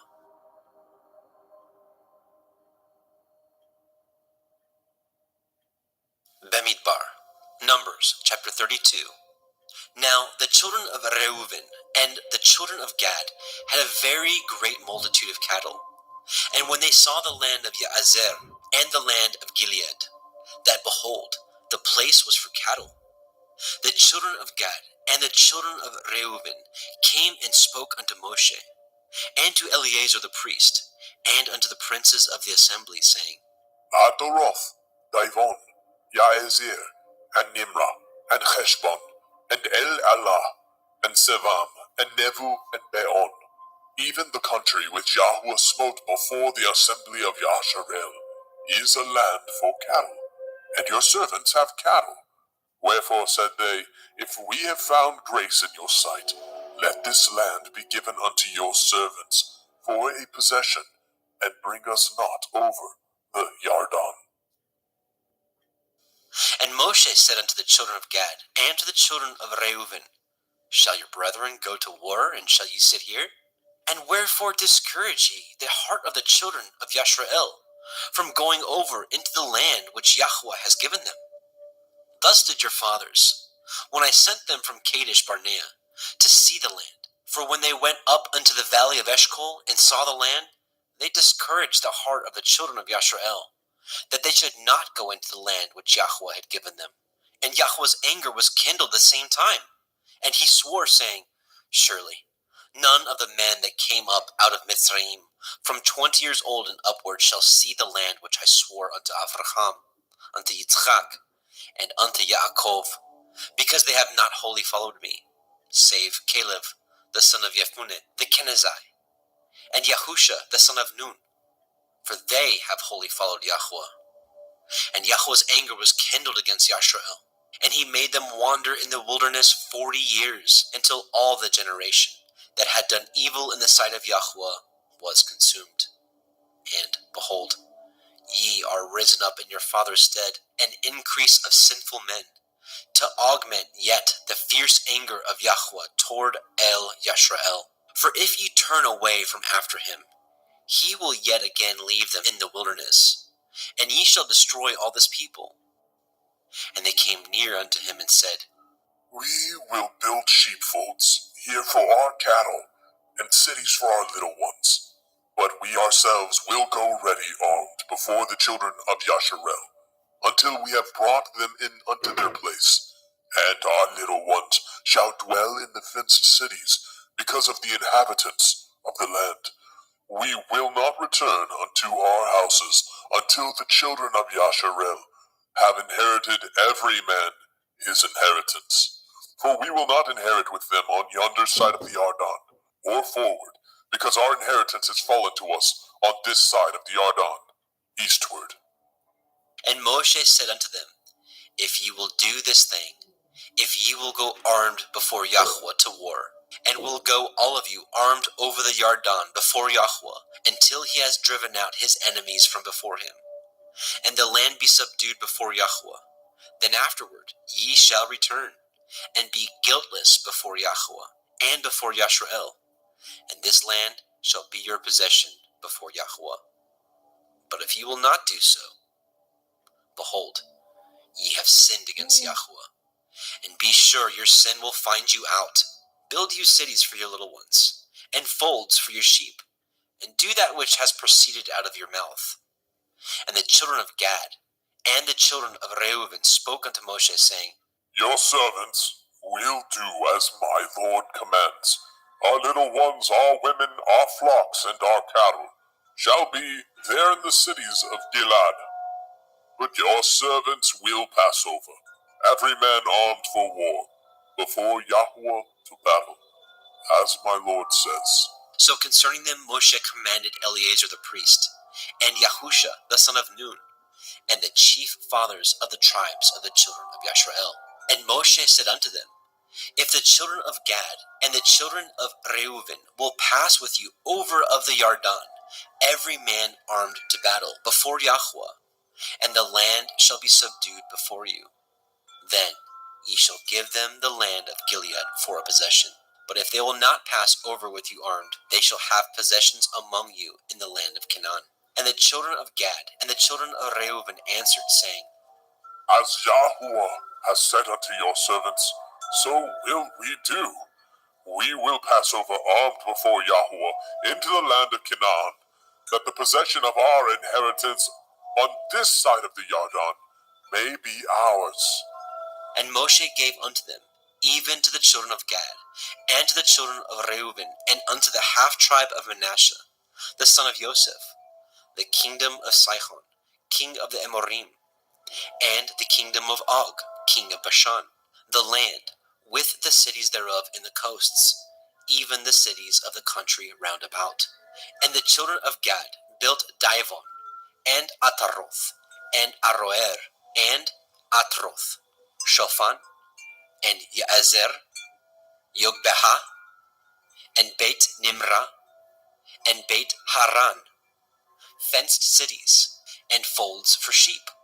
And the children of Reuven built Heshbon, and Elaeh, and Kiriathaim, and Nevu, and Baal Meon, their names being changed, and Sevam, and gave other names unto the cities which they built. And the children of Machir, the son of Manasseh, went to Gilead, and took it, and dispossessed the Emori which was in it. And Moshe gave Gilead unto Machir, the son of Manasseh, and he dwelt therein. And Yair, the son of Manasseh, went and took the small towns thereof, and called them Chavoth Yair.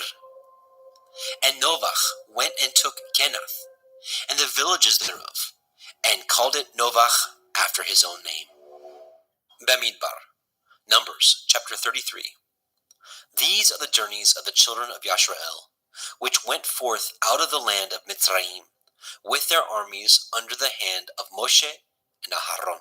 And Moshe wrote their goings out according to the journeys by the commandment of Yahweh, and these are their journeys according to their goings out.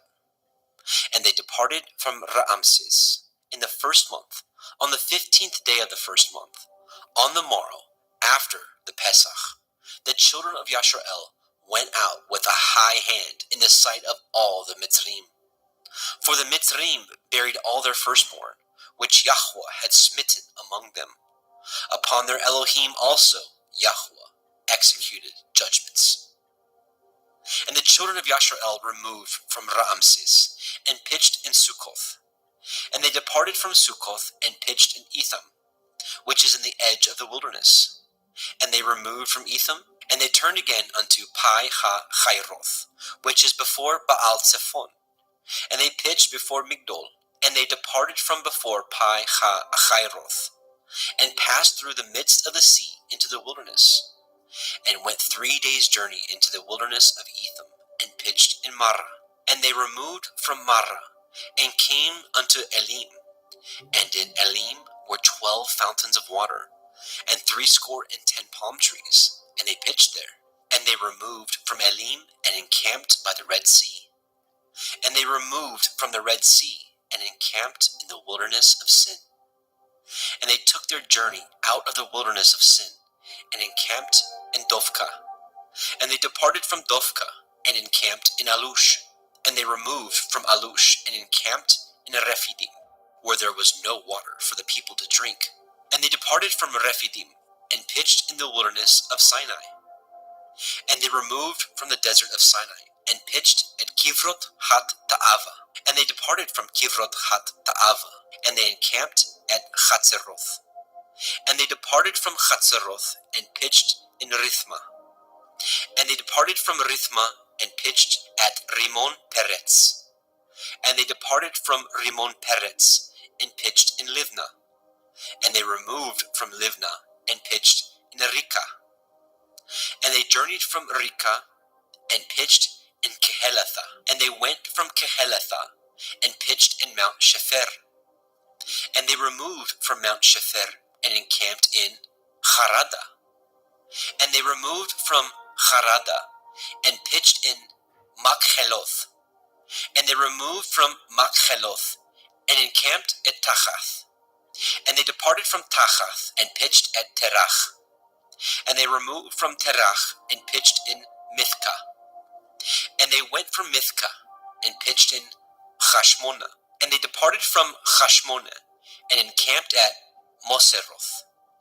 And they departed from Moseroth, and pitched in Bnei Yakan. And they removed from Bnei Yakan, and encamped at Hor Hag Gidgad. And they went from Hor Hag Gidgad, and pitched in Yotvatha. And they removed from Yotvatha, and encamped at Ebrona. And they departed from Ebrona, and encamped at Etzon Gever. And they removed from Etzon Gever, and pitched in the wilderness of Sin, which is Kadesh. And they removed from Kadesh, and pitched in Mount Hor, in the edge of the land of Edom. And Aharon the priest went up into Mount Hor at the commandment of Yahweh, and died there, in the 40th year after the children of Yasharel were come out of the land of Mitzrayim, in the first day of the 5th month. And Aharon was 123 years old when he died in Mount Hor. And King Arad, the Kenani, which dwelt in the Negev, in the land of Canaan, heard the coming of the children of Yasharel. And they departed from Mount Hor, and pitched in Salmona. And they departed from Salmona, and pitched in Punon. And they departed from Punon, and pitched in Ovoth. And they departed from Ovoth, and pitched in Iye-ha-Avarim, in the border of Moab. And they departed from Iyim, and pitched in Dibon. And they removed from Dibon, and encamped in Almon Divlataima. And they removed from Almon Divlataima, and pitched in the mountains of Avarim, before Nevu. And they departed from the mountains of Avarim, and pitched in the plains of Moab, by the Yarden, near Jericho. And they pitched by the Yarden, from Beit Ha-Yeshimoth, even unto Avel Hash-Shittim, in the plains of Moab.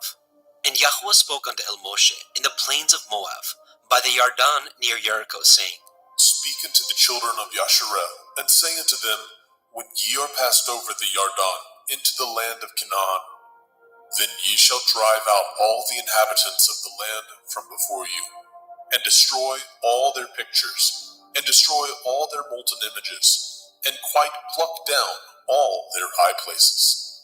And ye shall dispossess the inhabitants of the land, and dwell therein, for I have given you the land to possess it. And ye shall divide the land by lot for an inheritance among your families. And to the more ye shall give the more inheritance, and to the fewer ye shall give the less inheritance. Every man's inheritance shall be in the place where his lot falls, according to the tribes of your fathers ye shall inherit. But if ye will not drive out the inhabitants of the land from before you, then it shall come to pass that those which ye let remain of them shall be pricks in your eye, and thorns in your sides, and shall vex you in the land wherein ye dwell. Moreover, it shall come to pass that I shall do unto you as I thought to do unto them. Bamidbar, Numbers chapter 34. And Yahweh spoke unto El Moshe, saying, Command the children of Yasharel, and say unto them, When ye come into the land of Canaan, this is the land that shall fall unto you for an inheritance, even the land of Canaan, with the coasts thereof. Then your south quarter shall be from the wilderness of Tzin, along the coast of Edom, and your south border shall be the outmost coast of the Salt Sea, eastward. And your border shall turn from the Negev to the ascent of Ma'ale Akrabim, and pass on to Sin. And the going forth thereof shall be from the Negev to Kadesh Barnea, and shall go on to Chatzar Adar, and pass on to Atzmon. And the border shall fetch a compass from Atzmon unto the river of Mitzrayim, and the goings out of it shall be at the sea. And as for the western border, ye shall even have the great sea for a border. This shall be your west border, and this shall be your north border. From the great sea ye shall point out for you Mount Hor. From Mount Hor ye shall point out your border unto the entrance of Hamath, and the going forth of the border shall be to Zedad. And the border shall go on to Ziphron, and the goings out of it shall be at Chatzar Enan. This shall be your north border. And ye shall point out your east border from Chatzar Enan to Shepham. And the coast shall go down from Shepham to Riblah, on the east side of Ayin. And the border shall descend, and shall reach unto the side of the sea of Kinneroth eastward. And the border shall go down to the Yarden, and the goings out of it shall be at the Salt Sea. This shall be your land, with the coasts thereof round about. And Moshe commanded the children of Yasharel, saying, This is the land which ye shall inherit by lot, which Yahweh commanded to give unto the 9 tribes, and to the half tribe, For the tribe of the children of Reuben, according to the house of their fathers, and the tribe of the children of Gad, according to the house of their fathers, have received their inheritance. And half the tribe of Manasseh have received their inheritance. The 2 tribes and the half-tribe have received their inheritance on this side of the Yarden, near Jericho, eastward, toward the sunrising. And Yahweh spoke unto Moshe, saying, These are the names of the men which shall divide the land unto you: Eleazar the priest, and Yahusha the son of Nun. And ye shall take 1 prince of every tribe, to divide the land by inheritance. The names of the men are these: of the tribe of Yehuda, Caleb the son of Jephunneh; and of the tribe of the children of Shimon, Shemuel the son of Ammihud; of the tribe of Benjamin, Elidad the son of Kiklon; and the prince of the tribe of the children of Dan, Bukiah the son of Yoglai; prince of the children of Joseph, for the tribe of the children of Manasseh, Chaniel the son of Ephod; and the prince of the tribe of the children of Ephraim, Temuel the son of Shiptan; and the prince of the tribe of the children of Zebulun, Elitzaphan the son of Parnak; and the prince of the tribe of the children of Issachar, Paltiel the son of Azan; and the prince of the tribe of the children of Asher, Achihud the son of Shelomiah; and the prince of the tribe of the children of Naphtali, Pedahel the son of Ammihud. These are they whom Yahweh commanded to divide the inheritance unto the children of Yashrael in the land of Canaan.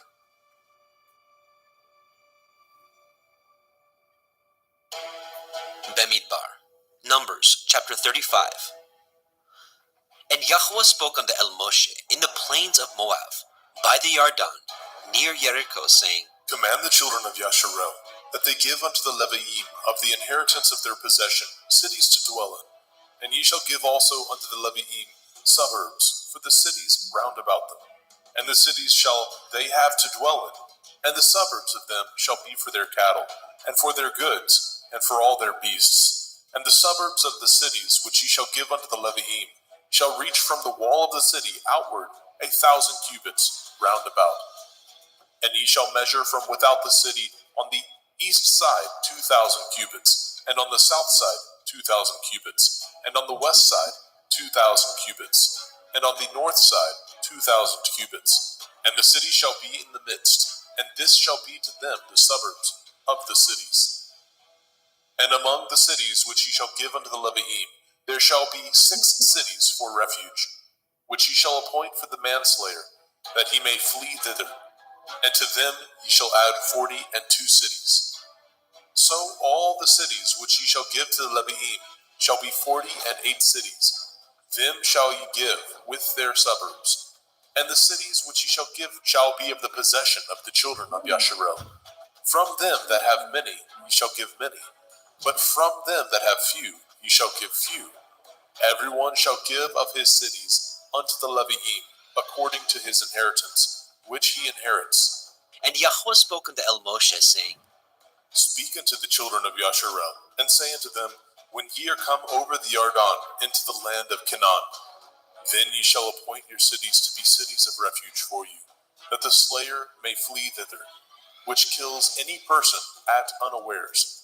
And they shall be unto you cities for refuge from the avenger, that the manslayer die not, until he stand before the assembly in judgment. And of these cities which ye shall give, 6 cities shall ye have for refuge. Ye shall give 3 cities on this side of the Yarden, and 3 cities shall ye give in the land of Canaan, which shall be cities of refuge. These 6 cities shall be a refuge, both for the children of Yasharel, and for the stranger, and for the sojourner among them, that every one that kills any person unawares may flee thither. And if he smite him with an instrument of iron, so that he die, he is a murderer. That murderer shall surely be put to death. And if he smite him with throwing a stone, wherewith he may die, and he die, he is a murderer. The murderer shall surely be put to death. Or if he smite him with a hand weapon of wood, wherewith he may die, and he die, he is a murderer. The murderer shall surely be put to death. The revenger of blood himself shall slay the murderer. when he meets him, he shall slay him. But if he thrust him of hatred, or hurl at him by laying of wait, that he die, or in enmity smite him with his hand, that he die, he that smote him shall surely be put to death, for he is a murderer. The revenger of blood shall slay the murderer when he meets him. But if he thrust him suddenly without enmity, or have cast upon him anything without laying of wait, or with any stone wherewith a man may die, seeing him not, and cast it upon him that he die, and was not his enemy, neither sought his harm, then the assembly shall judge between the slayer and the revenger of blood, according to these judgments. And the assembly shall deliver the slayer out of the hand of the revenger of blood, and the assembly shall restore him to the city of his refuge, whither he has fled. And he shall abide in it unto the death of the high priest, which was appointed with the holy oil. But if the slayer shall at any time come without the border of the city of his refuge, whither he has fled, and the revenger of blood find him without the border of the city of his refuge, and the revenger of blood kill the slayer, he shall not be guilty of blood, because he should have remained in the city of his refuge until the death of the high priest. But after the death of the high priest, the slayer shall return into the land of his possession. So these things shall be for a statute of judgment unto you throughout your generations in all your dwellings. Whoso kills any person, the murderer shall be put to death by the mouth of witnesses. But one witness shall not testify against any person to cause him to die. Moreover, ye shall make no satisfaction for the life of a murderer, which is guilty of death, but he shall be surely put to death. And ye shall take no satisfaction for him that is fled to the city of his refuge, that he should come again to dwell in the land, until the death of the priest. So ye shall not pollute the land wherein ye are. For blood it defiles the land, and the land cannot be cleansed of the blood that is shed therein, but by the blood of him that shed it. Defile not therefore the land which ye shall inhabit, wherein I dwell, for I, Yahuwah, dwell among the children of Yasharel.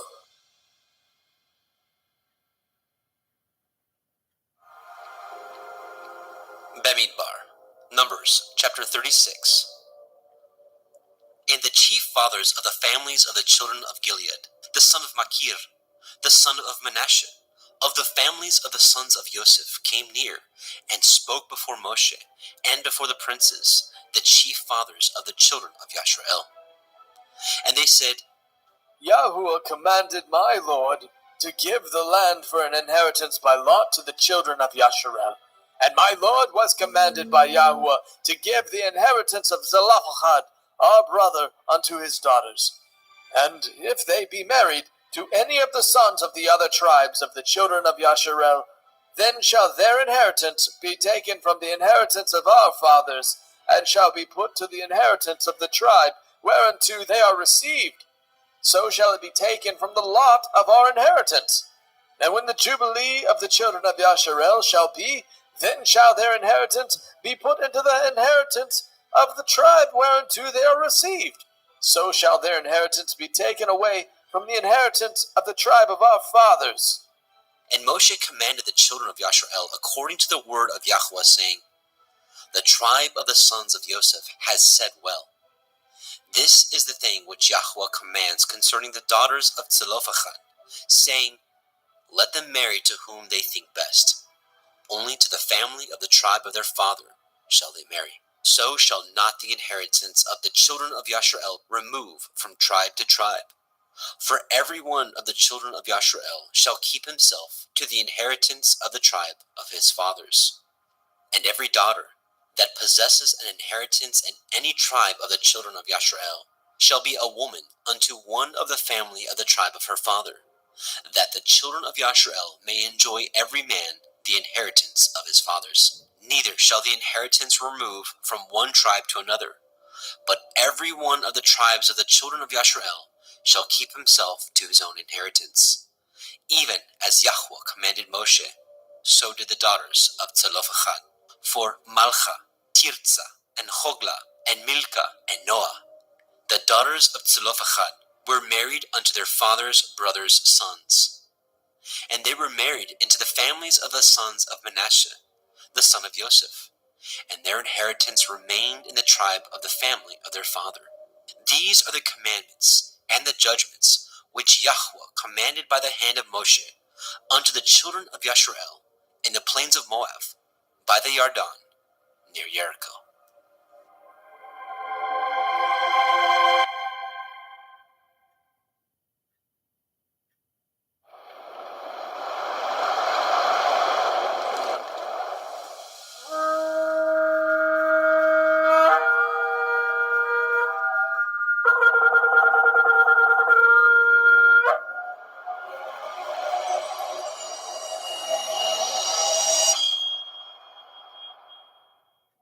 Devarim, Deuteronomy, chapter 1. These are the words which Moshe spoke unto all Yashrael, on this side of the Yarden, in the wilderness, in the plain over against the Red Sea, between Paran and Tophel, and Lavan, and Chatzeroth, and Dai-Zachav. There are 11 days' journey from Horeb, by the way of Mount Seir, unto Kadesh Barnea. And it came to pass in the 40th year, in the 11th month, on the first day of the month, that Moshe spoke unto the children of Yashrael, according unto all that Yahweh had given him in commandment unto them. After he had slain Sihon, the king of the Amorim, which dwelt in Heshbon, and Og, the king of Bashan, which dwelt at Ashtaroth in Edrei. On this side of the Yarden, in the land of Moab, began Moshe to declare this Torah, saying, Yahweh Eloheinu spoke unto us in Horeb, saying, Ye have dwelt long enough in this mount. Turn you, and take your journey, and go to the mount of the Amorim, and unto all the places nigh thereunto, in the plain, in the hills, and in the valley, and in the Negev, and by the seaside, to the land of the Canaanim, and unto Lebanon, unto the great river, the river Perath. Behold, I have set the land before you. Go in and possess the land which Yahweh swore unto your fathers, Avraham, Yitzchak, and Yaakov, to give unto them and to their seed after them. And I spoke unto you at that time, saying, I am not able to bear you myself alone. Yahweh Elohim has multiplied you, and behold, ye are this day as the stars of heaven for multitude. Yahweh Elohim your fathers make you 1,000 times so many more as ye are, and bless you, as he has promised you.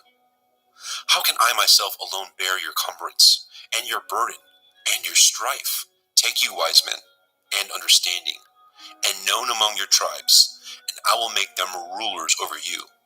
And he answered me and said, The thing which you have spoken is good for us to do. So I took the chief of your tribes, wise men, and known, and made them heads over you, captains over thousands, and captains over hundreds, and captains over 50s, and captains over 10s, and officers among your tribes. And I charged your judges at that time, saying, Hear the causes between your brethren, and judge righteously between every man and his brother, and the stranger that is with him. Ye shall not respect persons in judgment, but ye shall hear the small as well as the great. Ye shall not be afraid of the face of men, for the judgment is Elohim's. And the cause that is too hard for you, bring it unto me, and I will hear it. And I commanded you at that time all things which ye should do. And when we departed from Horeb, we went through all that great and terrible wilderness, which ye saw by the way of the mountain of the Amorim, as Yahweh Eloheinu commanded us, and we came to Kadesh Barnea. And I said unto you, Ye are come unto the mountain of the Amorim, which Yahweh Eloheinu gives unto us. Behold, Yahweh Elohim has set the land before you. Go up and possess it, as Yahweh Elohim of your fathers has said unto you. Fear not, neither be discouraged. And ye came near unto me, every one of you, and said, We will send men before us, and they shall search us out the land, and bring us word again, by what way we must go up, and into what cities we shall come. And this saying pleased me well. And I took 12 men of you, one of a tribe. And they turned and went up into the mountain, and came unto the valley of Eshcol, and searched it out. And they took of the fruit of the land in their hands, and brought it down unto us, and brought us word again, and said, It is a good land which Yahweh Eloheinu gives us. Notwithstanding, ye would not go up, but rebelled against the commandment of Yahweh Elohika. And ye murmured in your tents and said, because Yahweh hated us, he has brought us forth out of the land of Mitzrayim, to deliver us into the hand of the Amorim, to destroy us. Whither shall we go up? Our brethren have discouraged our hearts, saying, the people are greater and taller than we. The cities are great and walled up to heaven. And moreover, we have seen the sons of the Anakim there. Then I said unto you, dread not, neither be afraid of them. Yahweh Elohim, which goes before you, he shall fight for you, according to all that he did for you in Mitzrayim before your eyes, and in the wilderness, where you have seen how that Yahweh Elohim bore you, as a man bears his son, in all the way that you went, until you came into this place. Yet in this thing ye did not believe Yahweh Elohim, who went in the way before you, to search you out a place to pitch your tents in fire by night, to show you by what way ye should go, and in a cloud by day. And Yahweh heard the voice of your words, and was wroth, and swore, saying, surely there shall not one of these men of this evil generation see that good land, which I swore to give unto your fathers, save Caleb, the son of Jephunneh. He shall see it, and to him will I give the land that he has trodden upon, and to his children, because he has wholly followed Yahweh. Also, Yahweh was angry with me for your sakes, saying, you also shall not go in thither. But Yahusha, the son of Nun, which stands before you, he shall go in thither. Encourage him, for he shall cause Yashrael to inherit it. Moreover, your little ones, which ye said should be a prey, and your children, which in that day had no knowledge between good and evil, they shall go in thither, and unto them will I give it, and they shall possess it. But as for you, turn you, and take your journey into the wilderness by the way of the Red Sea. Then ye answered and said unto me, we have sinned against Yahweh. We will go up and fight, according to all that Yahweh Eloheinu commanded us. And when ye had girded on every man his weapons of war, ye were ready to go up into the hill. And Yahweh said unto me, say unto them, go not up, neither fight, for I am not among you, lest ye be smitten before your enemies. So I spoke unto you, and ye would not hear, but rebelled against the commandment of Yahweh, and went presumptuously up into the hill. And the Amorim, which dwelt in that mountain, came out against you, and chased you, as bees do, and destroyed you in Seir, even unto Hormah. And ye returned and wept before Yahweh. But Yahweh would not hearken to your voice, nor give ear unto you. So ye abode in Kadesh many days, according unto the days that ye abode there. Devarim, Deuteronomy, chapter 2. Then we turned and took our journey into the wilderness by the way of the Red Sea, as Yahweh spoke unto me, and we compassed Mount Seir many days. And Yahweh spoke unto me, saying, ye have compassed this mountain long enough. Turn ye northward, and command the people, saying, ye are to pass through the coast of your brethren, the children of Esau, which dwell in Seir, and they shall be afraid of you. Take ye good heed unto yourselves, therefore, meddle not with them, for I will not give you of their land, no, not so much as a foot breadth, because I have given Mount Seir unto Esau for a possession. Ye shall buy food of them for money, that ye may eat, and ye shall also buy water of them for money, that ye may drink. For Yahweh Elohika has blessed you in all the works of your hand. He knows you're walking through this great wilderness. These 40 years, Yahweh Elohika has been with you. You have lacked nothing. And when we passed by from our brethren, the children of Esau, which dwelt in Seir, through the way of the plain from Elath, and from Etzon Gever, we turned and passed by the way of the wilderness of Moab. And Yahweh said unto me, distress not the Moabim, neither contend with them in battle, for I will not give you of their land for a possession, because I have given Ar unto the children of Lot for a possession.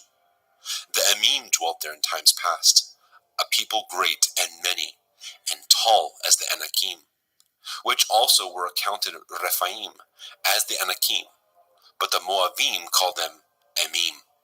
The Chorim also dwelt in Seir before time, but the children of Esau succeeded them, when they had destroyed them from before them, and dwelt in their stead, as Yashrael did unto the land of his possession, which Yahweh gave unto them.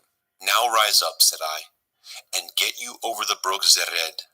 And we went over the brook Zered, and the space in which we came from Kadesh Barnea, until we were come over the brook Zered, was 38 years, until all the generation of the men of war were wasted out from among the host, as Yahweh swore unto them.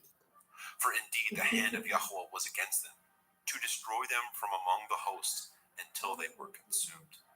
So it came to pass, when all the men of war were consumed and dead from among the people, that Yahweh spoke unto me, saying, You are to pass over through Ar, the coast of Moab, this day. And when you come nigh over against the children of Ammon, distress them not, nor meddle with them. For I will not give you of the land of the children of Ammon any possession, because I have given it unto the children of Lot for a possession. That also was accounted a land of Rephaim. Rephaim dwelt there in old time, and the Ammonim called them